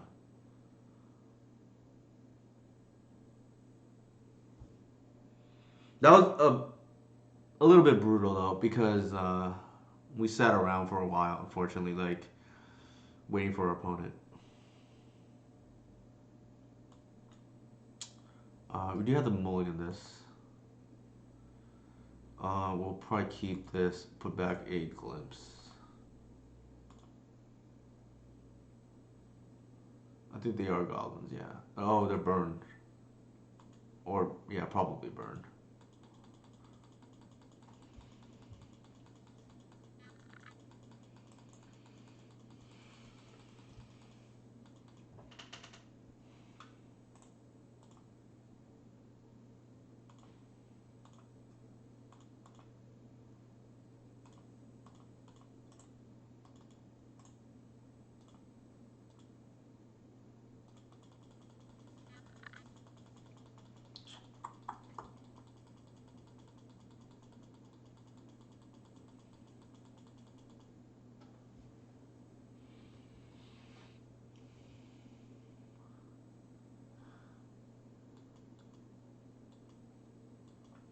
Our opponent actually, I think, if I remember correctly, I think they successfully played through Mind Ray Trap too. Because the LED was played the previous turn, and they just like Burning Wish into and I don't think they played another spell. Besides the Burning Wish into the Peer into the Depths, which is why I don't really like Mind Trap a lot of times. A lot of good pilots can play around it. I think here we definitely play the Reclaimer. Actually, probably just play the Shepherd too, to be honest.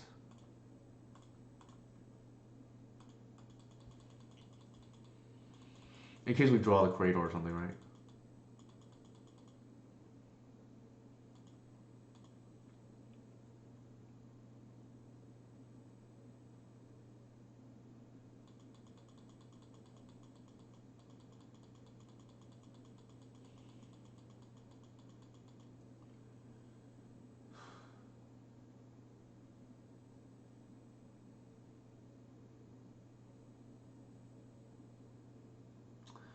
I think we have to block, as painful as it sounds, because it's just too much damage otherwise.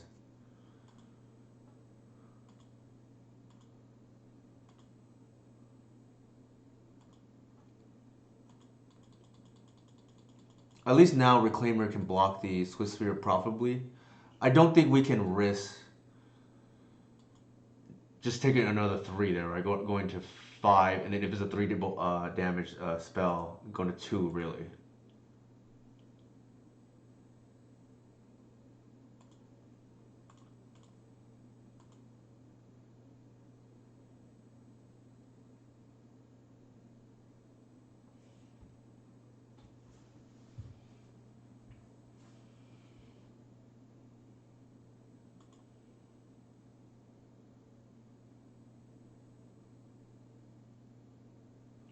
This is very awkward. Twice the number of nubs. Okay, so we let this resolve first, and then we block, and then we do this.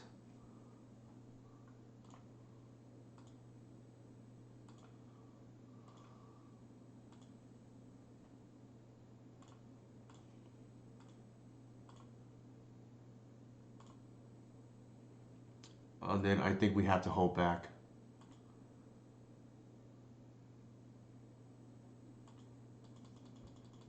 If there's another price of progress, we're gonna have to pitch and fail to find, right?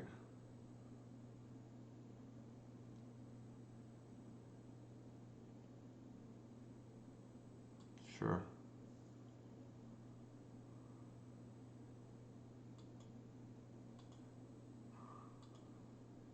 I think we have. I think we're gonna steal this game actually,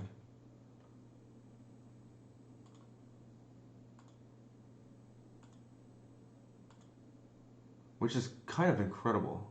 Think about it.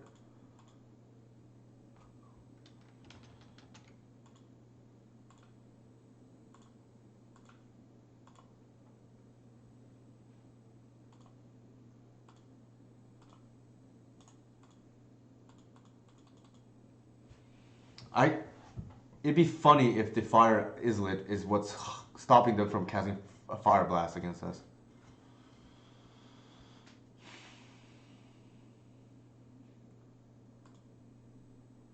This is the third time today we played against Burn, which is kind of nuts. I don't know what's going on in leagues today, but I usually don't play against Burn this much. Let me see. Yeah, this is the third time we're playing against Burn today. Or tonight.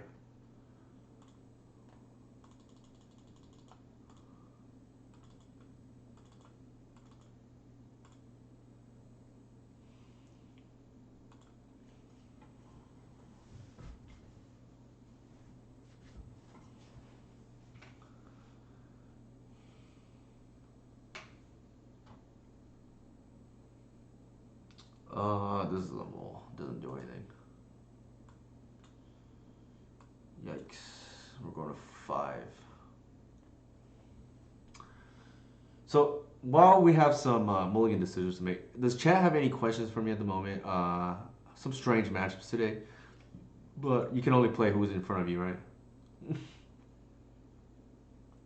Yeah, Burns against the new reanimate, right? Keep slow, and I think we're gonna try to roll high. This is a land, and then we just hope to ramp.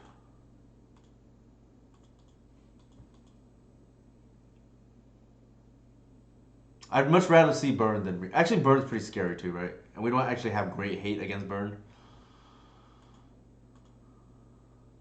This is actually kind of a neat trick that's only applicable to Goblin Guys decks. We can actually Once Upon a Time because we don't want to draw that card. I think, yeah, here I'm just going to go ahead and once end step. I don't really want to draw the Shepherd here. The Birch Lord is like nice, I think.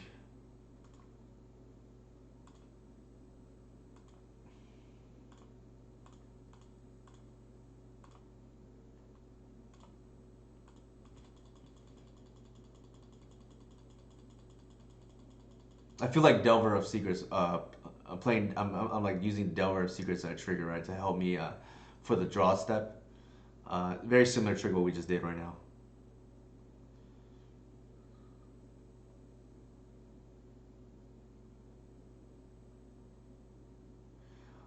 That's correct, Sadra. Like that is probably the part about elves that will turn people off because from picking up the deck because we can beat the good decks in my opinion, especially with we're not heavily targeted or if it's the metagame is robust where people have to respect other decks. That said, if there's a lot of rogue decks, it's kind of hard for us because we only have so many certain sideboard slots, and what was I gonna say? We don't have universal disruption aside from Thoughtseize and Assassin's Trophy, and both have their issues. Thoughtseize, of course, being pretty flexible against like random combo, but again, Assassin's Trophy flexible removal, but again, they're not like Force of Will, right? I think here we just want to just ramp.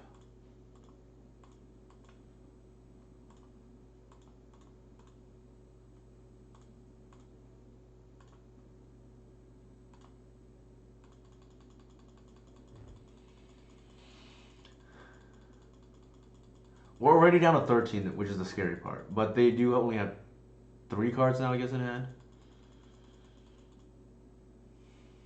Our goal here is just natural order next turn.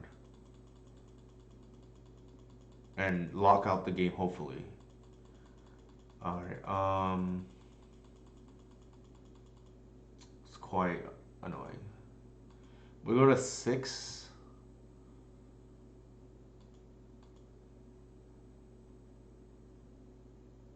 We know we're not going to hit a land drop, so we're just going to have to take it and then cast natural order here.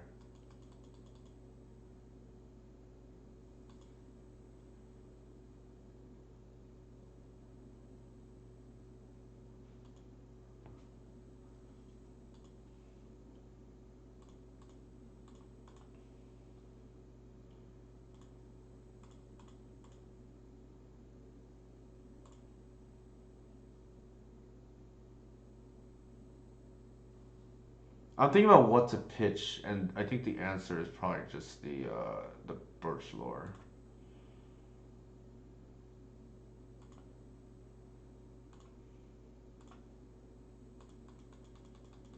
Very awkward for us here, though.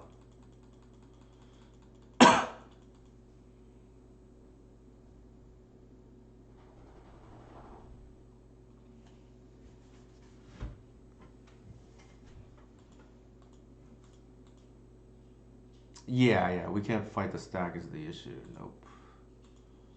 We might just be dead.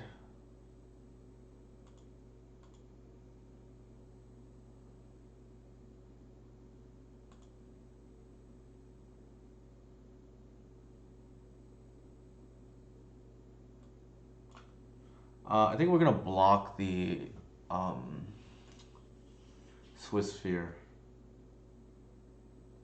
Well, let me think about that. I think we just blocked actually the guide.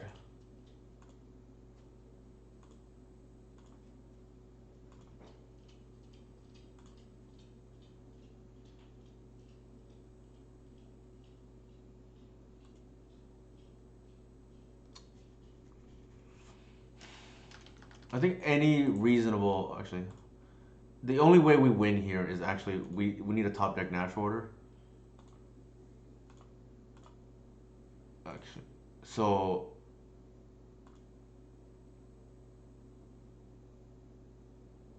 I need to get the cradle out.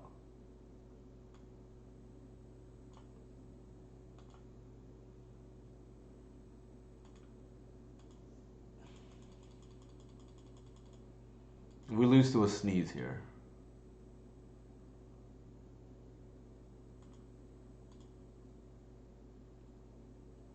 Yeah, so Sadra, like, we're limited. Like, Thoughtseize, don't get me wrong.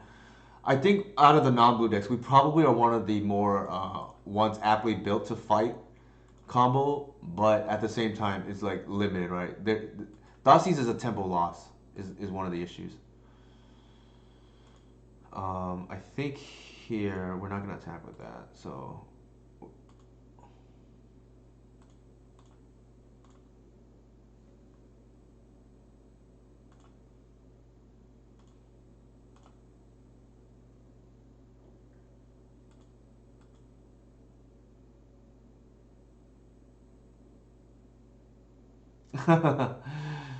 All right, so I think here we're go ahead and get. Oops, I screwed up.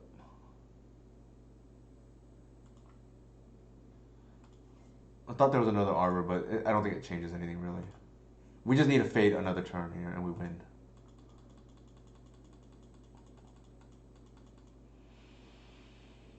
Do they have it? Looks like no.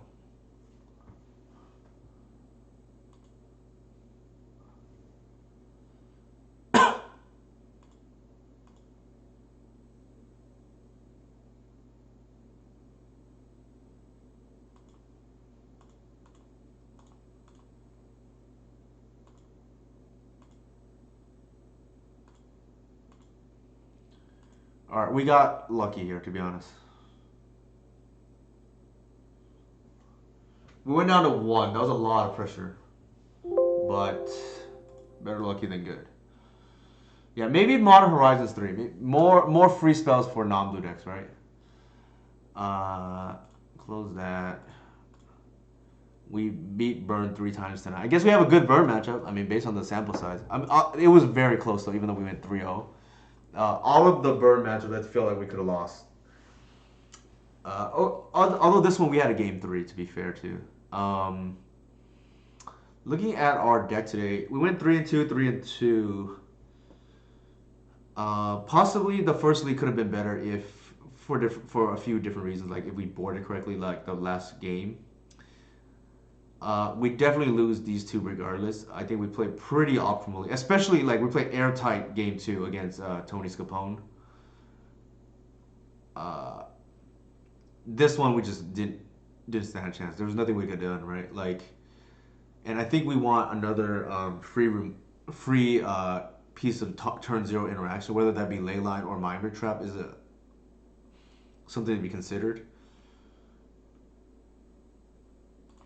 The problem is we're running out of sideboard slots, and I just don't know what we can give up unless we choose to give up that matchup against these turn 0 decks or turn 1 decks, which we played two of them unfortunately this league. Like, I'm already fitting all the Silver Bullets main. The Caracas is a nod to the Merit Lage decks and the Run of Foul as well that doubles against Delver. I'm already playing the crop rotation main that I don't really want to play main, but it's just another virtual copy of Caracas. I don't think any of these cards are reasonable cards to play main is the problem. Aside from maybe, and I say this like really maybe as the seconders, but you start to have mana issues, right? Um,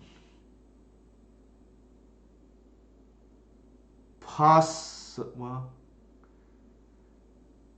Macabre would have done nothing, Sadra, against those two. Let's go back to against these two decks. Like Macabre doesn't do anything. It's either Leyline or Mindbreak Trap, in my opinion. And granted, I think actually let's go back. I think our opponent even played around Mindbreak Trap, but I could be wrong. I actually it's too far back to go. I don't think this opponent did. I think they just know our list and just did not play around it. Let's see. They forced our turn one play. Okay. Yeah, so not even playing around Mindbreak Trap. Maybe that means Mindbreak Trap is the play, right? If people are not playing around Mindbreak Trap, Scapone did for I think. Okay, let's go back. I believe Tony Scapone did, and that's why they were thinking a lot on that one turn.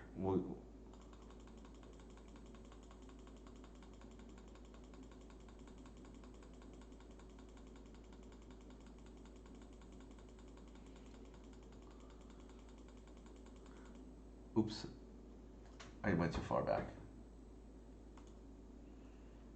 The good thing is I can just rewind here, right? Scapone, Volcanic Island, Crow Mox. Here, Burning Wish into Peer into the Depths. So Tony did play around the Mindbreak Trap.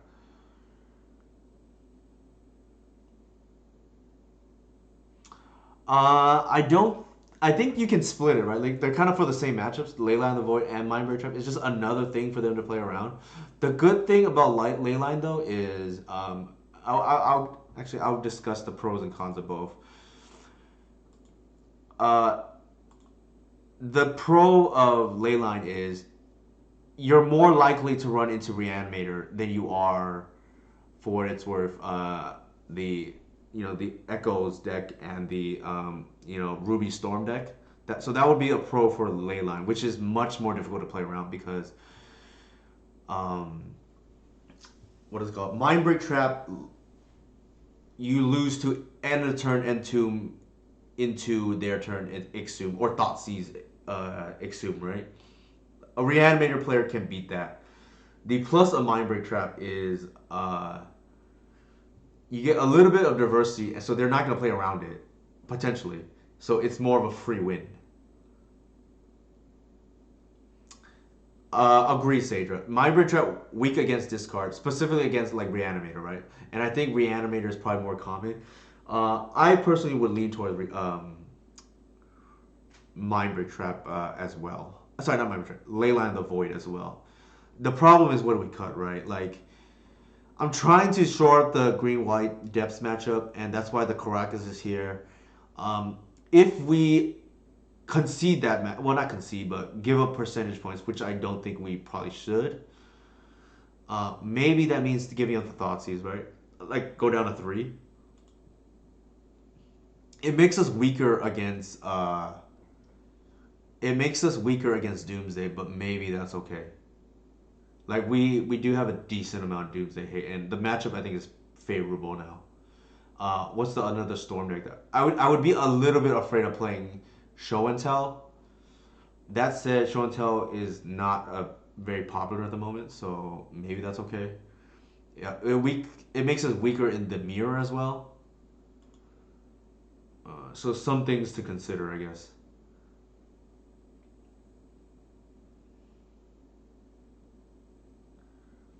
We didn't even we didn't run into any Merit Lage decks, so hard to say. But it was pretty awful last time. I would have to think about the last few spots. Right, we're already like stretching it as is by moving all the silver bullets into the main, and even a crop rotation into the main, which is not ideal. The problem is the decision is: do you want to concede or give up percentage points in certain matches, or do you want to go for broke, so to speak, right, and want the deck to be broken against everything? I tend to do the latter, but maybe that's a fault of mine. Therapy. So a couple of the reasons why. I think one, there's certain decks that have Veil of Summer, so you're already weakened to that, such as TES and potentially Ant, and potentially green blue Omnitel that will not board it out anyways. Number two, I just think missing is just game losing these days, personally, and I do not have the. I've played a good Cabal Therapy before. Like I've played 7 discard with 4 seized and 3 therapy. The problem is when you miss, you probably lose. And I think the upside is we have so many good sideboard cards potentially at our disposal now. It's not worth missing and losing the game when something equally good in another matchup can probably get the job done. Not to mention therapy is not as good against the uh, the graveyard decks, right? Which is more popular than the show and tell decks. I think if show and tell were popular, I probably would play either therapy or duress, but it is not at the moment. Um, Anybody have any questions about this? I got to think about it some more, but I definitely do think we want the third Leyline of the Void because just too much vulnerability to these Echo decks otherwise, right? Like we lost to 2 Echo decks this league that potentially is avoidable if we have another Leyline of the Void. I don't think 4 is the right number, but I think 3 could be.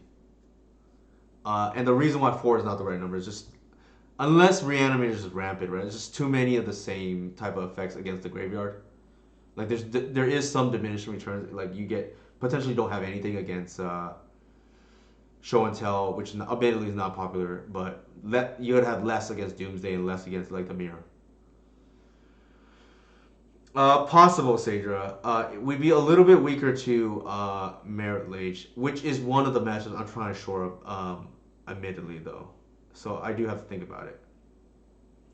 It depends how much we want to gear towards Green White Depths, which I think is a good deck. They do have a combo it problem, but not probably not as bad as like the lands deck. So they can conceivably get through the early rounds. What's it called? They can conceivably get through the early rounds more because they have more combo hate than lands, for instance, which is a huge dog to combo. Green White Depths probably not as good against combo as we are, but probably has more tools than like lands, for instance. And not to mention, I don't know. I'd have to for Delver players. I hear different things. A lot of Delver players find lands a hard matchup because the sideboard cards good against lands tend to not be good against other decks. But I also hear from the Green White Depths people that Delver is a good matchup. So I'm not sure which one would have a better Delver matchup. Like I hear conflicting opinion on that. I think everybody is in agreement that the 3 bad matches for Delver tend to be like lands, Green White Depths, and D&T, but the order tends to vary depending who you ask. So I didn't reach like a. I put up a poll, but I didn't reach like a consensus on that based on the responses or the feedback. All right, so yeah, I will think about it some more. I definitely do want the third ley line. I believe. I think it's better than the Mindbreak Trap, for because Reanimator is just more popular, and good players can play or will play around the Mindbreak Trap, like Tony Scapone did. So kudos to Tony. I think looking at our options here, who should I rate next? I mean, there's the Asian Avenger. I think plays Arena mostly. Aldine. I'm not. It says bring your own booze. I don't know what they're playing. I tend to like to raid people who have less followers or less viewers because to return the favor, so to speak.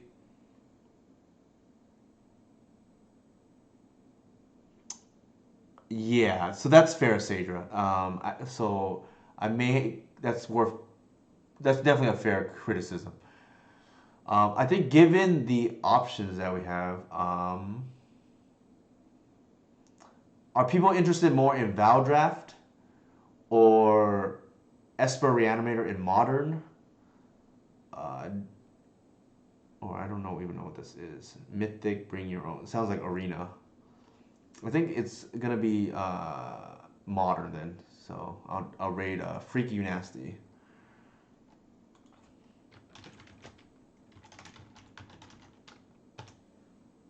Thanks again to Dukes and Lee for the raids earlier.